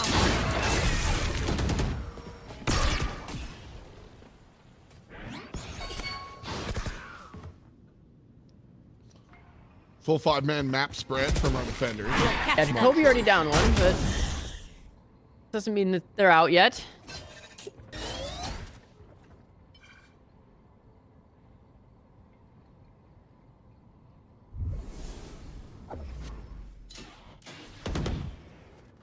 A lot of weird pacing changes throughout this whole game. I feel like it goes from being like really fast to then really slow, then really fast, then really slow. And I feel like it's not like consistent. Yeah, and like that's good for the attackers, honestly, right? Like you want to be very fast on the attacker side. I think there needs to be at least a little more consistency at certain points. I don't know. Where 30 seconds it's left. just allowing them to poke around on defense and get info and then rotate to where they're going. Yeah. Like you said, they got cut. Go ahead. I was going to say the overall approach, like whether they go fast or they go slow, they wind up giving up a ton of info, and defense 10 has seconds answers. left. Yeah, exactly. Like yeah. the previous round, even though they were able to clutch it out, they kind of got stuck in the mud in connector, and it feels like they just keep doing that every round. They would like push really hard, go really fast, and then get stuck in the mud. And that's kind of what happened here. It might be a tournament experience thing, straight up and down. Could be just like, what's our decision, and just kind of like questioning things a little too much. A little bit of that. I even go like more, like primal, just like afraid.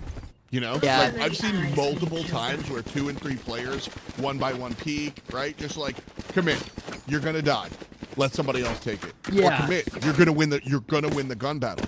That like experience teaches you how to be confident. I'm not gonna say it gives you confidence or instills confidence, but it teaches you how to be confident, and you don't win these games specifically like this style Valorant map. You don't win these games without thinking you're going to win that gunfight, and they're just like timidly jiggle peeking instead of just full committing. So whether they're hitting it fast or slow, I'm seeing a little bit of hesitation on those like commit moments. Totally. And that's where a lot of it, like the issue. And then it gives the defense time to like adjust, get ready in the right spot, and then they're holding 2 people at peak at the same time. And it's like way better to be in that situation versus like if they were just like flustered, run down, and give them a little too much. So where are they coming from? Oh no, I don't know what to do. Yeah, I get a little. What do you guys think in chat? Who's winning this one? KBBQ's up 11-7 against Jacoby right now, but who do you think is winning the overall? I think KBBQ is probably going to walk away with this match, but we might be going to game 3. So what are we thinking in chat? Any thoughts here? Any favorites? Man, Tech almost. Get out of my way! Don't get in my way!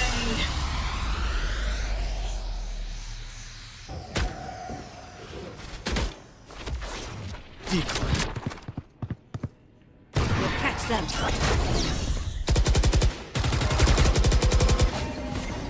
There. Resistance felt in mid, so they'll walk away. Portal closed. Instead, going to shade over to A. Cutting through. Nope.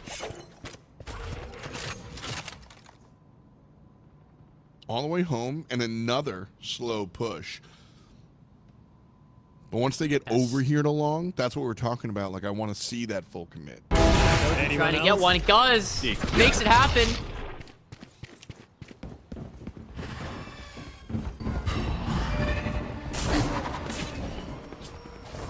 Adapt or die! Defenders all the way across the map. Spike Nobody's planted. here. Full retreat and look for the retake.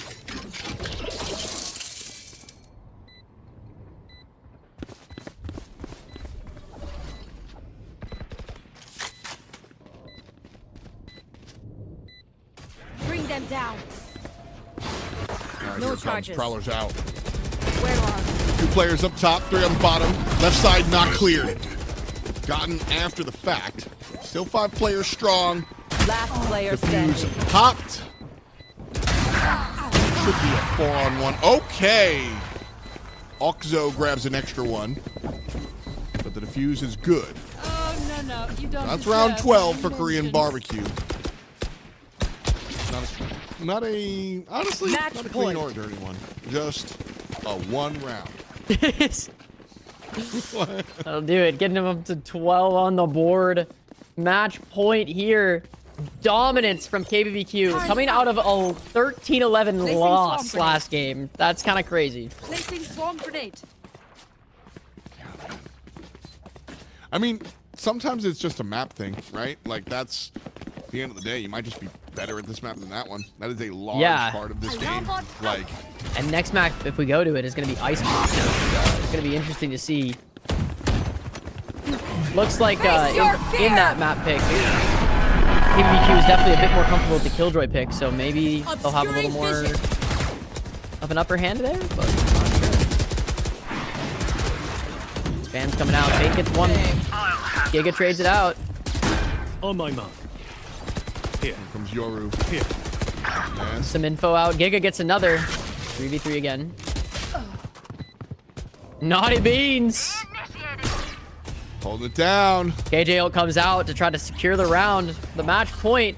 Kind of need to make something happen here if you're Kuzo. Gets one. Gonna try to get safe. Makes it out. Needs to hold for ISO. Where are you? Still waiting. Almost got him with the spam.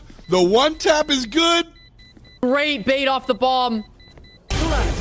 Bang. Wow! Phenomenal 3v1 here. Bang. Just absolutely insane 3v1 clutch. Jeez. If that keeps them in the game and they win this match as a result of that, that is an incredible 3v1 to put on the board. Holy. I mean, that would just be like, Giga did it last time, right? Yeah. Like, that's what this team does. Just when the going gets tough. But not when they're on the heels of match point. Holy.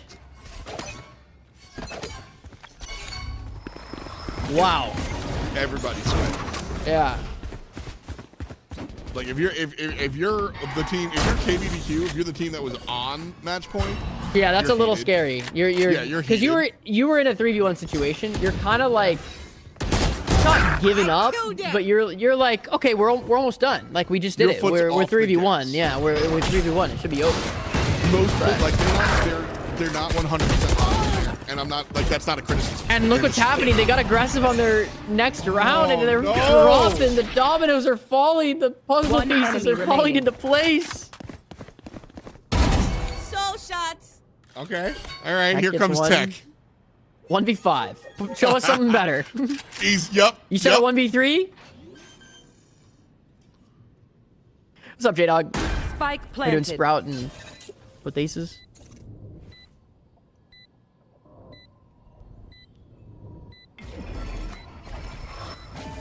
Covering it.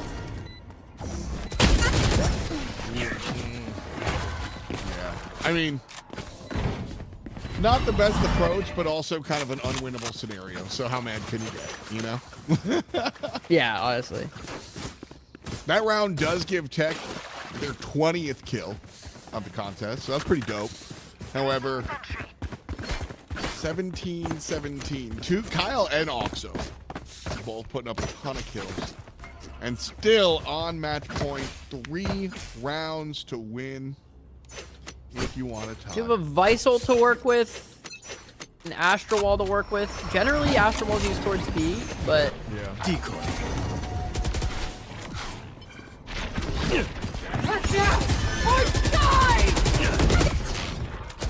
Okay, Visal comes out. And there it is. Kuso picks up one already. Cute Yoru play. Cute little Yoru play. Didn't quite work out. Yeah, I saw the vision though. I like what was going on.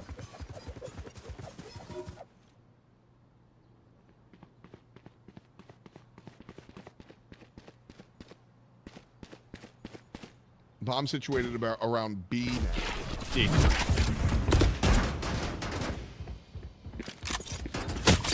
4v4. ISO kind of in a weird spot. Has to burn the molly early. Try to hold. Got one. Naughty Beans picks off the lurk. An advantage situation. Now it's just time to play numbers and not throw. One enemy remaining. And there it is. Incredible. Closes it out. Win. I am your monster. And we go to a game 3 again. Back to back. BO3 game 3 in the Quantum Esports Series, brought to you by the United States Space Force. We are here. We are rolling. Wow. Phenomenal games. Enemy remaining. Even scoreline across every team, every player in that match. Like, everyone played well. Everyone did their job. Close game. Ended up being 9-13. Previous game was 13-11 against Jacoby there. So, hey, fun to see it. We're going to a match 3. Little map 3 on Icebox. where my heart used to be. One enemy remaining. Icebox coming on through. We're talking a little bit about which team kind of matches up better here on Icebox. You brought up the Deadlock pick a lot. Or the KJ pick a lot. Killjoy pick. I'd be shocked if they veer from the Killjoy meta. We did just see in VCT yesterday, Icebox got picked, and I believe, who was it? Liquid ran like 3 or 4 controllers. Yeah. That was some crazy stuff. But that's like, you know, they're really trying to push the meta because the meta on this map is so solved that they're like, okay, what can we do to potentially change it? Let's run a bunch of controllers and just that way we can throw smokes everywhere and they don't have a chance to like catch us off on timings, on the Viper wall timings and stuff. So, I will say this is probably my least favorite map in the rotation right now. And that is a direct representation of my win rate on this map. I hate it, and I lose a lot on it. I don't hate Icebox.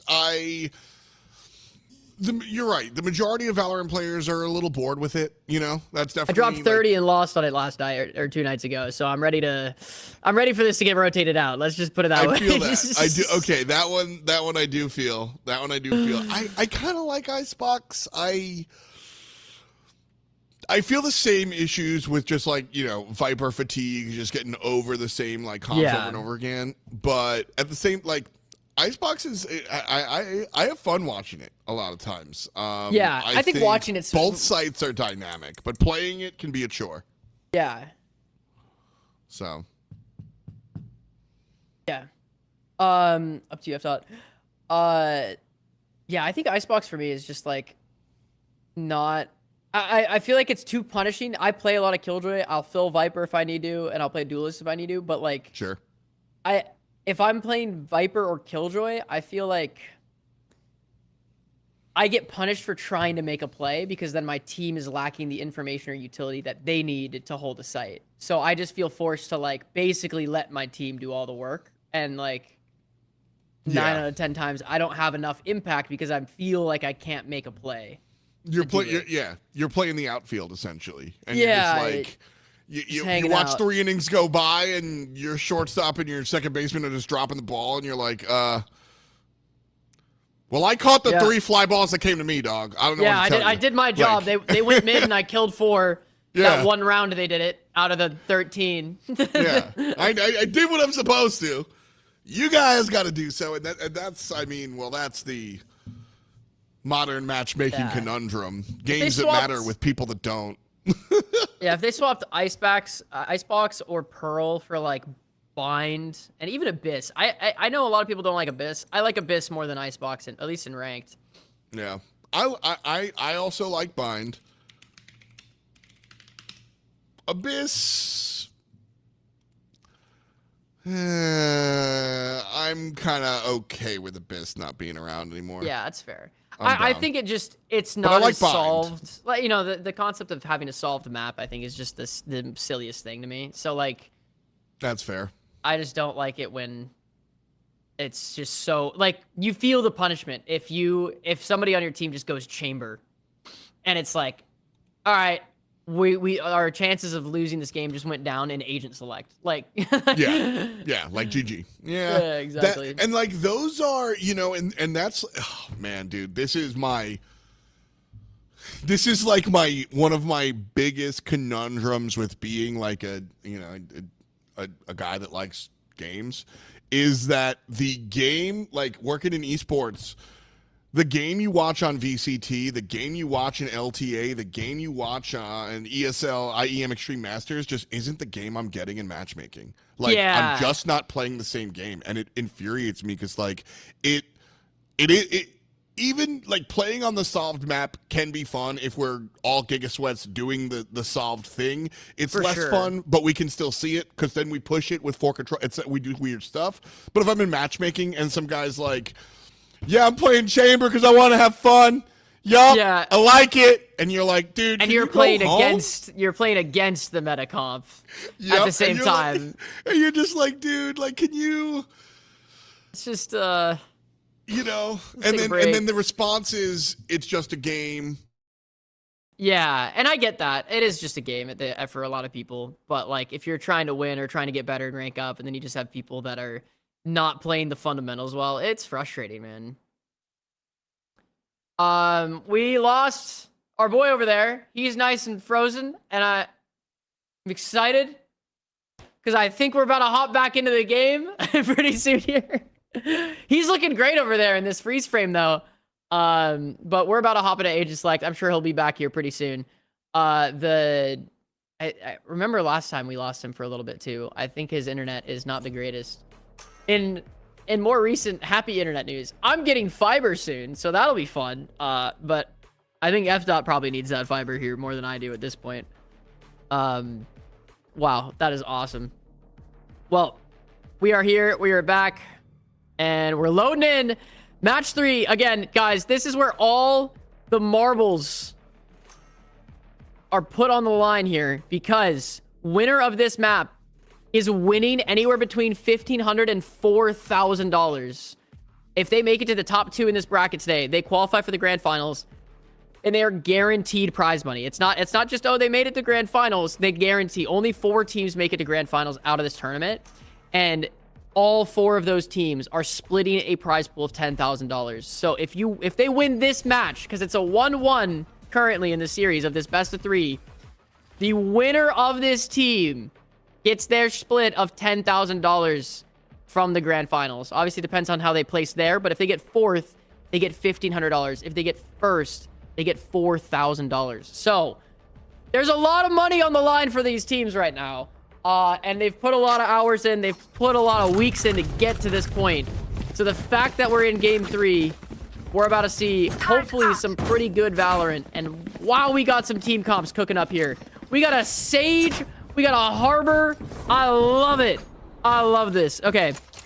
Just what FDOT and I were talking about a moment ago, before his PC or I don't know what crashed. But, we were just talking about the meta kind of being solved, and neither of the teams here are really running the solved meta, which is really sick to see. So, we're seeing a little bit of Harbor action. We're seeing a little bit of some Sage action, which I haven't personally seen since, like, the map originally came out. Sage used to be a crazy meta pick on this map. Same with Gecko.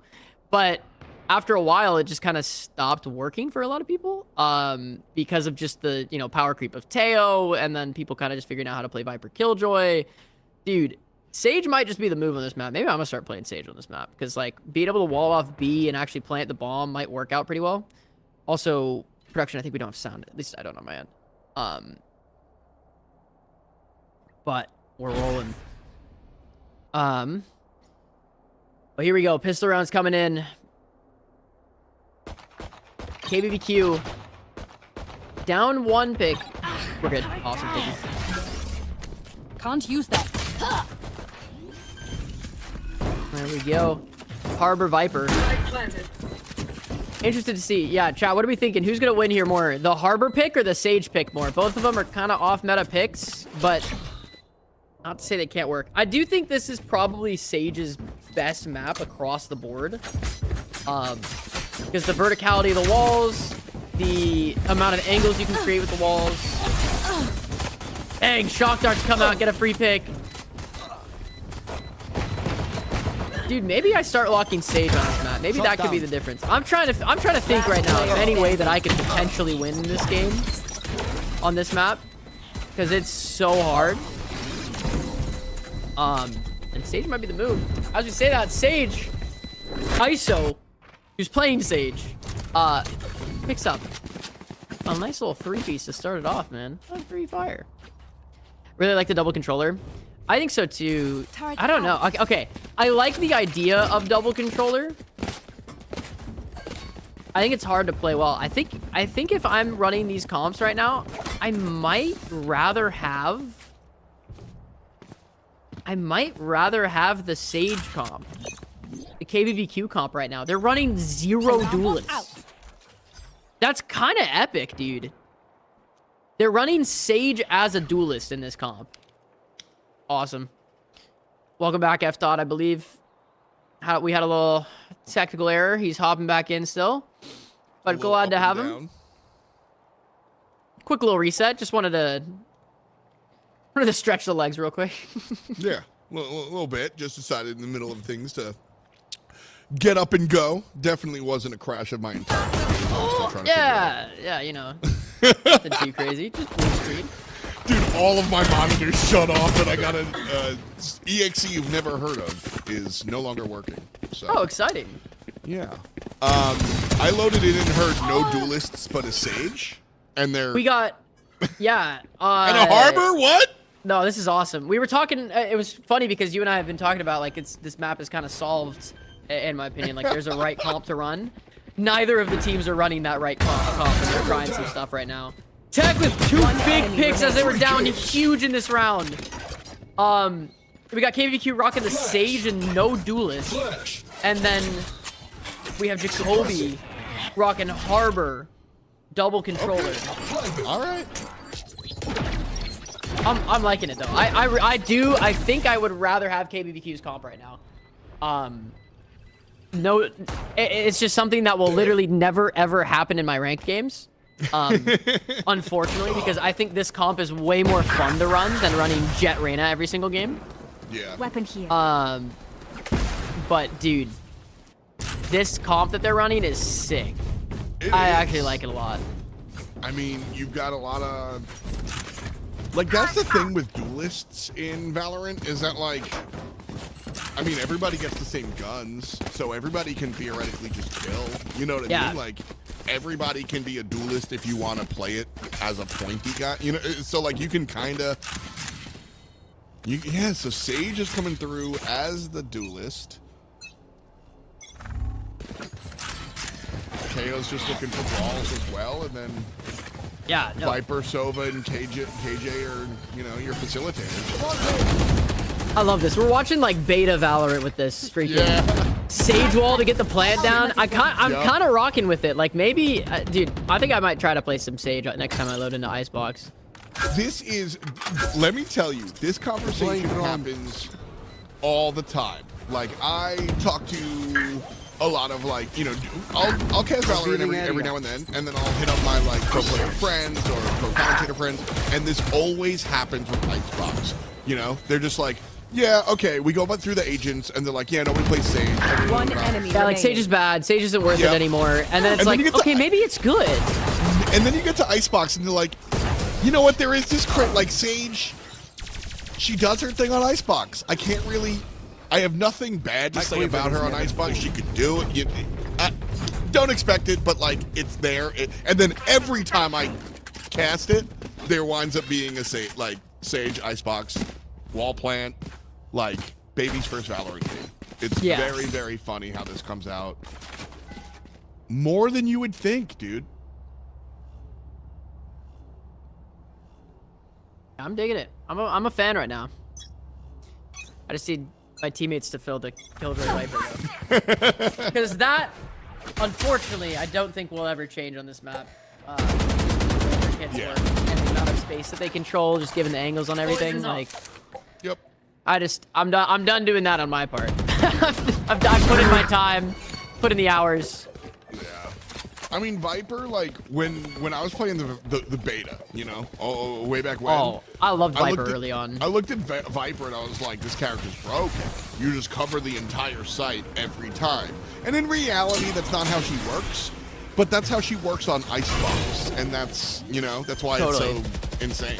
Yeah, just with the way the sites work and stuff. But yeah, Viper is I miss the days. I used to play Viper on like the weird maps that you would never see her on, because it was really fun because the meta was so undefined that it was like, oh, you know, it just became an off pick and it would throw people so far off. Like I used to run Viper on Ascent and it was like, you know, who does that? And it would work because it was like, who does that? I don't know how to play against this. It was you don't know where the wall lineups are until you're dealing with it. Yeah, and that was awesome. But it changed a little bit too much. Less fun. Last player standing. Great solo ult for the post plant here on the side of KBBQ. And they win the first real gun round. All right. Take some and run with it. ISO. Still not playing ISO. Still never ISO. Still Played not Sova, playing he's ISO. played Sage, he's played Viper. Really swap around who plays on their team a lot. Like, Naughty Beans has been the Sentinel player for the previous 2 maps. Now he's on Viper. And ISO was the Viper player, and now he's on Sage. Soji was their Jet player, now he's on Killjoy. Like, they're just doing the old Texas Shuffle every time. Just everyone pick a new agent here. Yeah, very weird, like, weird are character. But hey, Spike it works. planted. Don't fix it.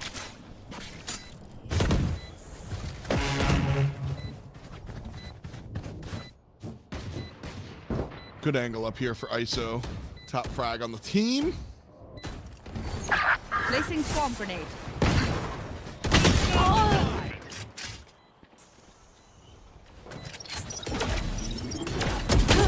Down on the board here for Last player standing. 4v2. They did give it Harbor ult on their eco, but it didn't convert much.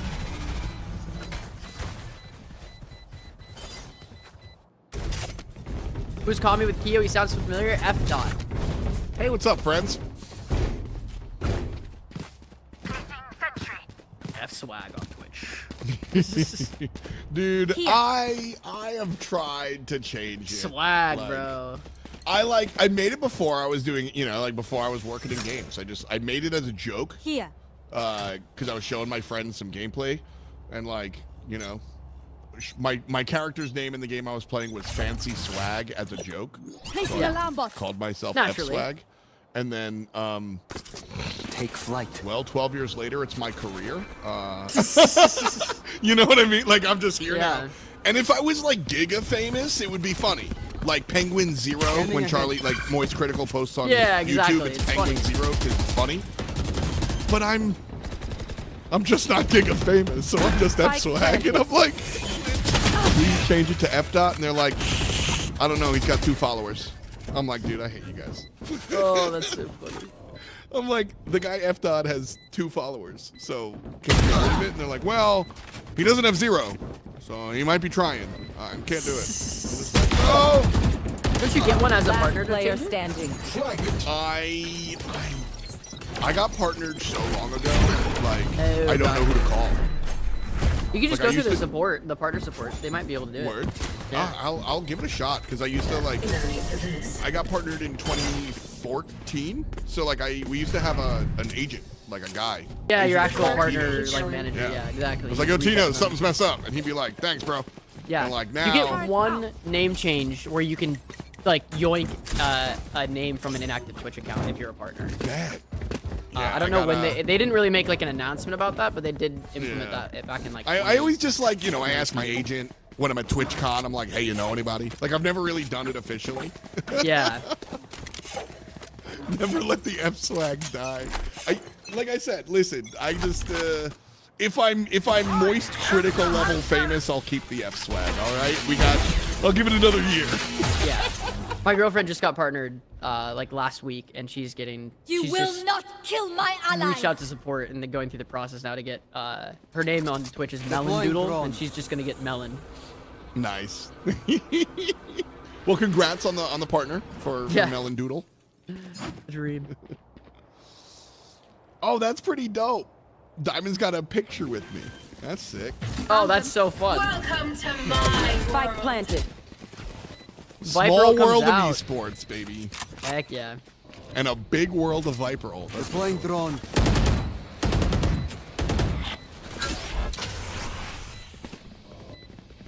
Not a giant pivotal round, but an important statement round.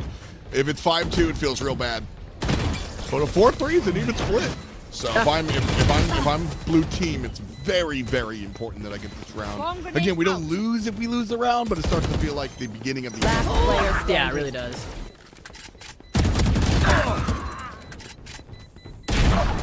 Oh, great retake.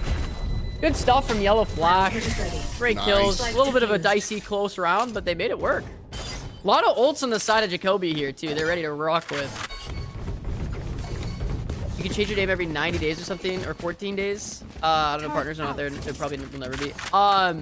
You can change your name on Twitch to anything that's available every 60 or 90 days like that. But if you're partnered, you can take somebody's username basically that is inactive. If you found an account that like for example, one of our mods, Amar, he spells his name on Twitch like AMRRR__. If he wanted to get just AMR, that account is inactive. And like nobody uses it, at least from our perspective, it doesn't look active. If he got partnered, he could then take that username from it. So there are some times like I've had somebody try to make that swap, and they're like, "Look, this account, it's inactive." Da, da, da, da. And you know, the Twitch response is like, "Nah, this guy watches 12 hours of streams a day. He just never comments, exactly. He just doesn't never talk. does anything." Yeah, exactly. Which is most people. Like, yeah, and a lot of people just don't. Yeah, they just have the account to just lurk. Yeah. Yep. Like most people, especially these days, like that's one of the bigger changes that I've seen over the years of Twitch was that like back in the day, you know, everybody was always chatting. Now it's very normal to see a room with like 300 viewers and 4 people chatting because so many people like put on the Twitch stream while they cook. Mobile and TV and all those things for sure. I watch most of my streams in the shower. Like, I'm not kidding. I'm not chatting, dude. I'm just not chatting while I'm shampooing my hair. I'm just like, I'm watching you play your game, man. Like, I'm just not chatting. I'm cooking. Like, I'm making dinner for 2 hours while I'm watching whatever the heck I'm watching. So, definitely a wild culture shift over the past couple of years. Yep, XQC got to drop the OW from the game. My thing is I got partnered so long ago, maybe they'll just be like, well, dude, it didn't bother you for 10 years. So, can you just... Suck it up. One enemy remaining.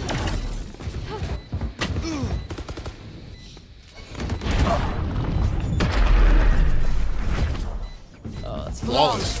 Flawless little round to start. That's how you match it. There you go, 4-4.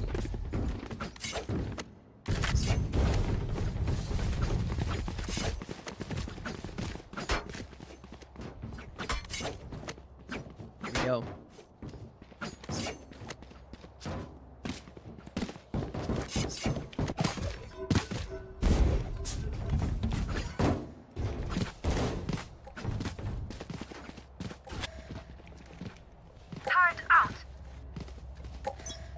All right. Poison orb emitting. The game just like that. Evened out to 4-4. Not overwhelmingly surprised. Yeah. Like when we were looking at the 3-1 split, those 3 rounds on red side, on KBBQ side weren't overwhelmingly dominant. There was one round that was kind of, wow, they really did it to him. And it kind of felt like, I always hate the word luck, but it felt like happenstance. Yeah. They earned the rounds they won, but they didn't win them 10 super to 1. decisively. Yeah, exactly.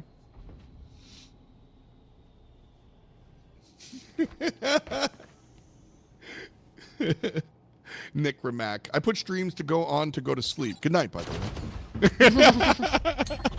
Well, that's me in YouTube. Like I turn on like some guy talking about 150 TFT units and then pass out by number 20. Like yeah. 100 weird paranormal facts. You know? 77 tips for Starfield. I've never played the game. I'm watching it and I'm going to sleep. Like 25 things you never knew about Roller Coaster Tycoon. Right here. One thing I do know about Roller Coaster Tycoon, that game is written 10 seconds left. in assembly code. Oh, it's like that's one of the greatest games of all time. Just straight up. Yeah, it's so that's good. one guy made that game in like the most caveman coding. Like you just don't do that. I saw making a big play here. The bait wall, and it worked. Sorry, that was crazy. Hey, it's the Duelist Sage. The Duelist Sage is really showing up here. Working. 10, 5, and 3 for our Duelist Sage here.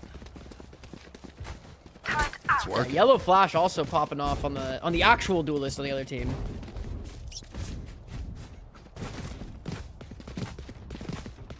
Yellow flash, jet, op. Boring. Boring. I'm not knocking it. You can't, I mean, you just, yeah. How play what's dare good, you? dude. Play what's Used to good, fall dude. asleep to the full speed runs.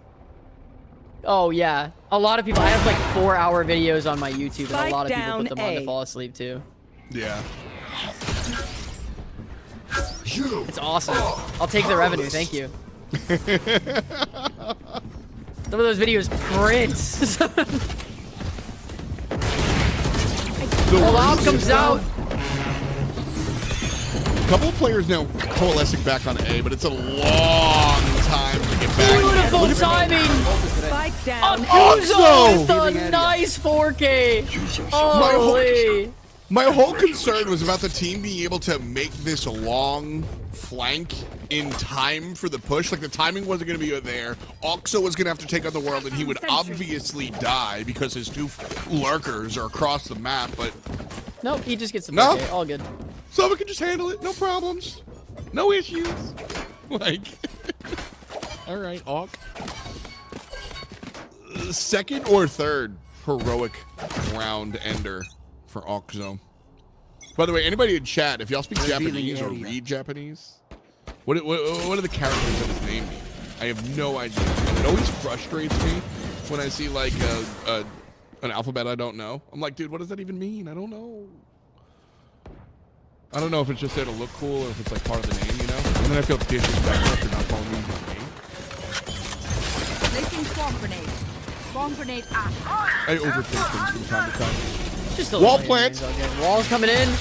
Sova ults to try to stall it out for a little bit. Does work. Plant stops, but going right back down. Spike planted. Wow. Perfect accuracy. Sage wall just broken at the right time. Yep. Powers out. Ika picks up 2. Ika's got such clean, crisp aim. Ooh, tough one there. Production, quick check-in. Last player standing. Where's the other match right now? Or the other side of the bracket. How are they doing? Okay, now we Wondering if we have any. Water rising. Last round in the half. Oh, All right. let them know. Let them know, dude. Dang. So Scarlet Knights Plat beat Wasatch Warriors from what we just heard. So the team we were watching, spectating earlier, got beat, and now Scarlet Knights made it into the top 2 of the bracket here. So pretty insane. Habibi! Habibi! What's up, Wallace? Oh, look at that. Too Lucky tells us that Jet and Sova are brothers. Brother duo. That's cool. I love that in esports. I love that so much. We have brothers. Now we have to in root for those guys. Take flight. Rocket League. Actually, really funny. A pro Rocket League player, Lion Blaze. His little brother played in Split this- 1. Of Yeah, I remember it. Spike down Yeah. A. That was so funny. Mama Lion Blaze was in chat. I was like, wow, my worlds are colliding. Very awesome. More family esports. You will not kill my That's allies. Spike planted. I can't wait till like esports pros start having a bunch of kids and then just like, Yeah. dude, imagine just like a CS pro just tries to build like a whole team, you know? Just Can you imagine you're like playing in the ranked queue and you just get embarrassed by Shroud's kid? yeah, right? You're like, dude, your dad. One enemy God, I'm remaining. leaving. Like, I could. you know? I mean, we see it in I sports. smoked your dad one time. One enemy remaining. We see, you know, Deion Sanders, LeBron James, Ken Griffey Jr., right? Like, you have these sports legacies. You ever see a picture of, oh, who's that fighter? I forget. Anyway, the family thing is cool. And this is the Yeah. first generation Switching sides. of, like, esports. You have gamers that could potentially, like, there are some, like really OG pro players from like Halo or CS that have kids that are starting to get to the age where they could compete, Yeah. and that's kind of crazy. Yeah, because I mean, like, you're thinking, you know, the oldest gamers of us are the Unreal Tournament guys and the StarCraft guys, right? Like, that's Yeah. your early 90s. Fatality, Thresh, players like this, and they're like 40. They could absolutely have 15-year-old kids, and it's the first time that we're seeing that generational that generation turn, because like it's just one generation of competitive games. Like we've really only been doing this since like, let's say 2001, when Counter-Strike was doing CPL and Cal Leagues, right? You had like 98, 99, where John Carmack was putting up his Ferrari, but you didn't have like leagues and this, that, and a third. So we're talking 2001. It's been 24 years. That's one generation. So I want to see, you know, Scott Gandhi's kid. I want to see her playing games, right? Like, you know, that's what I want to see. Speedy, think of the tier 1.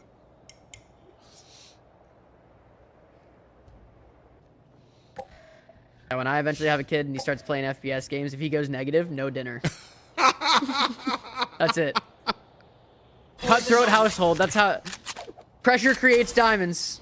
You have all these stories of like football dads and stuff, you know, like forcing their kids to run 3 days or whatever. Nah, you're playing 4 hours of Premiere a day. Get back in ranked. That's crazy. We're going to Worlds on you. Like, oh, it'll happen. 30 seconds There'll be left. some hard stuck plat kid forcing his child to become immortal. Like, Yeah. Yeah, hard stuck plot dad who's like trying to live vicariously through his kid's faster reaction time. Yep. Guarantee you there's already a story of that in Counter-Strike. Yeah, it's probably the story. Oh, Mr. Spy picks up one here. Okay, round is in a scramble at the end here. One enemy remaining. It's a 1v3 situation. No chance. That's one of my favorite knives. The toothpick? Yeah, a little box cutter. Terrible, terrible taste. That's totally fair. I do have awful taste in skins. That is not a new revelation. Quick trade. Easy. And there we go. The side of Jacoby.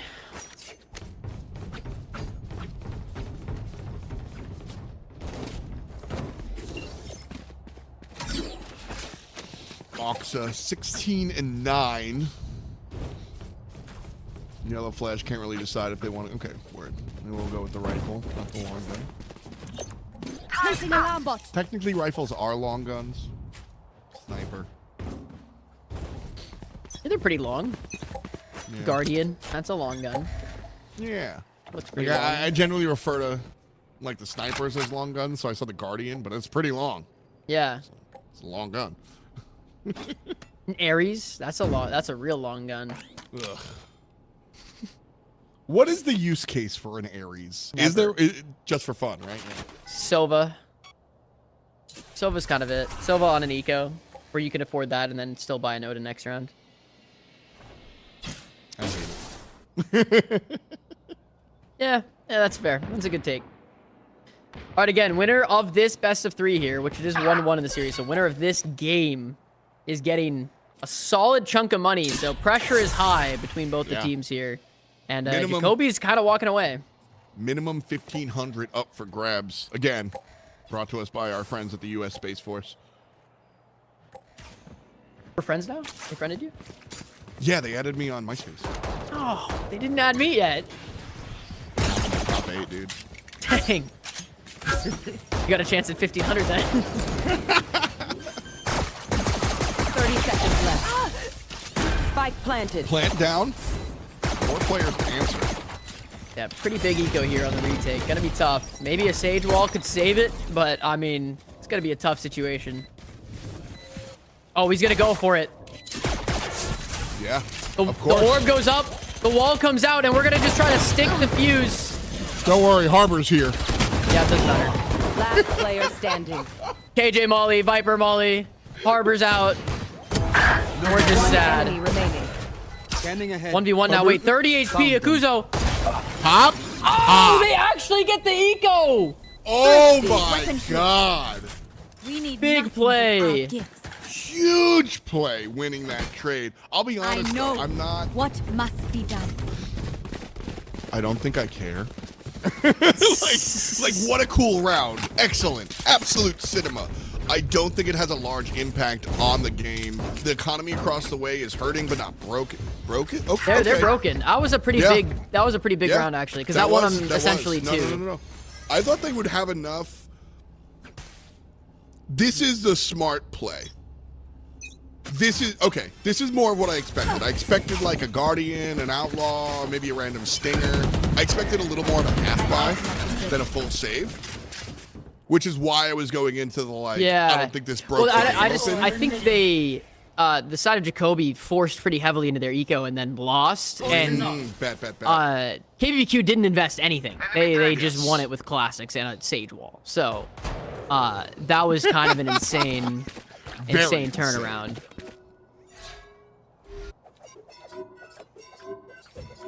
Ugly knife. It's new. Cut some slag. Right here. You do get cool guy new points. Yeah, I won't hate on that.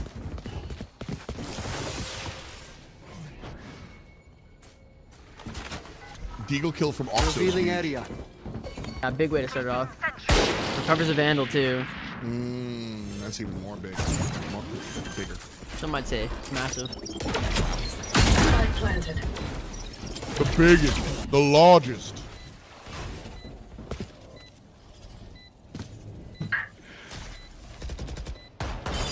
Where's the retaking? Yeah, they're just taking their time. Gave him a little too much time to take the space back, and might have cost him. Let's find out. 2v3. Last Where he player takes better standing. guns on the side of Get out of my way. KBBQ, but it's all up to Naughty Beans. Goes down, and the reverse thrifty happens. Jeez. That Sloppy, sloppy. Listen, that's what I expected. That is 100% what I expected. I expected to see a little bit of a half buy coming out from Jacoby. I expected to see KBBQ run into issues there. That really beautiful classics only round. Again, not going to say lucky, not even going to imply lucky. It was well earned, but it was just a diamond in the rough. And I don't think it was like reflective of the rest of their gameplay. Like, Yeah.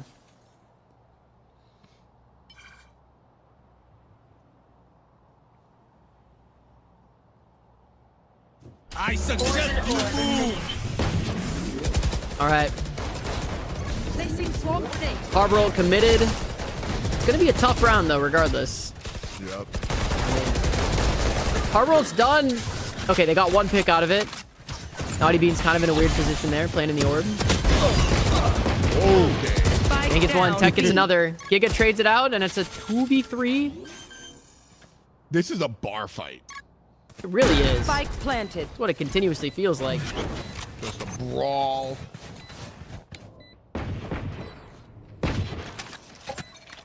Recalling my bot. Can't really do too much here on the side of KBBQ. Okay, recovered a gun, taps the bomb, Last dart comes player out, and a standing. swing. Yep. ISO grabs one, Wow. can't find the other, so it's 10-6. Jacoby. I There we can go. hold an area pretty well myself. Make sure to cover the angles I can't. All right. KBBQ in a rough spot as the timeout comes in. 10-6. What are we thinking? Oh, what's going through your head here? You're 10-6. The other team is 3 rounds away from making it to the finals. You're in a rough spot. How are you feeling?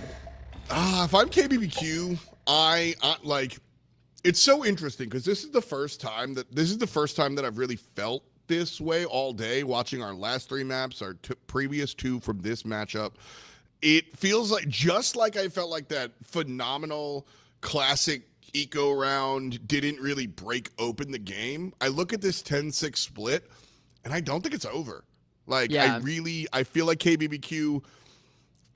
They're obviously not feeling good right now. Yeah, like, you're a it's little. not You're sunny, definitely. but it's yeah. not pouring rain out. It like just looks a little crummy. You know what I mean? Like sure. a couple of good rounds here, and you can absolutely get back in, make this move. Are you with me? Are you in agreement, or do you think it's over? I'm in slight agree. I think it is if they're there mentally. I think you could easily be in a different spot mentally right now and just be like, okay, you know, they're 3 rounds away from winning. This is a little scary, and that could totally be reflected in your gameplay, and that just sucks. But you definitely are able to, if they're able to keep composed, it's so in the realm of possibilities for them to bring KBBQ to bring it back here.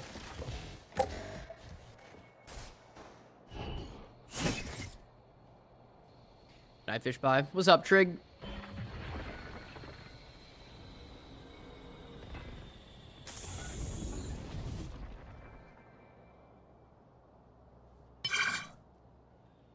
All right, a little slow round out. Pace change in here. You know what I'm thinking about? KBBQ. Eating wingman. Dude, that's good. Yeah, what kind of sauce though? The Cajun rub or grilled, fried? Yum sauce. I can see some Chick-fil-A sauce going on there pretty well. Like you know the yum sauce you get with like teriyaki. Like, oh yeah. Yeah. Is that the name of it? Just yum sauce? Like just basically like teriyaki sugar sauce, freaking. No, it's like the like mayonnaise colory. It's called yum yum sauce. Oh, like a secret sauce kind of thing. Yeah. It's called yum yum sauce, but the origins of yum yum are vaguely racist. 30 seconds left. Most Asian call it yum sauce now. Gotcha. Like everything in America. You know? Yeah. Everything coming out here, and it's still not coming up Millhouse for fainting the boys. 4 on 5. It's Kyle Plants. Spike planted. There we go. Going up. Naughty Beans waking up. One more. Oh, good angle here for the knives. Missed go. both shots. KO gets the top up top. Nothing. Kuzo takes one out from the grave. But it's okay because KBBQ gets on the board. Woo! We call that the old martyrdom. The Call of Duty martyrdom. Throw the nade, get taken out. Easy. Whew. That was fun to watch though. Faint.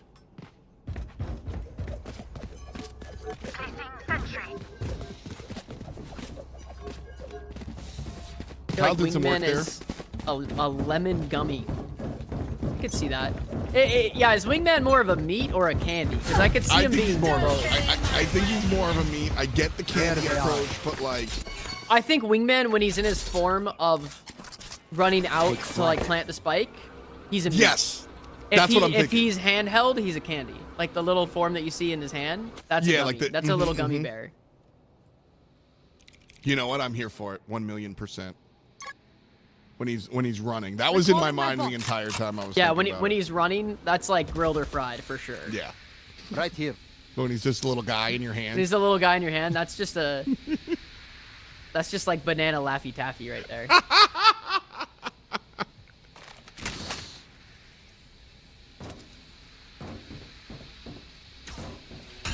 Bosch is definitely. Oh, yellow flash goes down to the dart. Shotgun nonsense. Still not a full rotation. KJ's still over at B. No spike. Screen down. Okay, didn't fully commit to A. That's why. Smart decision. 30 seconds left. Keep it loose. But half a minute to go. You gotta. Girdle means go. This is where you go. Go.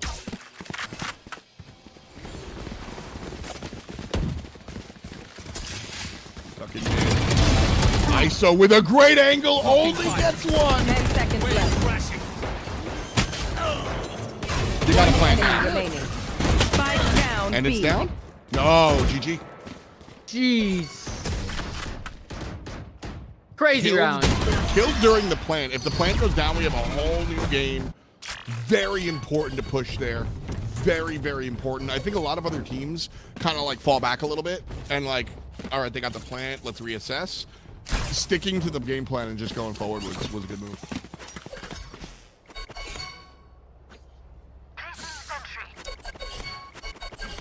Yeah, Bo Monroe nails it here.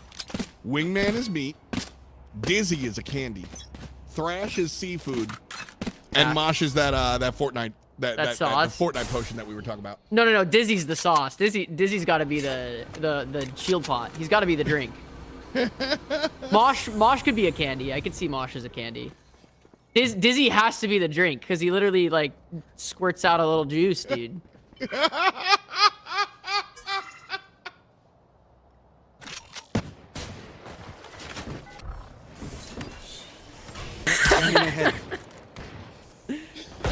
got to be a better way to say that. Right here. Have you was anyone here watching? Welcome to my world. Greatest field. It's funny that you say that because I watched the last episode of Ozark and it's the same show but dark and serious. Yeah. Like it's Jason Bateman being a Jason Bateman, right? like Last weird player dad standing. guy, but Enemy now mark. he's a bad guy. Just a funny guy. Holy cow! KBBQ wants that They're bringing it back. spicy pork bulgogi right now, bro. Give me the pork belly. Chat, we've been asking earlier since we've been watching 3 games of KBBQ so far. What is everyone's favorite meat or sauce or thing about Korean barbecue? If you go to Korean barbecue, and mine was by far the spicy pork bulgogi that you can get specifically at Gen. This is not an advertisement. This is just me. Being Hey, chat, hungry. what's your favorite meat?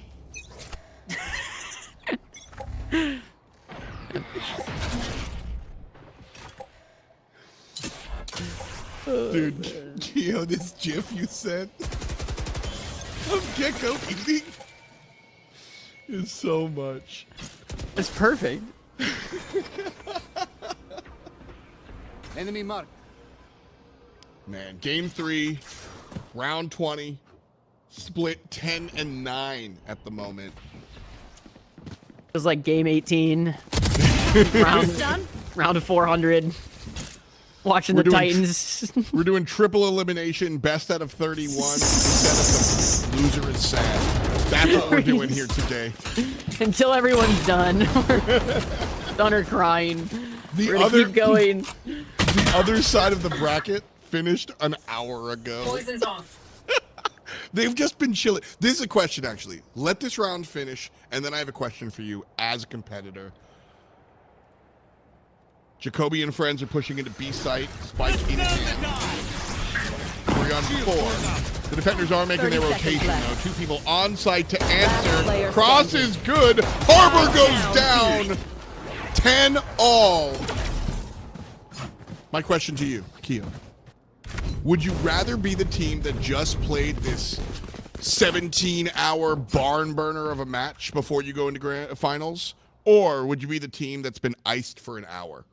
Like, the ice for an hour team, 100%. Yeah, you wanna go your off brain and is mush after playing where you go to almost overtime 3 games in a row. Like, you should be done for the day after that. Yep. Like, you're definitely not gonna be playing your best at the end of that. But that's okay, because if you make it to the grand finals right now, you make money. So if they just go to the next game and just absolutely throw 2-0, they're playing for seeding in the grand finals. exactly. Tournament. They've already made the money, and they don't lose any money by losing that game at all. They made it to top 2, and that's all that matters. So I just want to be in the position of I want to be in the grand finals. That's it. That's all you want to be. It does, after that, yeah. doesn't matter. Yep. I'm 1,000,000% here for it. You know, you just like, this is the one that matters. But like, oh man, I will say, like, I will say some of these esports days, they're long. That's part of the game. Like, you're gonna go to VCT and you're gonna play for 7 hours. You know what I mean? Like, you just got to get used to it. And on the other side, the ice thing, I've heard from pro players that they hate that as well. But that is something that really happens. You play your beginning of the day games at like 11 a.m. and then you're waiting for the other teams and you show back up at 5 p.m. And that just has to be something you do. Like, you know, you want to be in the NBA, you have to learn how to talk to the press. That's just part of what you do, even though it's not on the field. Same thing with like hurry up and wait for esports. Like, the admins are missing for 45 minutes, like, you got a deal. Oh, well.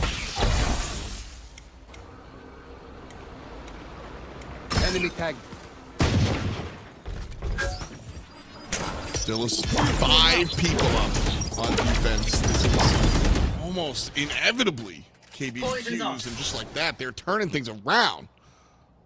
Damn. Yeah, 10 to 10. This was 10 to 6. What happened to the timeout? Did they like? What are we doing?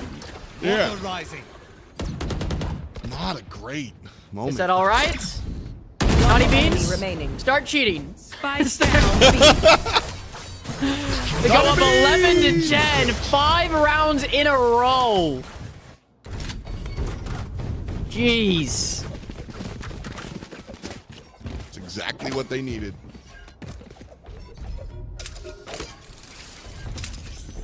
I like that they've been different ways too, you know? Like sometimes everything lines up and you're just like killing everybody. But we had a defuse, we had a timeout, 3 frag rounds, like, yeah, all right. Time for You're doing a it field multiple test. ways. Very Yeah, cool. it's not a consistent path to success. The KJ on.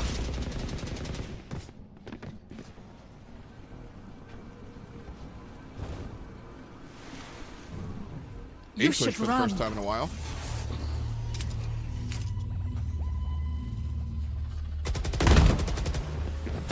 Gabriel comes out. This is a very, very big round for Jacoby to get on the board if they're going to have any chance of making it. Importante. Okay, Spike down. plant is down. We're going to KJ ult on the side of KBBQ here most likely. Sova ult's going to come out pretty fast, and then KO ult's going to come out to counter the Sova ult. Whoa! There it is. KJ ult comes out. KO ult comes out. Sova ult comes out. And the KJ ult's actually going to go off because the KO ult canceled the Sova ult. And now the retake comes in. KO volley lands in the corner to try to kill the people that are trying to dodge the detain. Mr. Spy picks up 4. Wow. And wow, the round goes down. Where was the Sage Wall that round? If they had a Sage Wall on bomb, I think they just win. Yeah, that felt more like a little bit of a fumble there from KBBQ.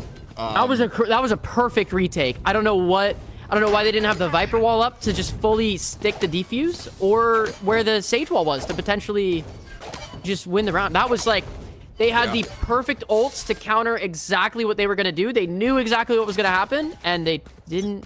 I don't know what happened there. A couple of like Yellow Flash definitely nailed a like Great perfect kill, yeah. jaw-dropping shot there. But you know, that round is winnable in like a 3v5 if you have Agreed. KO, Viper, and Sage alive in that situation. Like, they should win that retake if they use the ultimate. disgusting from Tech. Pick it up 3. One enemy. Said, you know what? Disgusting. Spike down We gotta A. get to round 12 one way or another. They double peeked him and he won. Ah, it's crazy. Like, it's a rough angle for them, but like, first of all, don't take that angle. Second of all, like, win the double peek. Bro. Mr. It's Spy. 1v2. 1v5 situation. Just coming off of 4K. Phew. Trapped in with by a Molly in the back. A KJ turret in the front. Ooh. Takes a big chunk of damage there. He's now 1 bullet away from dying in a 1v3. If he wins this, he is Thanos or... Can't take literally 1 bullet of damage.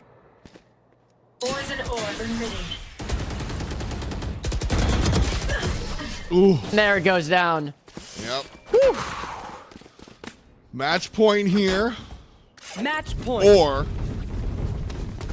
a trip to OT. Back to overtime. Time out. You got a pretty good buy Coming back. on the side of KBBQ. You're pretty broke on the side of Jacoby. 11 to 12. Are we closing out this game? Or are we going to OT? Honestly. Are we making money right now? Or are we sweating it out? Bro, I think we're going to OT. I'm not even kidding. Like, KBBQ has I think proven to be the better team in the last couple of rounds. Like, they're For playing sure. better. They brought it from a 10-6 to 11-12. That is insane. Yeah, this has been a matchup where I don't know who the better team is overall. It's been like these past 4 rounds have been all these guys. Whoever's playing well right now is the matchup. And right now, Killed my bot. that's KBBQ. Yeah, currently for sure. And they have a better buy, so it might be over. But it also momentum shifts happen a lot. Soji's in a really rough spot here. Had to swap from his op to a rifle he bought earlier in the round. Tries to get one, barely misses the shot. Gets one. Honestly, that's enough. It might be. But Yellow Flash gets his knives off of that. Another harbor wall to take control. Able to get out safely. The bomb is planted in a very good spot here for the post plant. Okay, trying to clear out backside.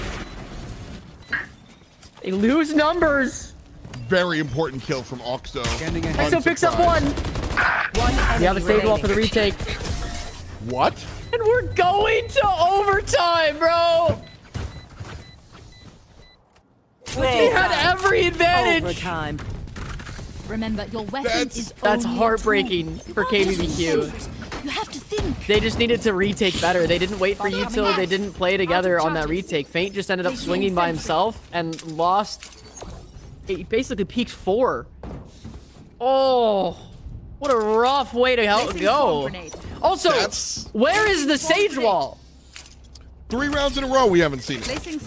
Where is that? Like, we're playing Sage. You got to save that wall for the defuse, I think. Or at least to, like, distract them or cut them off and make them shoot something else so they're not shooting you, at least for a second. Like, I feel like we're not getting that value. Maybe he's putting it in mid or something to start the round. I don't know. Honestly, I think, like, I feel like this is an easy Sage duelist mistake to make. Like, when things are working out, you're doing all your stuff, and then when like the going gets tough, you're like, I'm a duelist, I've got to heal. You know, you're just like, you're not thinking of the wall at first. I'm making this approach as if Sage is sort of outside of his regular agent pool. You know, like. Yeah, maybe. Definitely could be the case, but looks like an aggressive push towards A here. I like this a lot. Take the control, take the space. Slow goes down back sight. It's one, but traded out by Naughty Beans. 4v4. Everybody on the site, by the way. Going for the open plant. Beautiful plant. They do have the Harbor Cove for retake. It's kind of going to be tough. They need to play up here, not back, I don't think. Playing back might be the death of them. I cannot use that. Viper Wall plus Harbor Cove plus the Viper board, if they don't throw it. They probably already have. Jeez. Standing ahead. Great drone moment. There they are. We're gonna just stick it. Just stick it. Like push it. ISO picks up 2. One enemy remaining. They're not sure if he's on bomb though. And there it goes. A round in favor of KBBQ in the OT. Switching sides. Players are so afraid to stick the defuse, and like I get it. Like I'm not sitting here like just press the button, duh. But like there are moments where I think he could have stuck that for sure. Yeah, I think if he stuck that, there's a really good chance they win the round. I think you stick that, and it's just tough. It's so hard to know to make that because call. if he stuck the first quarter of it and then the Harbor Cove came in right after that, like there's a good chance they are able to full stick it. I think it would have been close. It's not a guaranteed win, and it's a gamble, but those are the hesitation-free executions that you'll see in Toronto like this month that you won't see here. You know what I mean? Like those like decisions are made in a fraction of a second, whereas here they take a second, and that's the difference maker a lot of these times. So impressive, but yeah, if you get in there, you play up, you stick it. Maybe, but we play for definite. At the point here, KBBQ could close it out right here, right now.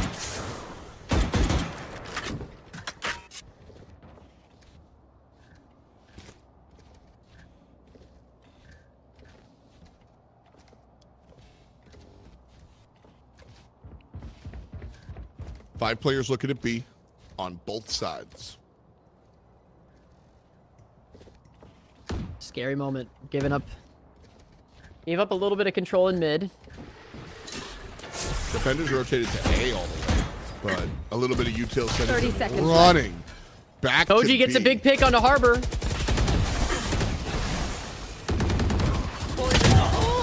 Naughty Beautiful Beans. timing from Naughty Beans. Picks up another.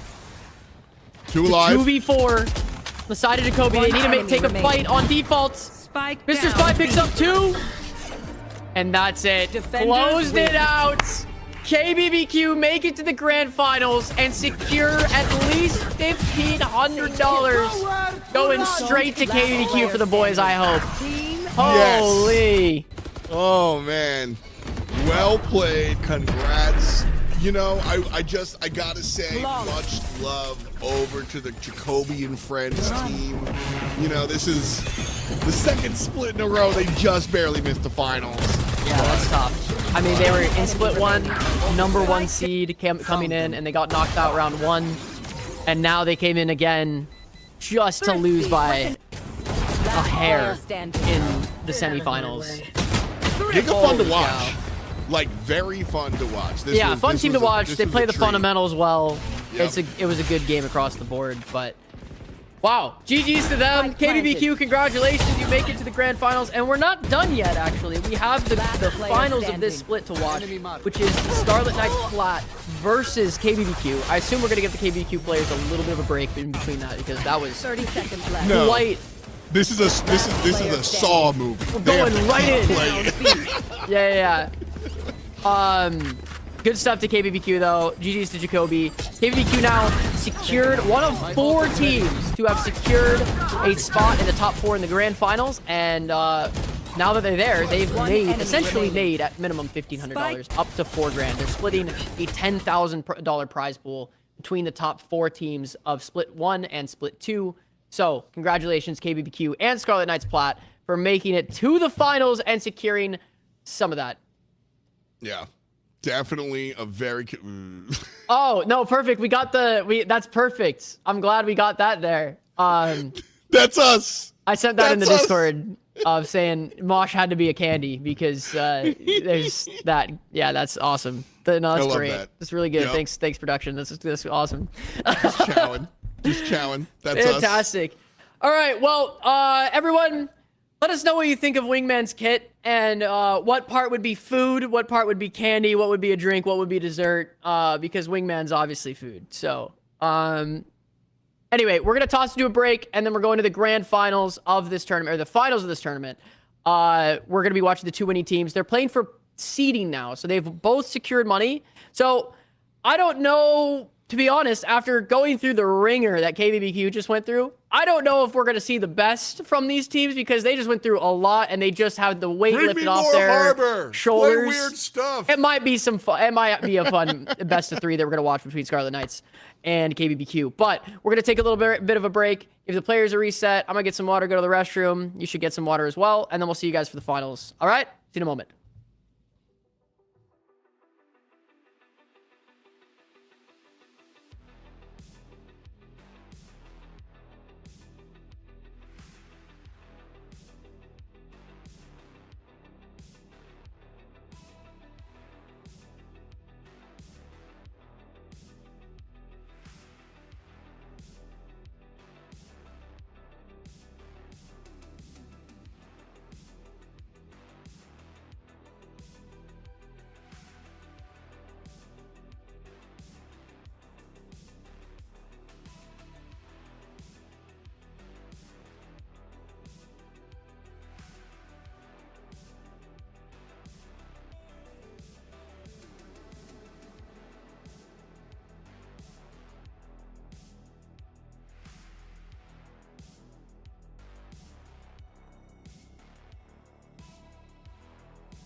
Welcome back to the Welcome Quantum back. Esports Series. Keo, my bad, dude. This is your channel. What's up? Dude, no, we're here, we're vibing, we're living. Dude, we are about to hop in. We had a nice little break there. I had a nice little chips and salsa snack, and we're now watching the finals of Split 2, which is gonna be pretty exciting. We're already in Agent Select. We're jumping straight into the action here. We got Scarlet Knights Plat versus KBBQ, and we just watched KBBQ win a gruesome best of 3 that went to overtime in pretty much 2 maps. So it was 13-11, and then it was an overtime, and then it was a slightly less close game. But either way, they just came out of a absolute ringer of a best of 3 to make it here. But both these teams have made some money, and now we're gonna watch them play a nice little best of 3. I believe this is gonna be pretty heavily in favor of Scarlet Knights, because if Misery and Exalsa and Darm are the people I think they are, they're all very good players. And yeah, that could be this could be one-sided. I'm not sure exactly. We'll see how they measure up against KBBQ. If it's the same Misery, which I believe it might be, it could be the same Misery I literally played in ranked yesterday like 3 times. I'm gonna low-key Valorant tracker stat him up and see if it is. Did you win? I did. He was on my team twice. Oh, sick. Okay, I thought you played against him. It might be a different Misery actually, but Misery's a common name. it's a common name. There's probably a couple Miseries. I don't know if there's a couple of Tiny Chicken Nugets, but that might be a unique name. I don't know. That one definitely could be a unique name. That's for sure. That's Ted Nugent's kid. Gotcha. Mid-part taper fade. Yeah, I like these names. That's good. What's the? I'm a big fan of the Exalsa. Well, I mean that you were just eating. I was just eating salsa, so I'm ready, dude. I might move over from Team KBBQ to Team Exalsa. Can I tell you? I make banging salsa. Keep putting it. I'm so good with it. I do red and green, and when I do red, I like hit the dried chilies, etc. You get some onions in there and stuff, and just onions, garlic, guajillo, arbol, a little bit of tomatoes, boom, cilantro, boom. I'm coming to your place for the salsa then. Holy. Yeah, man. Mine just I make came out of a green jar. stuff with, I make green stuff with like tomatillos and avocados, and we doing it. Like, oh yeah. All right. Makes sense to talk salsa on the Southern California map. Oh yeah, gotta do it. Based in Back LA. to Sunset. Hey, I've learned as a born and raised Southern California guy, you know, basically the farther south you go in California, the closer you get to the border of Mexico, the better the Mexican food gets. It's there's a direct correlation with that. The closer you get, it's I spent like Retrieving flash. almost 4 years, like, not living in LA, but dude, I used to fly to LA on Tuesday and then fly home on Thursday. Jeez. Like every single week, and some of those weeks I just wouldn't fly home on Thursday, right? So I just stay. Yeah, just stay. So I like half Go down to lived San in LA. Diego, yeah. Yeah, and like, dude, the Mexican food. I will be walking home from dinner, and if I see the elote guy on the street, Oh, like, heck yeah. give me that corn, bro. Like, give me that corn, bro. Like, all the way here for it. One of the best things about Southern California. So, we'll see how spicy this one winds up being. It's a big push. Yeah, we're gonna see if it's gonna go to the Al Pastor or the pork bulgogi. I'm all the way here. Either way, we're eating good because both these teams have made some money. Spike down B. Last player standing. What are you thinking if you're in the side of KBBQ right now? Like, do you want to play another best of 3 right now? Like, are you thinking, oh man, I want to like really try my hard, get the CD now? Or are you just thinking, man, let's just have some fun. Don't even like sweat it. Just like it 100% depends on how the conversation went in between games when I ask how important is seeding. Yeah. I go up to my coach and I go, all right, listen, how important do we need this seed? And if my coach hesitates for 1 second, I'm picking Harbor and running it down mid. Like, my brain is pudding after that. If I'm, because as a commentator, we're kind of, especially with the style that we're doing, we're hanging out, dude. Like, that felt really long, and we didn't do that. Yeah, we didn't play. I'm thinking about the guys who literally just, like, barely won in overtime. And they're the ones, and this was the match to get you into the money. So, like, you are leaning over, shrimp mode, brain blasting every minute of that best of three, and you probably were doing it in quarters. You just played Valorant. I don't know what their first round went for. I don't know if they went to best of 3 or just best of 2. But either way, they just played like 5 hours of like the most intense Valorant that you can play. When my coach asks me, how hard do you want to take this round 3, I start speaking Japanese. Like, I'm just like... I picked Neon, I'm playing Funk, and we're running it down. Like, that's just, that might be the vibe right now. It could be the vibe. I don't know. They forced on round 2. That's all I'm doing the entire time. Yeah, exactly. 30 seconds left. Activated. They did force, KBBQ did force on round 2.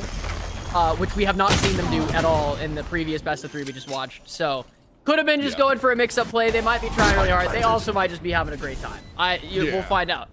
Which, listen, you know, nice collat blat right there. Excelsa! Over the ace. Oh, hit that ace. It's almost 1,000,000% EC salsa. But I like the way you say Excelsa. So I just get excited about it, so I go Excelsa. I'm excited for Excelsa. Exactly. 5 kills. Oh man. A collat is cool. Yeah, that was a nice collat. Dude, I'm very I'm not quick to do so, but I don't shy away from yelling at players, yelling at teams, you know? Like, there are a lot of people. Shout out to our friends at the Space Force. Shout out to our friends at Quantum Esports. There are a lot of people that come out here and work, you know, put all their time into it, and when teams don't take things seriously, I get a little pissed off. This is not one of those games, bro. Like, you're in it. Next week, you're going to have to go triple hard as well, because that's where the money is. You know what I mean? Like, this is your victory lap. I don't want to see you completely forfeit, but, like, have some fun. Do some weird stuff. Like, play the picks. Let's go. I'm here for it. 0% mad at anything that goes down. That was hard work the boys put in this afternoon. So the Warriors were not an easy team to deal with. Ouch! Grenade!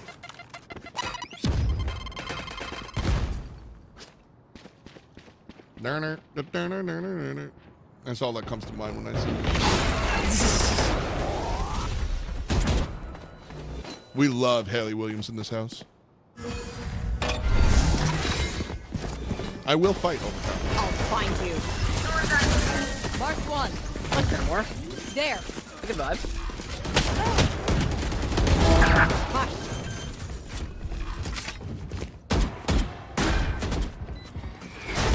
Last player standing. Here we go. Enemy team down. Another round on the board here. Running it fast here.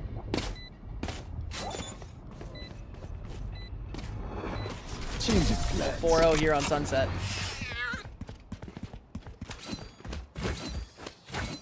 All right. Okay, we are taking the time to go to a timeout here as we're down 4-0 on the side of KBBQ, which is fair. Yeah, that's a good timeout. But honestly, just from the team that we saw earlier with KBBQ, I don't know if maybe on the side of Scarlet Knights, they could just be playing great and they're just a better team. It's going to be kind of hard to tell right now. I think we'll have to see that more during the grand finals because, one, I think KBBQ is definitely going to be pretty fried. I know I would be in that situation. Yeah. Like that's the other side of it. You know, we kind of mentioned just like being tired and like having some fun. Of course, cheating is up for grabs. So, you know, but the other side of it is also just like, they might not be like throwing for fun. Their brains just might be blasted and they need more than 10-minute break. You know what I mean? Like, this is tough. I mentioned it before that this is a part of playing competitive games. Like, you're going to be a pro gamer. You're going to have 10-hour days, dude. Like, you know, you want like Yeah. it's insane. So it's part of it. It's a skill, part of the game, and we're seeing the other side of that is the idea that like, dude, they put everything on the server in that last best of 3, right? Like, Yeah, went and they to did OT it. twice. They got the made it happen. Yeah, and they got it. They absolutely like they're here now. And again, this match is just for the seeding in the grand final tournament. So it doesn't really matter if they get absolutely slapped right here. It literally doesn't matter.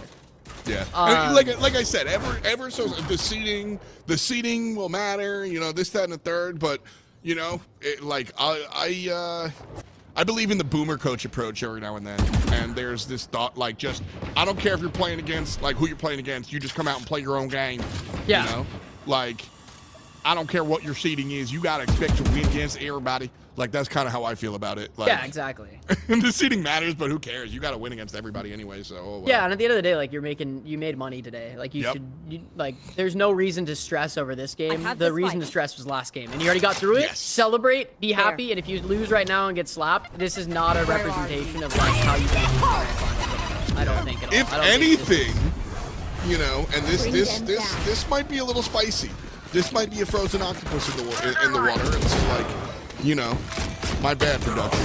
But if anything, there's also this world where, like, listen, you future Valorant players, nobody's like inventing the atom bomb here. Maybe you've got strategies that you don't want to show before grand finals. Yeah, I mean, you just run it down, call it a day. You know, like there's you're gonna go up against this team. They're trying. You're kind of phoning it in. All of a sudden, you have more info on them than they have on you. They don't know your tendencies because you're playing all off agents on off angles. It's a very minuscule advantage. I'm not saying it's for real, but like, you know. What are some tips for increasing your gaming stamina? That's a great question, Jay. I mean, I play for like 8 to 12 hour sessions, not too terrible. By the end of that, I'm pretty fried, and I'm definitely not playing the best that I would be playing in the first few hours. But I think the biggest thing that you can do to increase your gaming stamina is sleeping well. That was going to be mine. Like, get a good night's sleep, straight up. Yeah. It doesn't matter the time. If you go to bed at 3 in the morning, but wake up at noon, you're fine. Of sleep. Like, you're fine. But there are a lot of players who like, and like, listen, I'm getting up there, but like, I'm still a degenerate gamer. I spent over half my life thinking 6 hours of sleep was enough. You know what I mean? But when I go out there and I cast and I have 6 hours worth of sleep versus 8, or 5 hours worth of sleep versus 8, I notice a difference. There is a discernible difference in how my brain accesses information. Yeah, and totally. Gaming is the exact same thing. Like, it's all about, I mean, gaming is muscle memory and information recall, and that's I know exactly where you 1,000,000%. I say go to sleep and the other side of it, don't like OD on caffeine. A lot of people think if they just like chug Red Bulls or whatever, they're gonna be good. Like, I think meter it's when you eat. Spike planted. Yeah, that helps a ton too. Because you can get sleepy if you eat too much too, as well. It's One enemy remaining. Like, there Last are player I've standing. I've spoken to like the complexity. Team Complexity had a partnership with the Dallas Cowboys for a number of years, and the Dallas Cowboys as chef and nutritionist used to work with Complexity. They're multiple teams, Counter-Strike, Valorant at one point in time, et cetera, and like change the players' diets as a result, like fewer carbs at this meal, blah blah blah blah blah. And the players, like, straight up, they were like, yes, we did better at LAN because we ate more fruits and vegetables, and we're not kidding. It is a huge thing. Diet is a really important part, and there's so many things. Sleep is definitely number one, I think, and then like, I read a study a while back, and I definitely am not the most prime example. This was a long time ago. I tried to find this because I read this. It was actually like I read a study. It wasn't like I saw a TikTok. Yeah. Like, it was before pre-TikTok era. It was done in like 2014, 2015, with Smash Bros players. And the benefits of sleep in Smash Bros players, and like how you actually get better, because like reaction time and muscle memory is incredibly important.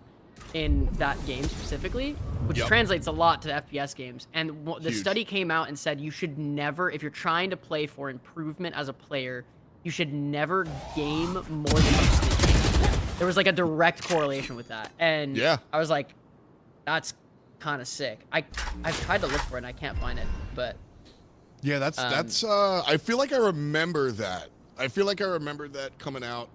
Let's go!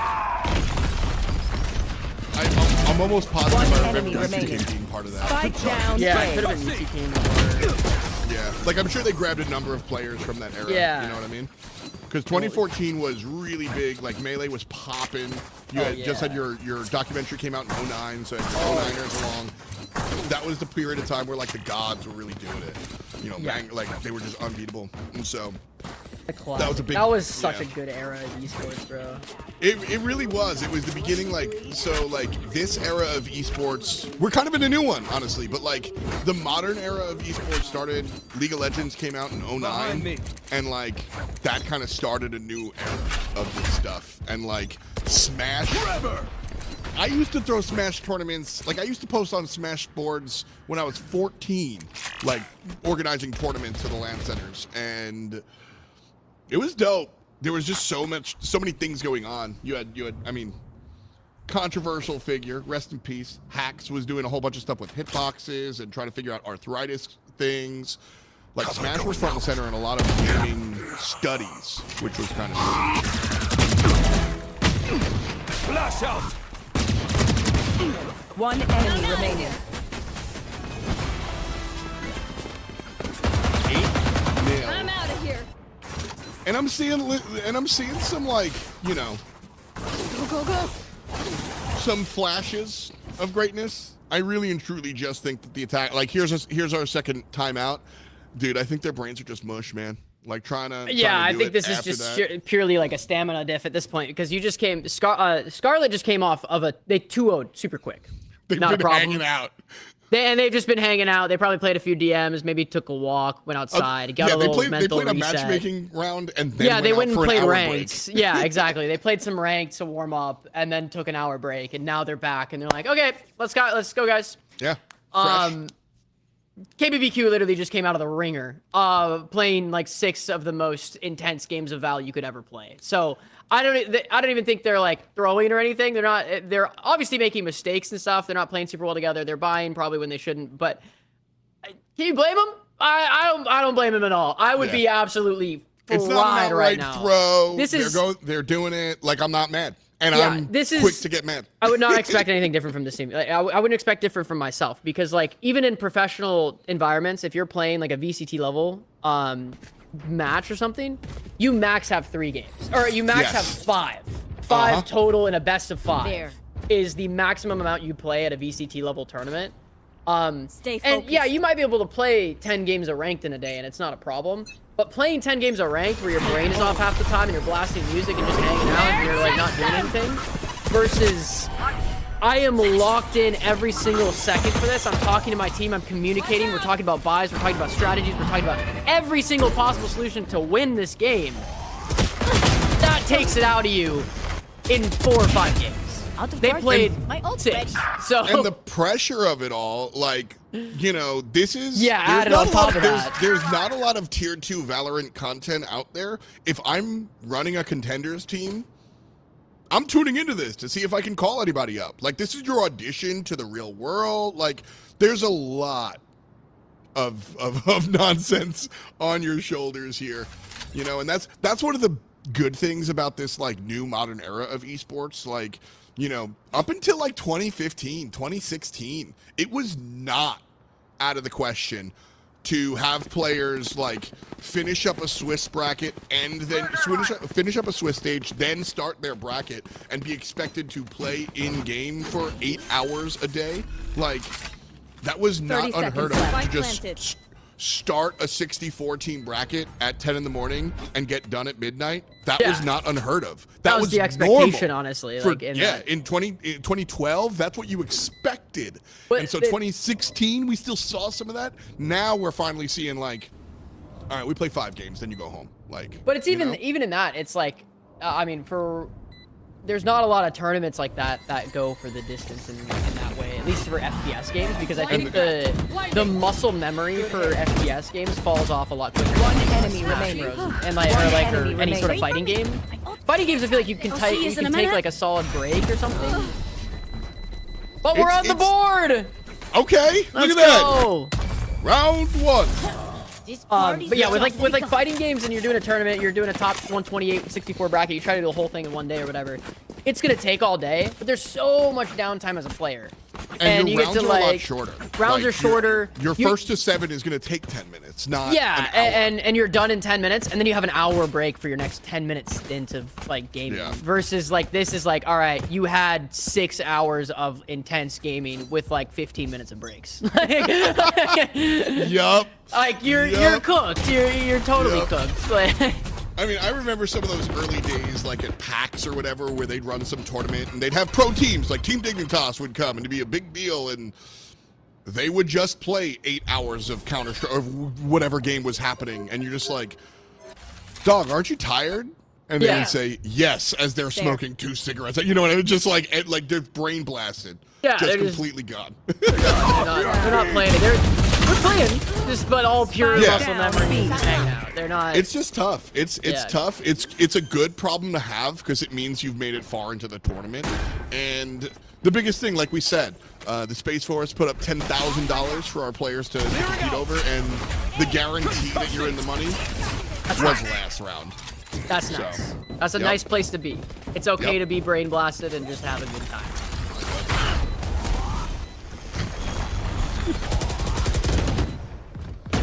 Raise off the mark. Now she's on it. Good double trade. Easy peasy. Also, the other side of this, like, you know, we're coming out here for 15 straight minutes, giving KBBQ some excuses, honestly, but yeah, Scarlett's absolutely putting up a clinic right now. Also, this team is cracked. Like, it's column A and column B, making it look really rough. But it's just, this team is, you mentioned it before we got in here, Misery, Exalsa, Tiny Chicken Nugent. Love that name. Mid-part Taper. I wish he was playing Fade. Oh, that'd be so funny. Mid-part Taper playing Fade. Yep. It's like actually my haircut right now. Yeah. I got a fade on the side and I parted it in the middle. Like, there you go. Oh man, I didn't get my haircut actually. Right there. You really need to know that, chat. Just let you know. Crucial information. 9-1. One enemy remaining. Okay. Oh, Exalsa. Exalsa. Gun here. See, that's way more fun. It's way more fun.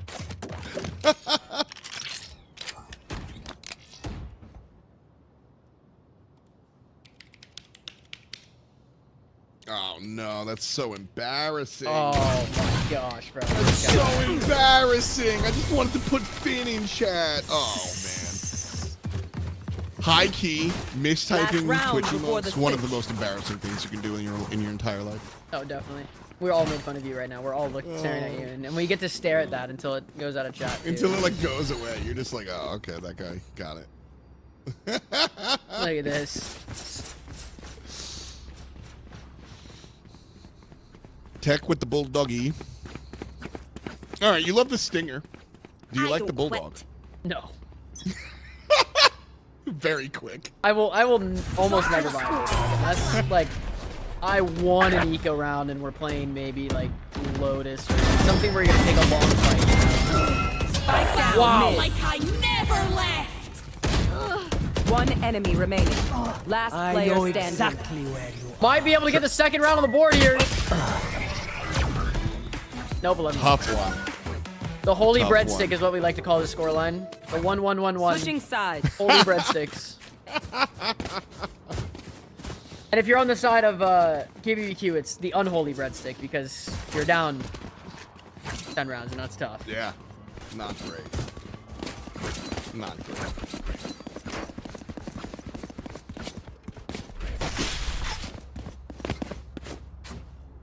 Well, no ult. No guns. Little reset. A little reset on the New pistol half. here. Yep.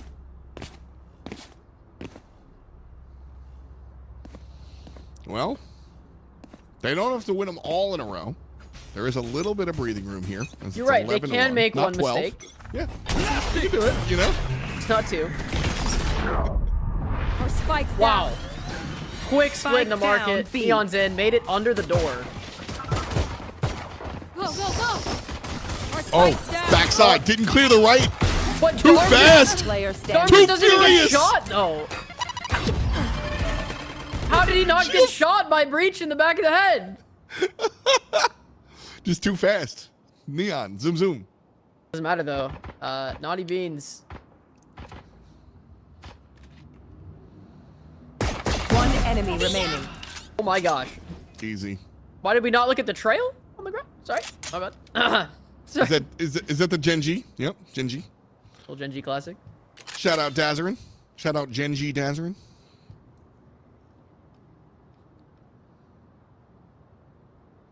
Okay. What kind of play are we cooking up here, Misery? 14 HP versus like 10 HP.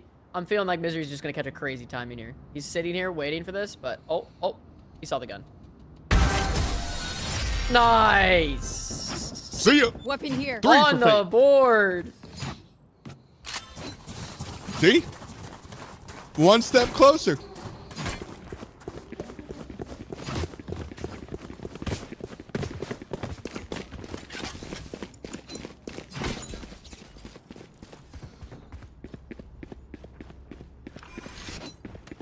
I'm mad we don't see a harbor. I like that guy. He's so bad, but he's so cool. Yeah, he's tough. I haven't seen Harbor in ranked in so long. There's just no reason to play. Like, there's strictly better characters, and that's what's Whoa! like. That's what's rough. He just bugged through the door there. That was great. Here. Didn't seem to matter. Tied! Think of the 53 months. Grenade!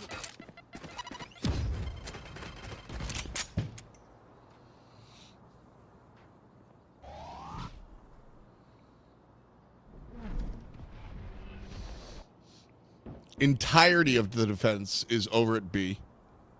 Sans one player who's like leaning over to B. The attackers, though, 3 players strong. They're walking directly into the opponent. Enemy remaining. ISO There we finds go. 1. Spike down, ISO mid. finds 2. Again, ISO playing Breach, not ISO. Just At least we still got that. yeah. Dreams are a funny thing. All right. Wonderful twist. There is a light at the end of the tunnel, but it's very dim and it's very dark and it's very far away. It's like you held your breath for too long.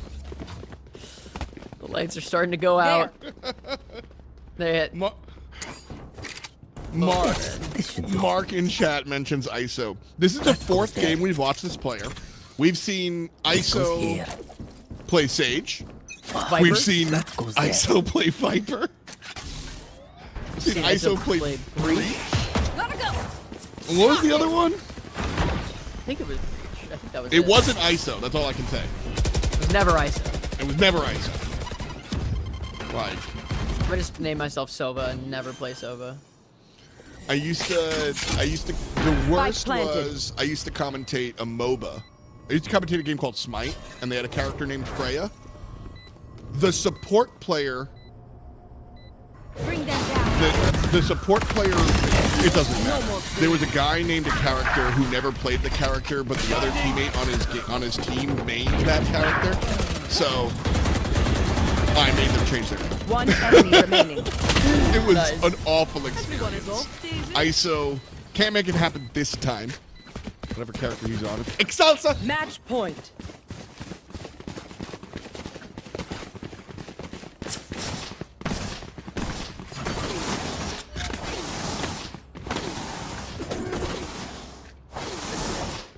It would be fun to have a changeling character in this game.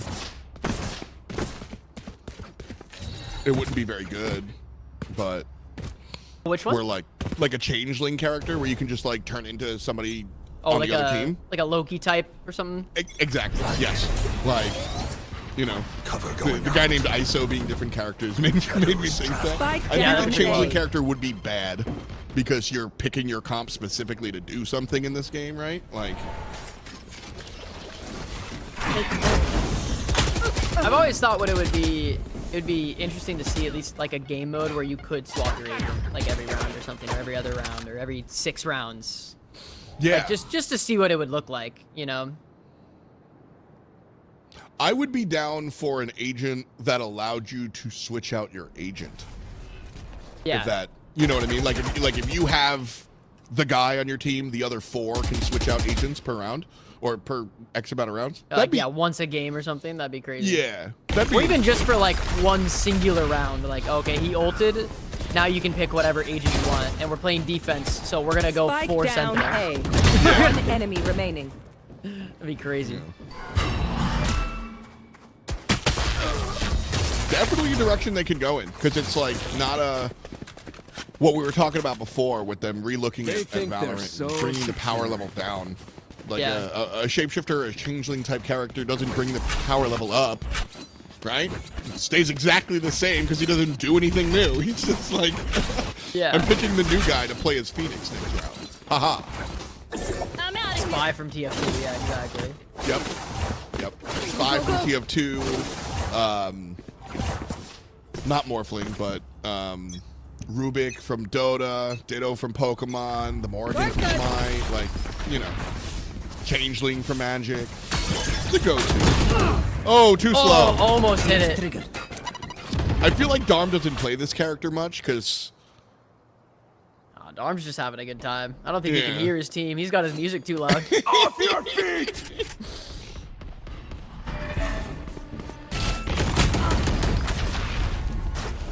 Jeez.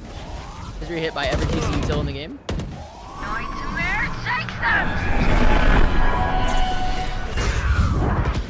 Big play. Oh, 2v2 situation here, though. Clove. Wall tripped. Flashing. They're both coming from the same angle. This is going to be tough for Red. They got a good position here. They got info on both, it looks like. Bring them The down. info's important. Yeah. Ray's ult's most likely going to come out. Feint's looking pretty hurt here. They're full rotating. They're going all the way. Oh, they B. got a good one. No peeking. They're going all the way around. 30 seconds left. Get it around. And...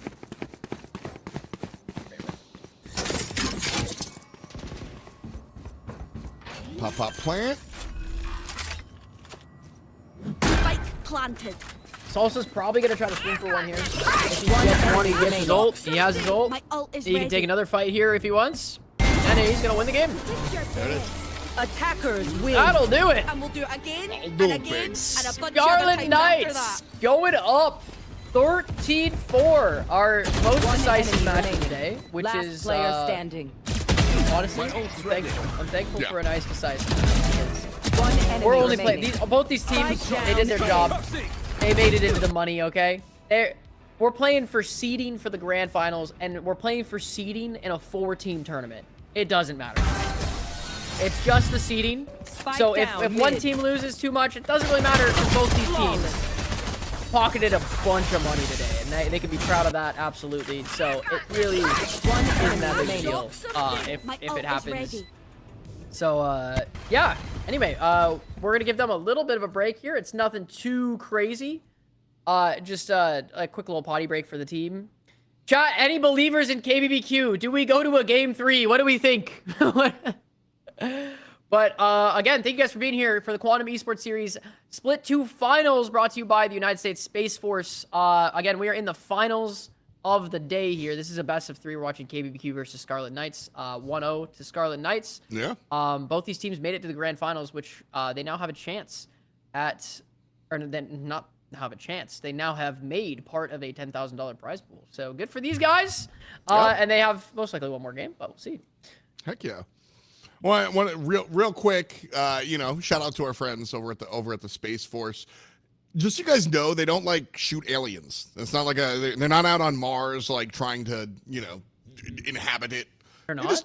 They work like a lot of satellite stuff, like a lot of like network security, So like that they sort of thing. scan the aliens. Honestly, yes. It's like a Mass Effect survey mission the entire time. But that's their whole role. Once upon a time, they actually used to be a part of like the Air Force, and so they've sectioned them off, and now they focus a lot on like that satellite stuff. You like how GPS works? Yeah. Thank the Space Force. They do all that. Yep, that's The that's Guardians what they over do. there. They also are very interested in Tier 2 esports. And so here they are. So here we are. $10,000 up for Valorant and Rocket League. Next week, we do our grand finals. Me and Which Keo day is will be which, if back. you know, right there? Is it Saturday for Rocket League? I assume it's the same because it's been assume Sunday so. all the way through for Valorant. So I assume it is Sunday for Valorant. And if you want to hang out with me and Mizu for Rocket League, come on, Bri. We're hanging out on Saturday. Should be Valorant Saturday. is Sunday. And we've got 4 teams competing in both. So it should be a fun afternoon to see who brings home like the lion's share. What is it? 4 G's for number 1? Like that's a big deal. Yeah, $4 grand for number 1. And then last place of the 4 is 1,500. So can't really Not be bad. too upset there. It's not a bad day. Not a bad day to show up. I will say, I like playing all the games. I prefer to play Valorant versus Rocket League. However, I think in this case, splitting my 1,500 among 3 players rather than 5 in my coach might be a better. Maybe I might want to be a Rocket League player for that one. Either way, Oh, definitely. taking my money and run. Let's go. Scarlet's ready. KBBQ. KBBQ look like they want to stop playing Valorant for the day. Yeah, that's a valid place to be, I think. It's definitely not a bad thing to have that happen. No more timeouts. Just run. Let's just go. The Observer asked them if they're ready, and KBBQ is not saying anything. Which also, by the way, you know, while we're doing the backstage shout out to our Observer. Like low key. I mean, I know the juice. I know that he's worked on a lot of like dope big time shows. You've seen his work before, but like we're out here just low key watching some Valorant and having some really dope observation. Like he's killing it. So Doing a good job. shout out to our buddy XT backstage, making it work. Go. Ascent. Here we are. We are Ascent, rocking the Viper pick. We're trying some things out. Naughty It's not locked in beans. yet, but that would be exciting. I'm here for Naughty Beans.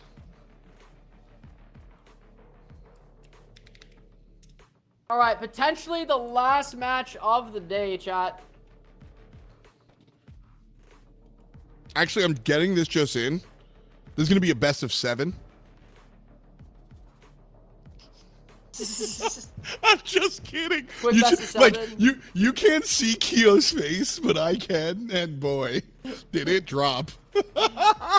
Oh man, my heart would be sinking for the players. KBBQ right now, man. They are they're going through it. That's for sure. Honestly, if this was a best of 7, KBBQ might have a better chance because their opponents' brain might start to melt. Yeah, then Scarlet starts falling out. Yeah, that's fair. Yeah, like you can't do best of 7s in games like this, like at all. Maybe I'm trying to think if I don't think CS play ever every tried. map. Yeah, I don't think CS ever tried. I don't think MOBA's ever tried best of 7s. League has tried everything, so maybe once, but like these games are 40 minutes. Yeah, A best of 5 is brutal if the games are close. it's brutal. It is absolute brutality, and it's really fun to watch when it's like the only time that VCT has best of 5s is the grand finals. Grand finals. Yep. That is it. And that makes sense to have a best of 5 there because ideally it's the 2 teams that are going to have the closest games. And sometimes we see a 2-0 that happens and it's like, oh crap, this is going to be a quick 3-0 and we're done with the BO5. And then they come back and it's a whole reverse sweep. And it's like, that's the time you want to see that happen, not anywhere else. Yeah, quarterfinals where Kansas City Pioneers are scrubbing out. Like, who cares? Like, like I'm sorry. It's also about like competitive integrity. You know what I mean? Yeah. Like, I feel like if you're playing attack shooter, if you're playing Valorant, map 1, you come out with an approach, and then somebody wins. And then map 2, you respond to that approach, and either your response succeeds or doesn't. And then map 3, you respond to the response, and that's all I need to know that we like did it. In a best of 1, who knows? Maybe that was just like a cheap strategy, and they might have been able to handle it if they wanted to. You know what I mean?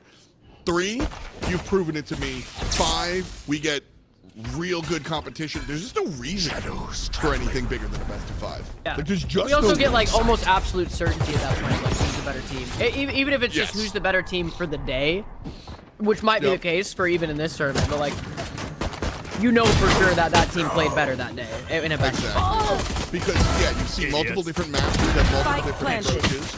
Are they only good at big maps? Are they only good at small maps? Are they Last only player good at standing. site maps? Are they only good at, you know what I mean? Like, Yeah, One exactly. enemy remaining. are they, you gotta test them against everything. Untested. Mid part almost went crazy there.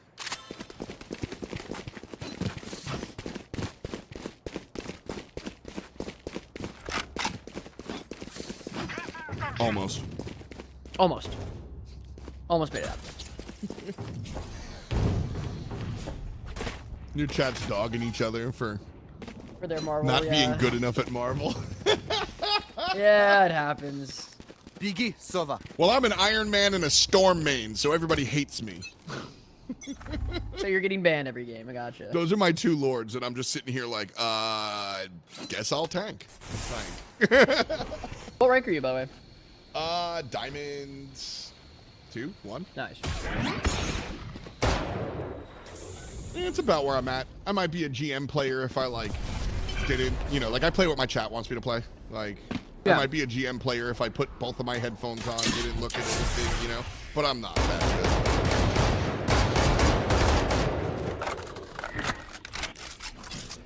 Deploying drone. good. Wait a second. Storm Is and Iron Katie- Man. Yeah, it's definitely their meta. So I just banned Hawkeye and Hawkeye. Just like, if you're good at aiming, I don't want to see you. See you later.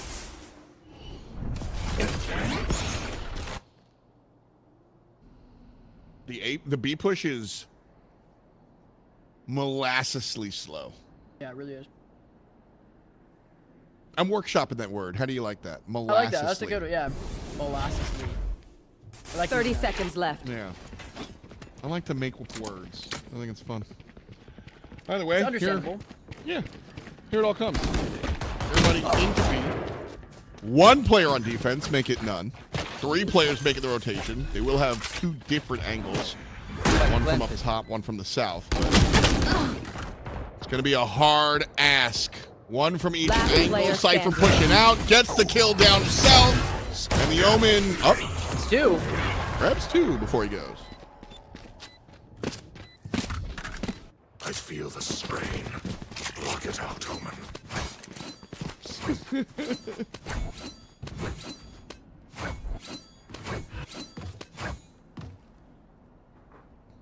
Turret out.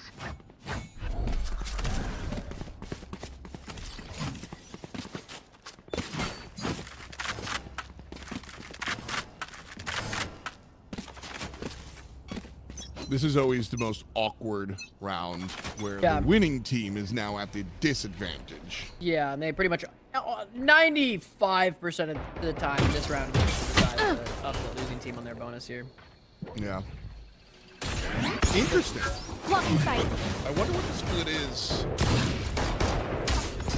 R6 is hard to have conversations about. Spike It's just so down mid. different. But comparatively speaking to Counter-Strike, I wonder what the difference is. Big picks here from ISO, actually, who's now playing Cypher. Playing Cypher this time. Yeah, around. yeah, yeah, Right. just So a big 5 play. separate agents. None of them ISO. None of them ISO. We're I guess seeing he a does- little bit of a different team here out of the side of KBBQ, though. Looking like- Yeah, I mean, look at that. They are one- starting on defense, to be fair, which is this is definitely one of the most. Or actually, wait, no, they're starting on attack. Sorry, I'm Yeah, they're completely. attackers. That's insane. Never mind. If they're able to close out this round, this is gonna be. We might be going to a best of 3, or we might be going to map 3. Could be. Rog's gonna do jumping jacks for joy. Could be. Could be. 30 seconds Going out left. to B site. Went in for a nice little late B split here.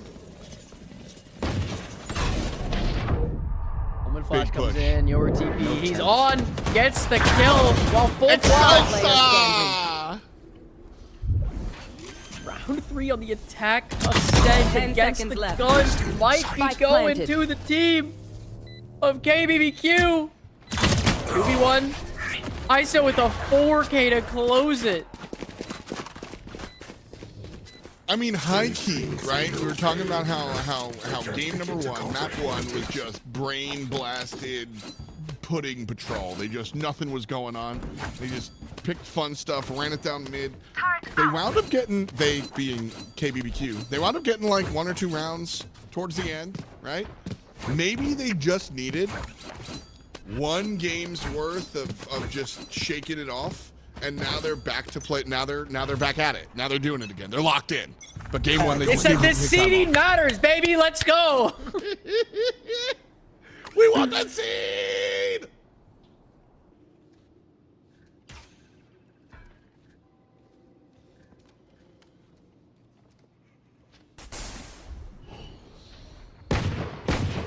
Fake teleport. What's up, bro?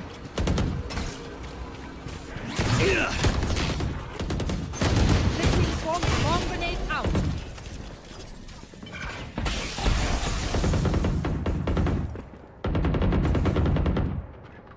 No spike.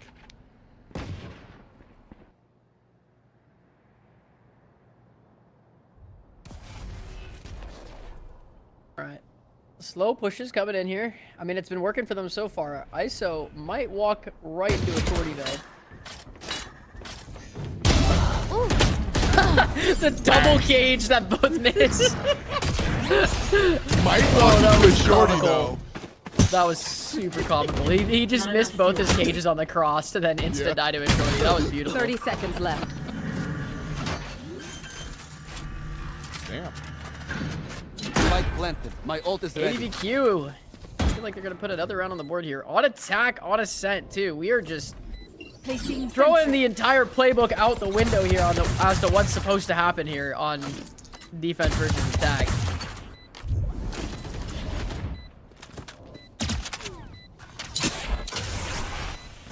Revealing area. Possible. Excelsa has been pretty exciting. Last player Good standing. angle. Go. Oh, gotta happens. land those shots, Brody. So close, honestly. What do you Like, say, that one, bro? Ready to that one stretch your hurts. wings? You know they're kicking themselves. Like, you had those.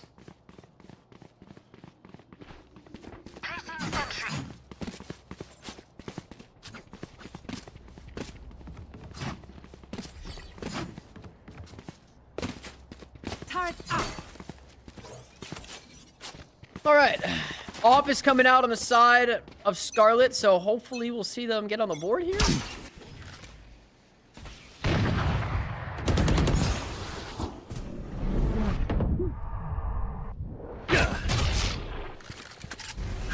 Defense just clogging up mid right now. It hasn't really worked out for them at all. And, well, they didn't see this. But last time we saw KBBQ play on this map, they really just avoided mid the entire game. Did we see them run the Viper on this map? I don't recall. if that No, was the case. no, they didn't Yeah, run the Viper. they're whipping out the Viper, and it's kind of a crazy pick, but it's like giving them so much space. I love it. The other side of picking weird stuff is that whether it's good or bad, the other team isn't used to working around it. You know what I mean? So, like, Yeah, exactly. Time to jump. on Icebox, you know where the Viper walks to be, you know how to deal with it. Spike down A. Do it a bunch of times, you copy Gen G breaking through it, etc. Yeah. Well, how do you, like, do you have examples of FlyQuest playing against Viper on a set? Like, you know what I mean? Yeah, not often. There's a few teams that'll try to run Viper every once in a while, but it has yet to be, like, there's kind of a reason this map feels somewhat solved is just because, like, at the end of the day, people try it, and a few teams will make it work for a few games, but then at the end of the day, it's not the comp that wins the tournament, you know? Yeah. So it doesn't mean it can't work here. I definitely think it can, and has shown that said, can. this is still one of my favorite maps. For sure. The fundamentals of the map is so much better than most maps. It just makes like I way hate more the sense. Odin spam here. Like that's definitely one of my least favorite things about. You know, At least it's gone now. Yeah, like that was one of my like least favorite things about the game. And I like how they graphically represent it. So with that gone, it might be my favorite map. It's up there for sure. Definitely a good map. Definitely a good map. It feels like a classic, just like a classic tac shooter map. It's got all the right elevation, corners. I love, as much as I hated the Odin angle, I love the windows on that same wall. Being able to like toss like raised nades or Sova darts over there is really, really fun.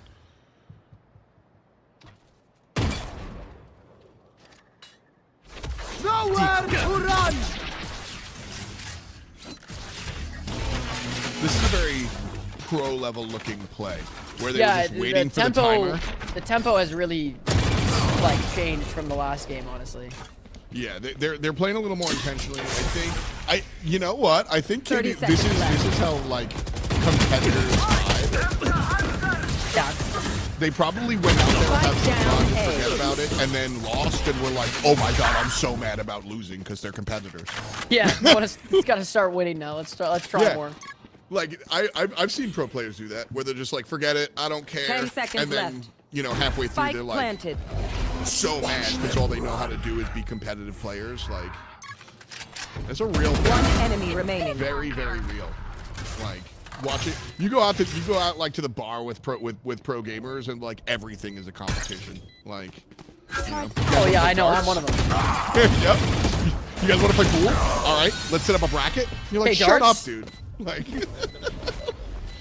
Thanks. just throw the dart. You're like looking up probabilities and stuff. You're like, Oh, no, you don't deserve my attention.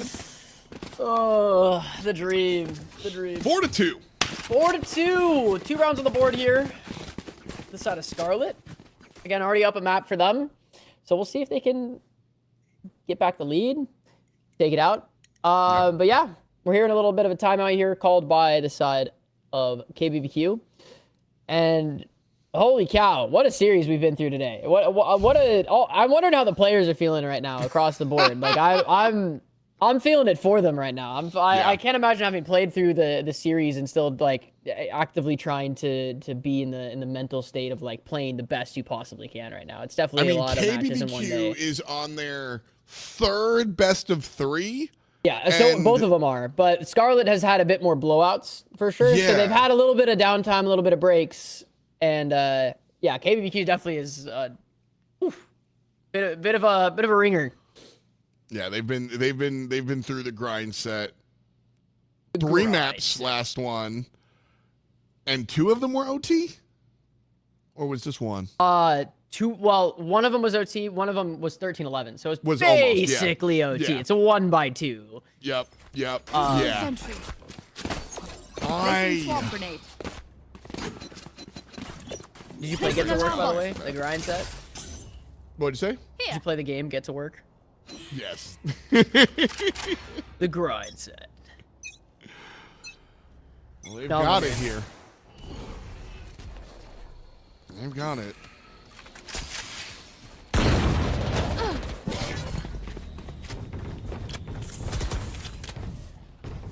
I want KBBQ. That's what I'm saying, bro.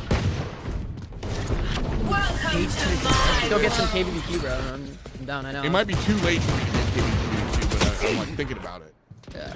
It's almost 8 o'clock. I know exactly where East you Coast, are. East Coast. Hostile removed. Pushing to be here.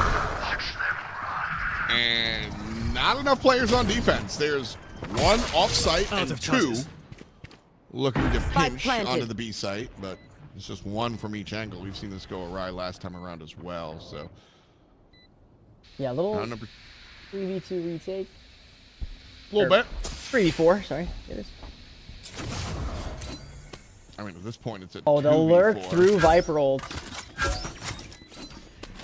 Omens across the world. Here comes Naughty Beans is caught. Naughty Beans trying to get through a lurk here. Now turned into a 2v4. Die. Gets one. Back up. Making two Player from mid standing. part. But Tiny Chicken not going to be able to make anything happen here. Round's going to go to KBBQ. 5-2. Dang.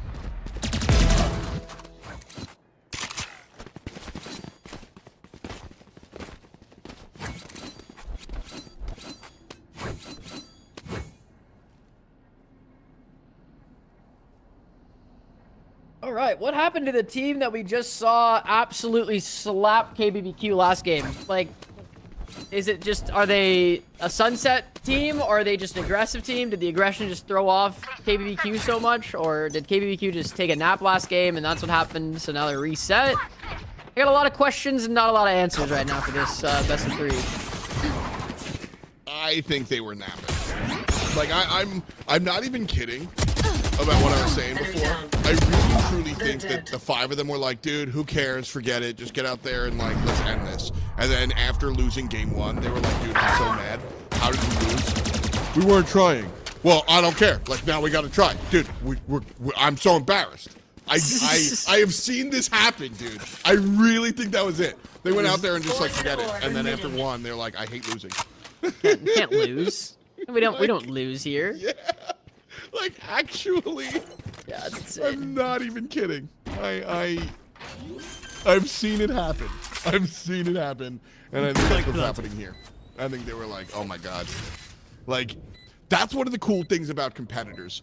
You know, nowadays it's a little different because our NBA players are 19 years old, so of course they play Fortnite. But like, looking at professional baseball players, professional race car players, and professional League of Legends guys, Last right? player Professional standing. Valorant players. They have more in common than they don't. Because... Oh, totally. And like you and I were talking about this, about like last time around, where, you know, getting in the gym and like seeing your macros, doing the right workout plan, following all of that. One It's enemy very remaining. gamer grind set. Like, it's very like... It's like leveling up in RuneScape except your body. You know what I mean? It is the same mentality that I see across different games. Is like just people wanting to be competitors. Crazy clutch there from Tiny Chicken, by the way, there. 2v1 just made it happen.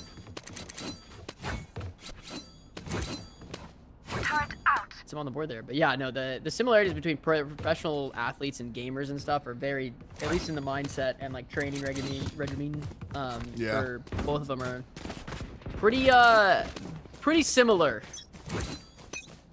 It's just people that really want to win. There was an NFL player who like wrecked his I'm gonna say ACL, and I might be making it up. But anyway, he got really hurt, couldn't play anymore, and so he joined a NASCAR pit crew because he's just a big dude that can pick things up and be fast. And he's like, I just want to compete, bro. And like, that's really it. That's the grind. Tough one. Thought they were gonna get the 2-piece. One enemy remaining. Spike down mid. Shadows traveling.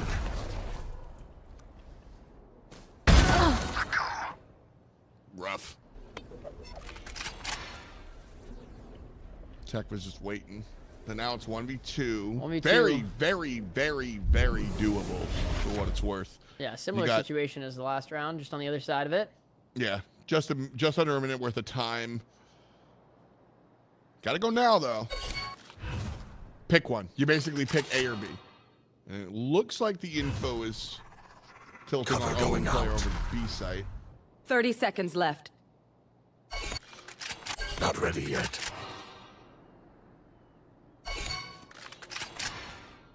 $21 on the clock.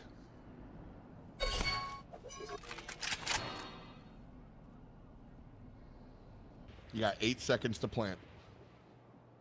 10 seconds left. Spike planted. Shadows Well done. traveling. Made it happen.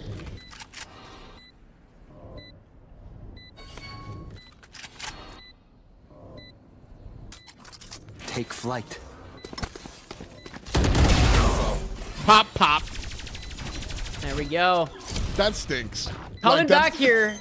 Like that's Yeah, so it's just tough. deflating, Yeah, dude. It's just what do you do in that situation? It's You just did tough. all that work. You made it happen. You know, at least you got your plant money, right? Like, at least you got your plant money. But after that, I feel so deflated. That might be where I call it TO. Yeah. You know what I mean? Like, oh, man. Placing sentry.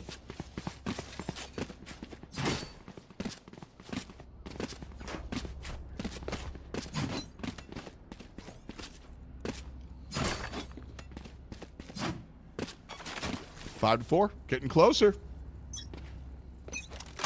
Yeah, coming back a little bit on the side of Scarlet here. Scatter. Cover going out. Nowhere to run.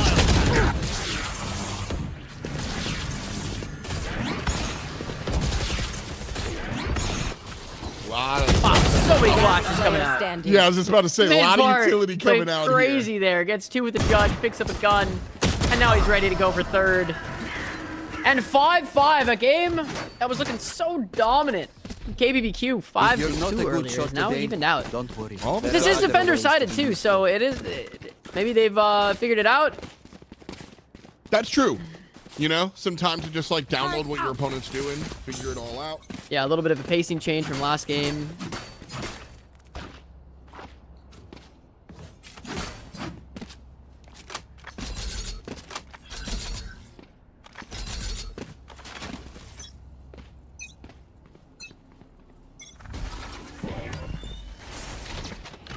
Salsa. Shot dart. Going for a little bit of shock dart damage. Nails one. Might get the kill on this, actually. Oh, never mind. Oh,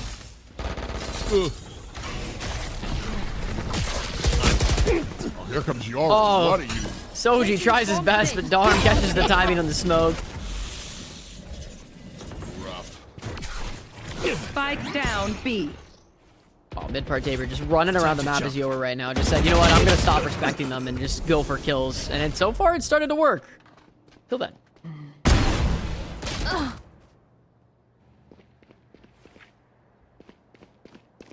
I know exactly. One enemy remaining. Spike down mid. Toxin screen down. An impossible scenario here for our Viper. 1v3. All 3 players are isolated, so maybe I take impossible back. But not likely. And there it is. Exalsa from a distance. Man. Last round in the half. So much momentum for KBBQ. Feels like it was just sapped away. What was that? 11, 10, maybe round 9? Just taken away. Yeah, crazy. Won the last 4 rounds in a row. Yeah. On the side of Scarlet. And like the first two diffuses felt like okay. Yeah, I was like, all right, we're coming back, but it just didn't feel like they had the control there. It was like still really close. And then the last 2 rounds were like, oh, okay, we're in the driver's seat now. Yep, doing it to him. Got it.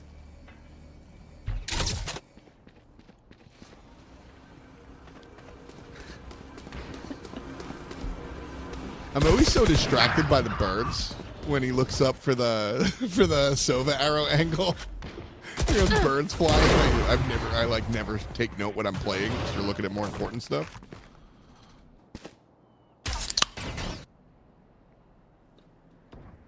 Sorry, that was just my super cracking crisp a cold one with the boys. Right there, a nice cold pink berry Red Bull or wild berry Red Bull. So. Heck yeah, man. Heck yeah. Just gotta be prepared in case we go to a map 3 here, you know, trying to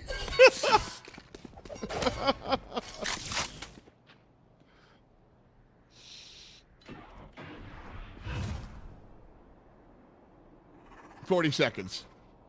Yeah, taking the pacing way down on the last round of attack here for KBBQ. Coming in now, fast execute on A, but they got an off out. Misses the clone. And Same Misery result, looking though. for something. Yeah. Same result, forced him back. Doesn't get a kill. Viper comes out on site. Darn picks up 1. Spike planted. Ooh, interesting. The Viper ult in tree.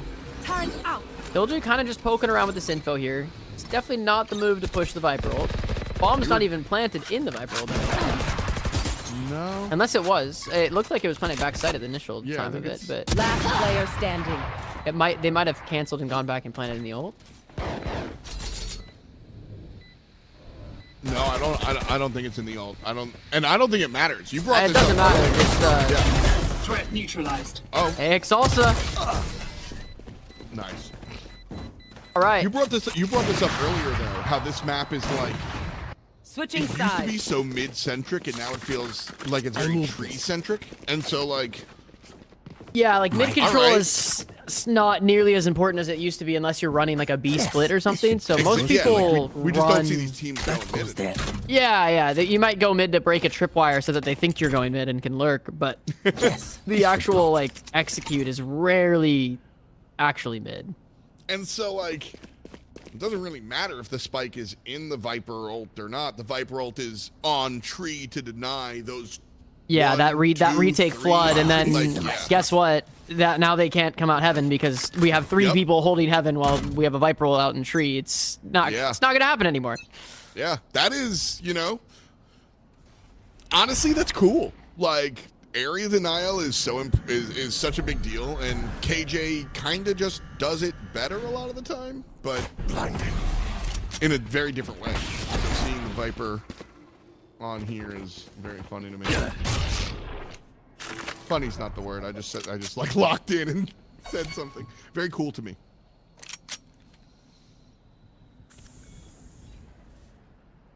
B-side push.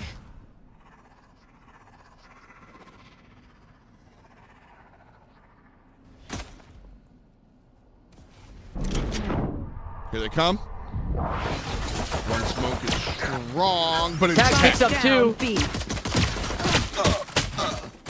Oh, Naughty Beans picks up another. Tiny Chicken Nugget gets his two as well. 2v3 situation. Tiny's low though. Darm picks up another. 2v2. Going out. Big round for either team here to get some control, get a little bit of a lead, potentially get an 8-6.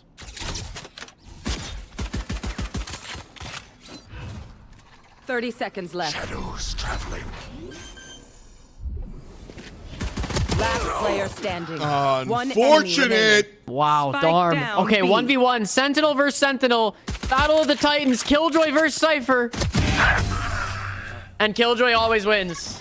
Keo's Remember very happy this. about that.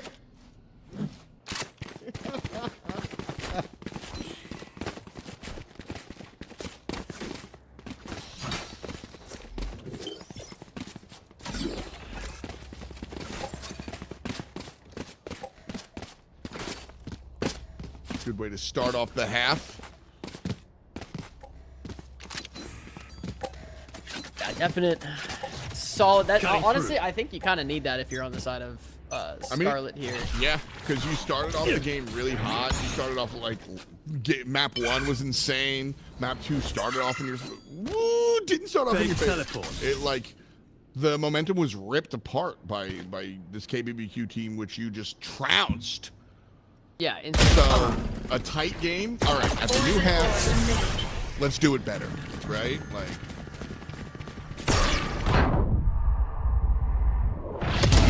Stay down. One enemy On play remaining. there from our Jet.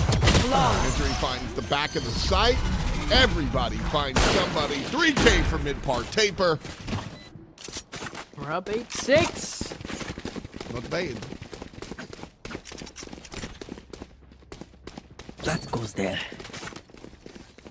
Diamond, you forget that's also a buff for Cypher. Because he's bald, it's an extra flashbang.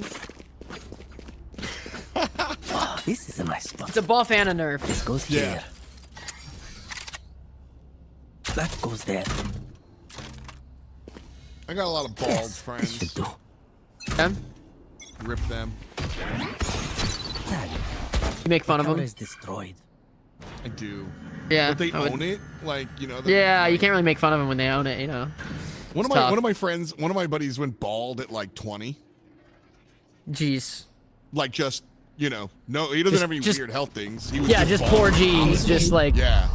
And like, I make fun of him all the time. He's just very proud to be bald. It's very Yeah, funny. no, I think you gotta be. Like, that's the You move. have to at that point, right? Like, Cret, you're bald. And he's like, I know. It's why I'm more aerodynamic. And I'm like, damn it. Got it. Like, I could feel you walking behind me. I didn't even need my ears. like, I've got this like big, thick hair. I cut it. It's long still, but I cut it short compared to what it used to be. And like, it's always very funny. Yeah. No, I got the good hair genes. I have both of my grandpas had full heads of hair into their 80s. So Heck yeah. that's where you get them, your grandparents. See, I'm adopted, so everything's a dice roll.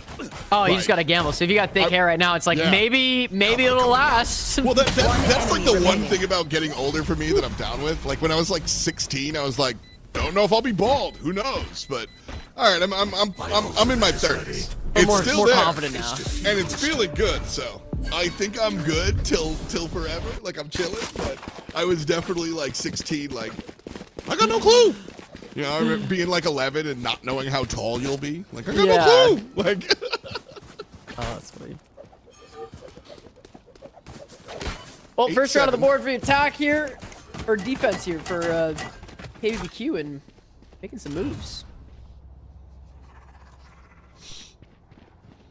These ranks, most people here might venture a guess and say like they're Cover going like out. Immortal or pushing up there, but this other team, Scarlet, they're supposedly some lesser, let's say lesser known, well-known people. Does that make sense? Yeah, think so. Like they're not tens famous, but they're not nobodies. Who's next? They're known in the ranked ladder, I would say, a little bit for some of them. Yeah, definitely. Here. I'm back. Oh, the one corner he didn't clear. Yeah. I must wait a moment.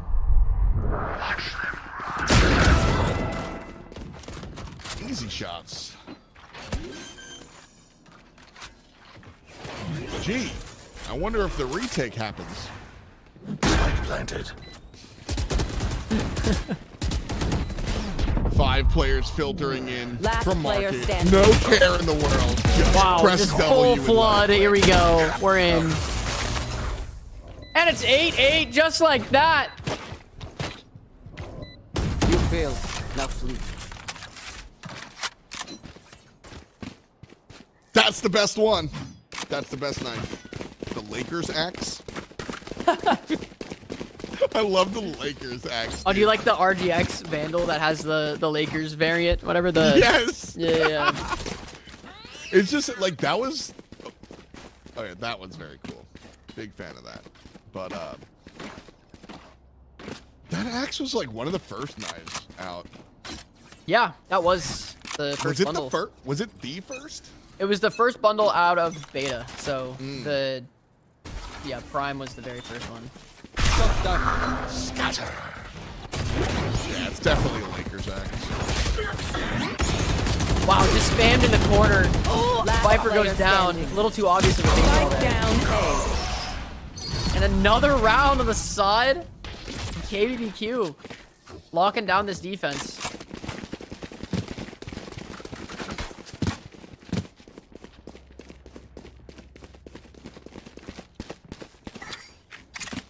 This goes here.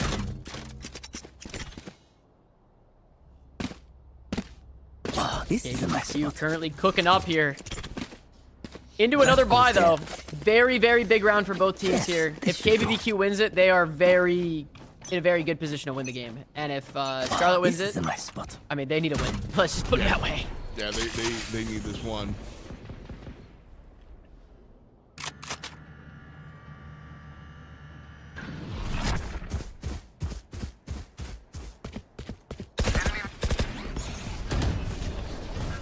Euro clone clearing out mid. Yeah, Knowles, the ranks are like anywhere between Immortal Radiant at this point. All the people left in this tournament. Yep. Here. It also is, Knowles, the other side of it is that like this is like our like 10 for some of these players. So they might just be a little fried. But we saw some really good semifinals. Nice clone work. little trade out there.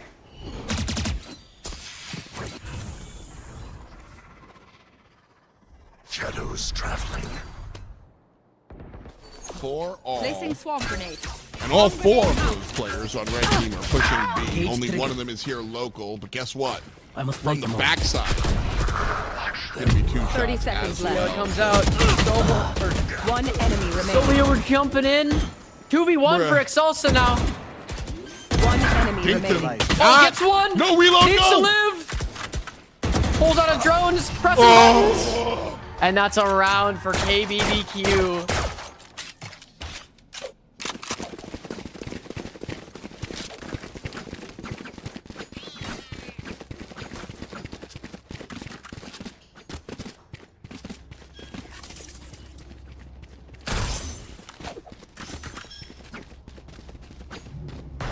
All right, 10-8, guys. If you're in the position of Scarlet right here, this is a rough sight.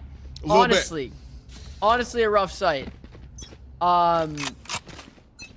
It's just you're on an eco, you gotta push into something, and it's just honestly gonna be a tough time. Like you gotta confirm this next round now. I mean, not that this round is just instantly over, but I mean, like, guys, let's be real. It's instantly over. I mean, it's an eco on yeah. ascent, on attack. You lose ecos on attack. That's just the way it goes, unfortunately. Unless, okay, there it is. There was the chance, and there it goes. Yeah, that was the moment. That was the moment. Last player standing. Pop, missed the Spike shot. down, B. Soji, alive and healthy. Salsa. Whoa. Healthier. Down. Excelsa down.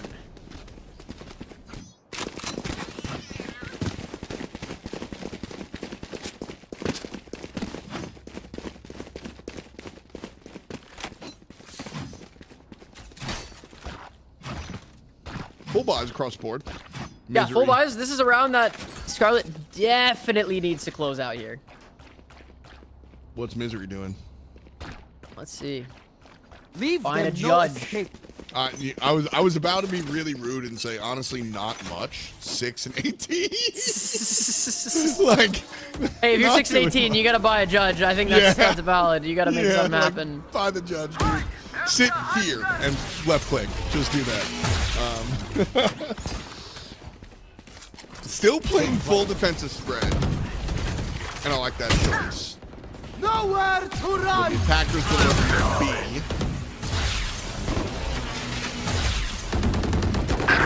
Okay, quick little trade out here. KBBQ down for once in one of these rounds.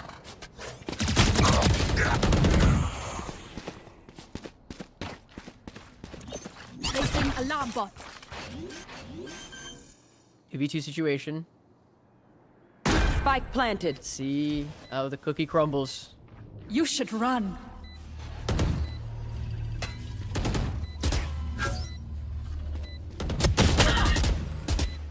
Last player standing. All right, the duel. 2-on-1. Soji 2v1 has for 6 Soji. HP. Not And that's gonna a happen. round that Scarlet really needed, honestly. Oh my god. You're watching 911 as well? Yes, I am. I am, dude. I know exactly. Yeah. That is so funny.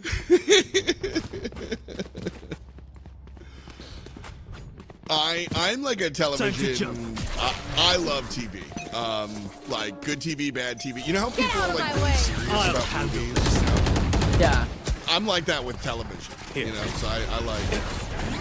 I've seen all of it. Oh, it's a good show. Do you like Star Wars at all? Kinda, sort of. Okay. We've been watching Andor recently. It's been fire. Andor's great. Shout out my friend Spaceman, who does like game commentary as well, but he makes YouTube videos, like about stuff. I don't know, he's like one of those like Smoking video essay guys. Last player standing. Yeah. and he does Hold up. Yeah. KBBQ now on match point. Insane. Match point.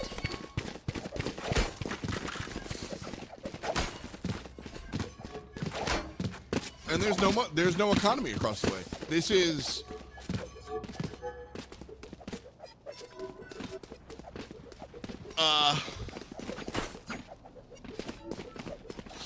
well, damn. ER is a fantastic watch. ER is where George Clooney started his career in his 40s. ER is where the "no, this is Patrick" joke comes from. SpongeBob, it's a reference. ER is a big part of television history. Very important. Very important to not lose this round, he said to the team with 2 players versus 5. Enemy remaining. So, folks, Spike down A. Guys, I think this 1v5 is not winnable here.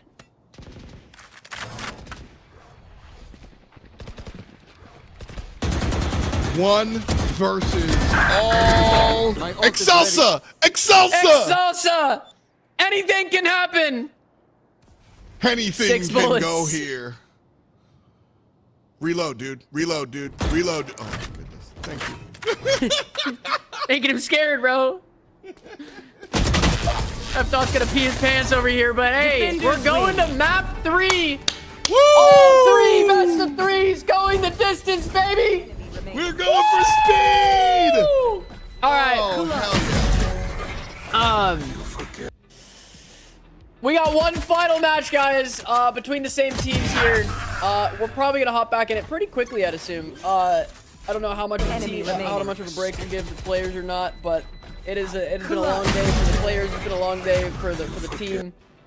Shout out everyone on the broadcast side of things, from the Observer to the production to everyone that's making this tournament go along, because it's a long day across the board. Enemy remaining. But good stuff for the team here. Again, both these teams are playing for their share of $10,000, which they've already qualified for. They've already made money. These teams are now fighting for seeding, and we're going to game 3 on the seeding match, gentlemen. That's impressive. Yeah. Would not expect the stamina from KBBQ to come back and actually be able to, like, win in this situation, I'm gonna be honest. I mean, it's a second wind. It's a second It really win, is a second right? win, man. Like, unironically, I said it before, like, game number 1, they were just like, all right, forget it. Maybe that pissed them off. It was 13-3 on game 1, it was and then that one 13-3. just ended 13-9 in favor of KBBQ. Maybe they came back, like, aggravated because they lost, even though they planned for it. Or the other side of it is just like, man, they just needed a half-hour break, and map 1 was a half-hour break, you know? Like, they let their mental reset, and now they're here. If you're on the side of KBBQ, though, and you lose this best of 3,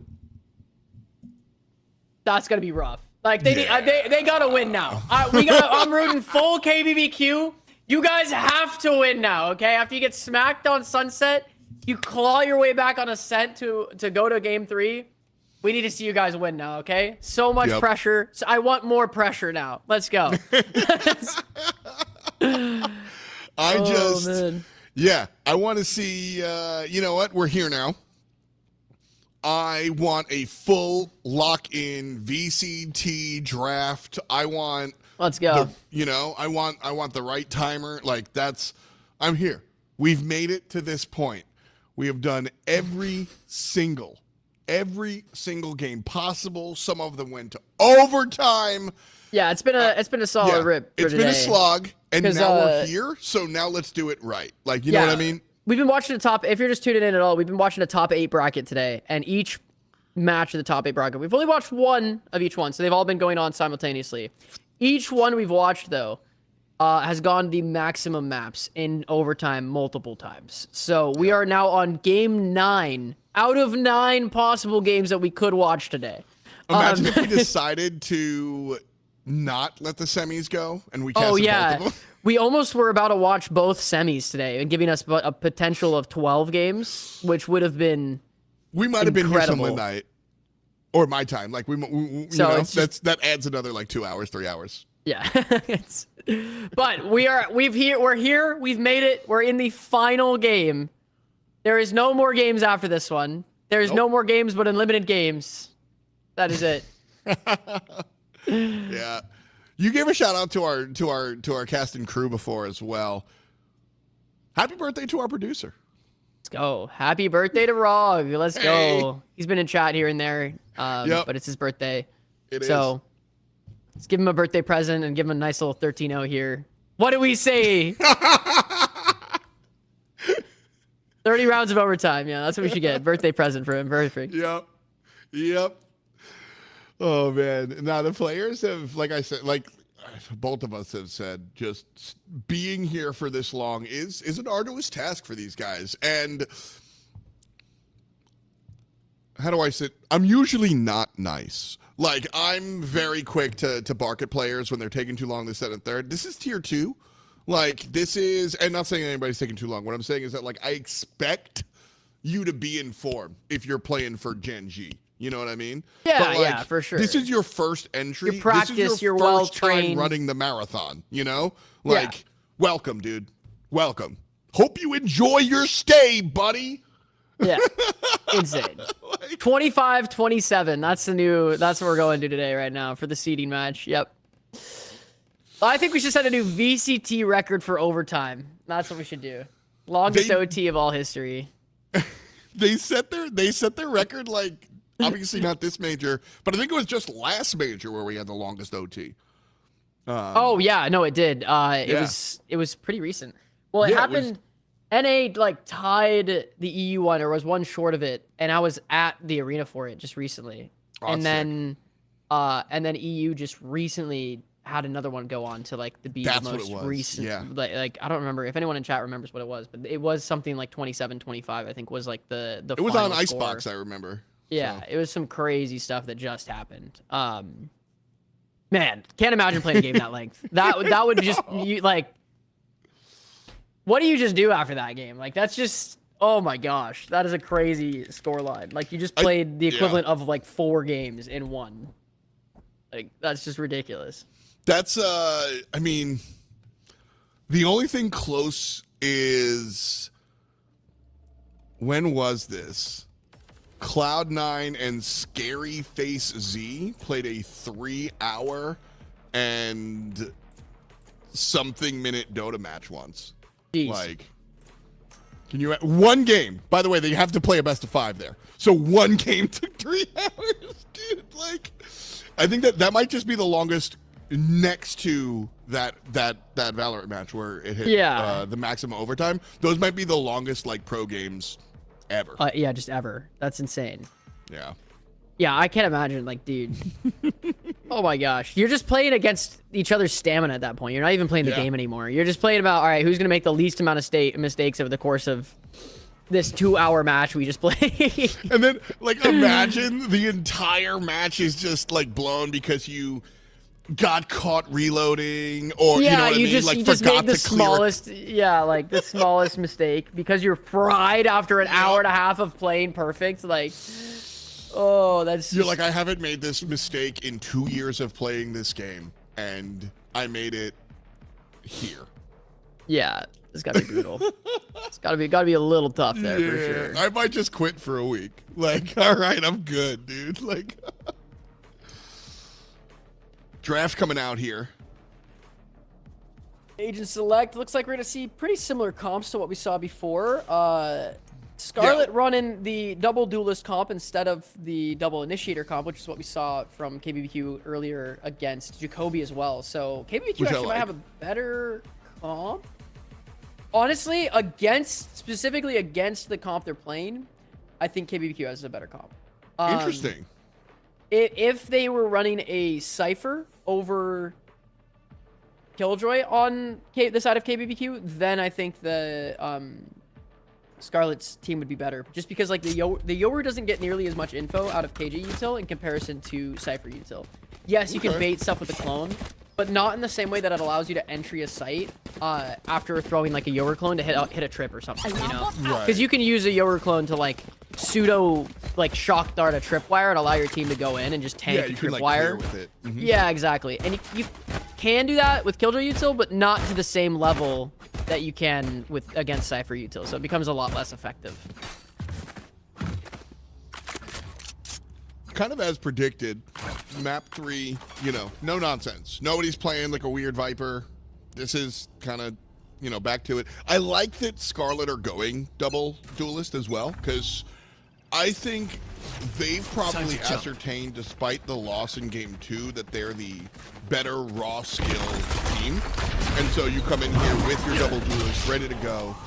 Yeah. That's why you make that. That's why you make that draft. Yeah, we're gonna shoot this round. Like, Sept against mid part there. Holy. Okay, 3v2. One enemy remaining. Tiny. Wow. Chicken Nugent. Let's go. Little 3K on the board. Yeah, that's what map 1 looked like. BBQ's not bad. Like, absolutely no slight against them. But I think that the better gun skill team is our blue team right now. And so them going the double duelist, I like this look. I liked the way that first round looked. If Korean Barbie, and this is one of my favorite Valorant matchups, is the like gun skill team versus the strategy team, so to speak, right? We've seen some interesting stuff out of Korean Barbecue. And so kind of hoping for that same level of trickery, whereas their opponents are just trying to click on them. Yeah. And there goes one. Soji gets a pick here on the eco.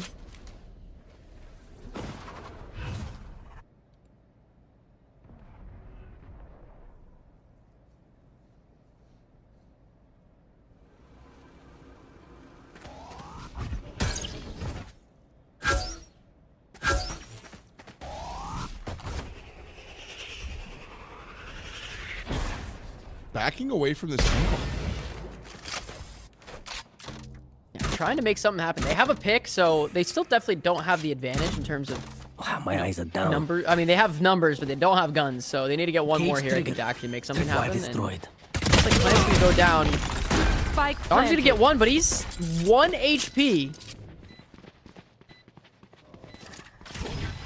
And a dream. Make it happen. 2 players are low on the other side, though. That's going to be a little rough.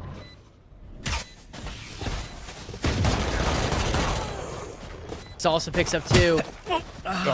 Traded out Darm by gets 1. the info. The info call is, yeah. Like Darm, he's got 1 HP. He's not going to win any gunfight. Just jump out there like an idiot and see where they are. Your other 3 teammates can finish it out. I like the play, honestly. Like, I like the play from Darm. Finds the locations, gets it done. 2-0.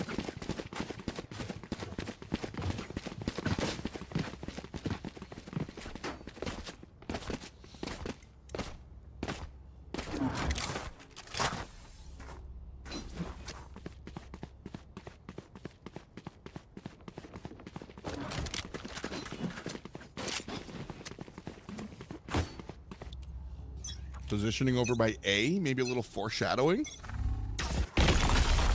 Spikes at home. See it. Stun comes out. Misery gets 1. Oh, gets a tag on another. That's 140.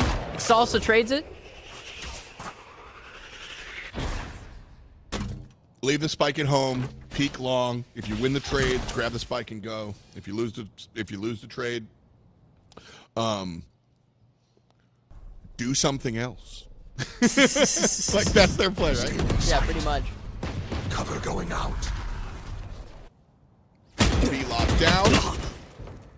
Defense still spread. We'll get a long lurk from that ace side, but I like this speed. This is what we were complaining about earlier. We weren't seeing KBBQ be aggressive. Every time they tried to push, they would just like get stuck in the mud. A little slowed down by the choke. 1 enemy remaining. Spike down, C.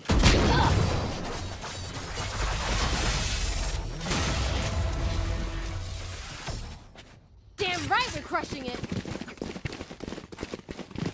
There we go. 3-0.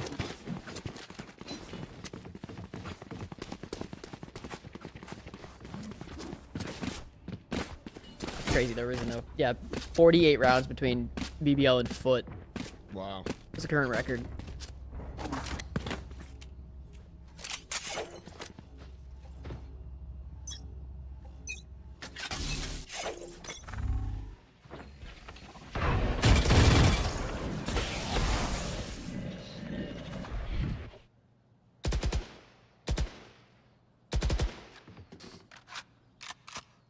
just giga slowdown. Yeah, absolute weird pacing changes that they keep doing on each other. It just goes from being like lightning fast to just like we're gonna go a snail's pace, and then lightning fast, and it doesn't really work because like at that point the enemy team knows exactly where you are if you're doing that. Yep. The idea is there, right? Like if you're playing attacker in Valorant, you want to keep your opponent guessing. You want to not be predictable. So variance in your approach is the right philosophy to have, right? Like your thoughts are in the right spot, but it's kind of like baby's first mind trick. We're seeing fast, slow, fast, slow, fast, slow, and like defenders are like, all right, we get the pattern. We'll just stop exactly. like we'll just stop you, dude. Like yeah, no, honestly, it's just like if you're gonna play slow, you gotta play slow across the entire map. Work util, work info. You can't all 5 play slow at the same spot. Run really fast and then slow down and expect them to be like, hey, where'd they go? and really like what it is, I think when we see those stutter step plays, it's what we were talking about earlier, where they want to play fast, but they hit garage, they see one smoke or one player dies, and then everybody stops. Yeah, that's and like if you're gonna do that, you have to keep pushing through keep that pushing, smoke, or you past gotta your fake teammate something dying on the other side of the map, and then it'll be all right. Like it's all good. Yep. Oh man, but hopping back in here again, 4-0 on the side of Scarlet. Let's see if they can make something happen. I'm gonna sense the game real quick. I'm watching the game. We're watching the game. We're what? Can I? Yo, Rog, I think we gotta switch to the scene. Spike down, C. No, you're good. Just making sure. One enemy remaining. All good. Quick round there on the side of Scarlet. Easy.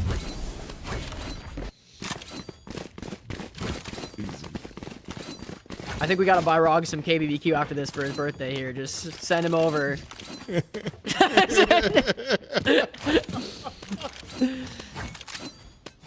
Man's working the map 3 overtime for on the birthday here. Yeah. Here.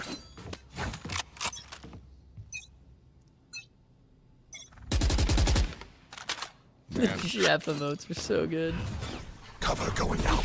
I love that little shark. Like he's straight. He's just bait. Too bad Marvel keeps, in the words of Jay in chat, keeps taking him out back and shooting him. It's just... Shadows traveling.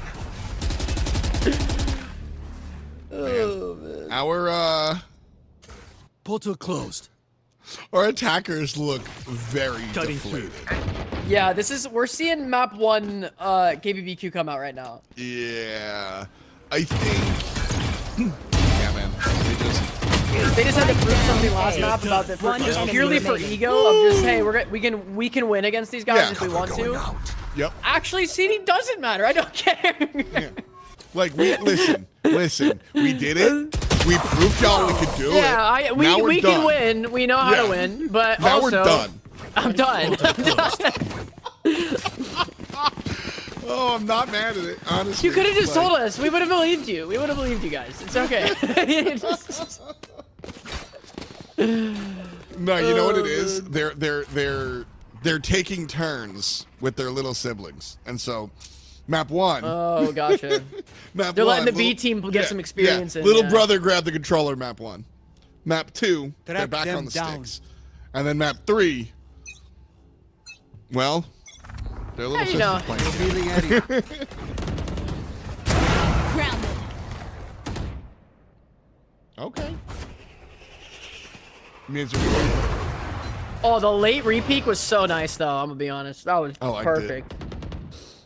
Waiting out the dash. Fake teleport. Not going for an insta. I think if he goes for that insta repeak, he's dead. But then waiting that extra few seconds is the difference in like a really good jet player and one for a jet player who just is good at shooting. You know. Those are those mind games, you know? These games, it's the same angles, you know? This map has been out for years. It really is just about, like, playing it slightly different than your opponent expects. But, I mean, currently, KBBQ can't expect anything right now. This is a little rough. Definitely not an ideal situation, I would say. One enemy remaining. Spike down A. Long.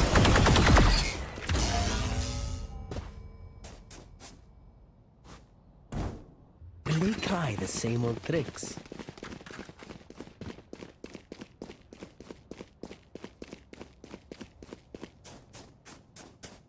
Tiny Chicken Nugent hasn't died yet. Oh, this is a nice spot. That is impressive. This goes here, that goes there. Got a couple of ults on either side. 3, specifically. Get out of my way. Ouch. Spike down A. Just constantly down a player is what it seems like on the side of Scarlet. Or on the side of KBQ here. From Scarlet. But there's the advantage that they've been looking for. And that was really fun by the Jet. She takes her knives out, jumps in to the smoke, pulls out the shot. Spike planted. My ultimate is ready. 3 to 3. ISO changes that in his favor. ISO the Sova player, that is. Yeah, ISO the Sova player. Not ISO. Yeah, there's no ISO in the map. Storm picks up 1. Living at 40 HP. Goes for another, doesn't get it. Remaining. Tiny Chicken gets 1. And make it 2 for the 8-0.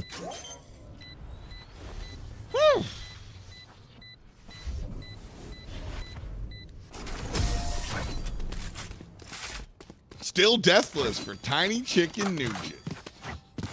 Wait until I blind them to strike. 11 zip.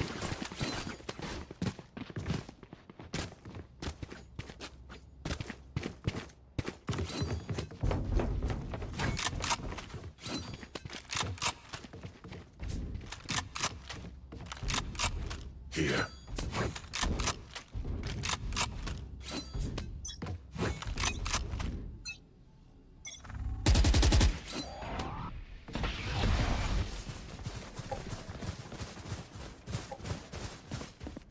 Garage.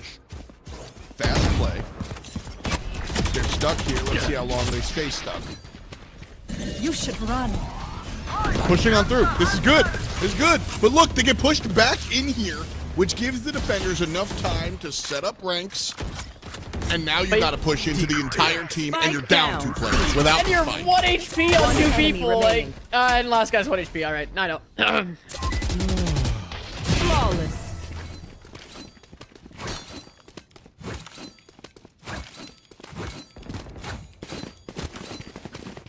This is Valorant. Another timeout getting called on the side of KBBQ. I think we stopped the timeouts. Honestly, all right. it's not. I think we're good. We're good on the timeouts, guys. Let's roll it. What are you talking about in the timeout? What are you saying? I have nothing to say about this series right now. I'm just going to be so blatantly honest. How did they get smoked game 1, 13-3, somehow win map 2, and now they're down 9-0? What do you mean? What does this mean? What is happening over there? Did they just only want to try for one of the maps? I'm so confused. How, Sway? How? I don't get it. This is great. All right. And it wasn't even, they didn't even win map 2 by accident. They tried so hard and they nailed it. It was awesome. It wasn't even like, it wasn't a blowout, but it wasn't close. It wasn't like they barely It was like 13-9, 13-8, whatever it was. It was a good match. Anyway, and they had a couple timeout's of over. moments. We're back, guys. I don't know what they talked about. Maybe Maybe they gave some Naughty Beans some more lean or something, and now we're rolling. Like, holy. What a series, guys. Shout out Quantum Esports Series, the United States Space Force, for putting this on. We are rolling in this best of 3 for the finals of Split 2.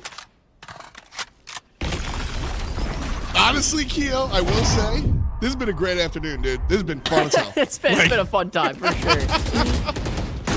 It's been a lot of fun hanging out with you and the chat squad, you know? It's been a good time. So, like, you know, cool. Tiny Chicken Nugent still alive, by the way. Still making it. Oh my gosh! The timeout might have worked! Not a beans. I take it all back. You guys can win. Let's go to overtime. 2 above 1. Misery. Pop, 9-1. We are on the board.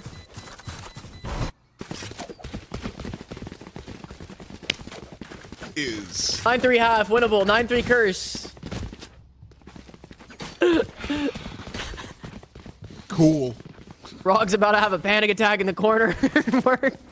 I'm already having one right now as we speak. Omen ult. I almost said ISO ult. Omen ult. Sova ult. Alright. Nowhere to run! Well, that Sova ult is gonna clear out. Oh my god. Little bit. Fake No discernible info gained. Full map rotation. Oh, and mid-port! Okay, we're good. Spike down, C. Nice TP back. That's a nice solo play. Found you. Mid-parts. Then no more rounds. I don't care what ult you have. Well, Gotta put some respect on these guys' name after we lost to them last game. Yeah. Even though we're up 9-1. Dog gets another. Excelsa! Feint's got the spike. Feint's got the ult. Situation. Shoot! How?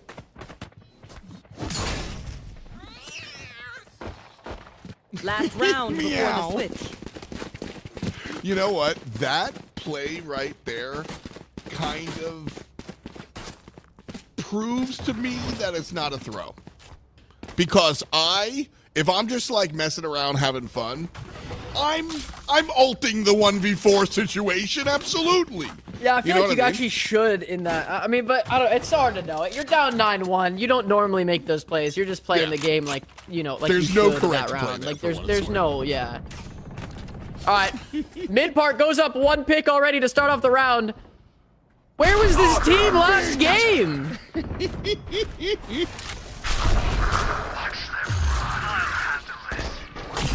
Watching Fast defensive rotation here. And Spike down, C. What happened? The players are alive for now, but it's Tiny Chicken Nugent. Flawless for the defenders.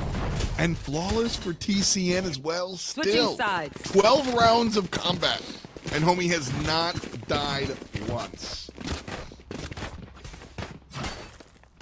All right, guys, let's see this game go to overtime. Scarlet got 11. We can get 12. Come on, KBBQ. Let's go, baby.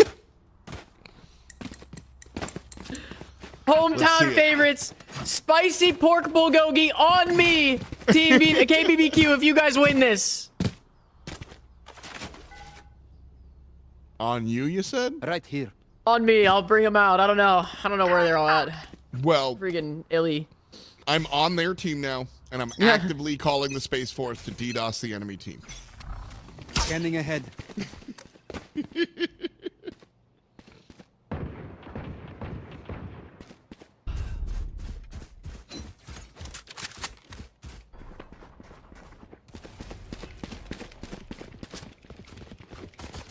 Found them.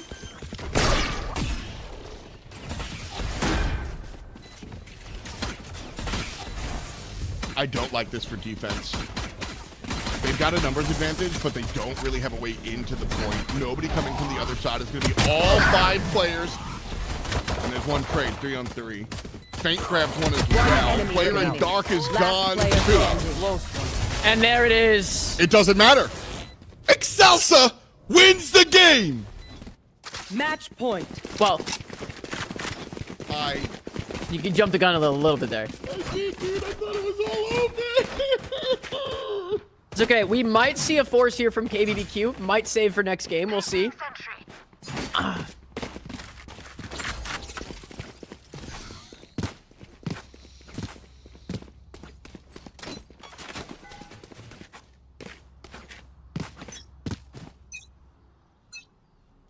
All right, guys, could be the final round. The final round of the final match of the final map of the final best of 3 of the split 2 finals. Until grand finals. Until grand finals of the Quantum Esports Series, brought to you by the United States Space Force.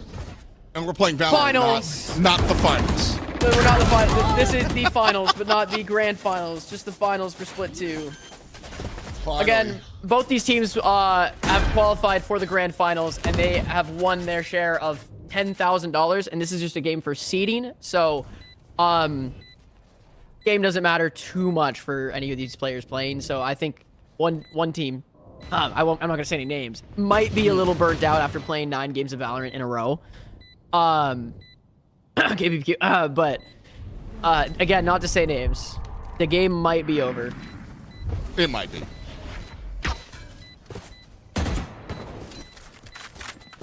One enemy remaining. 12-1.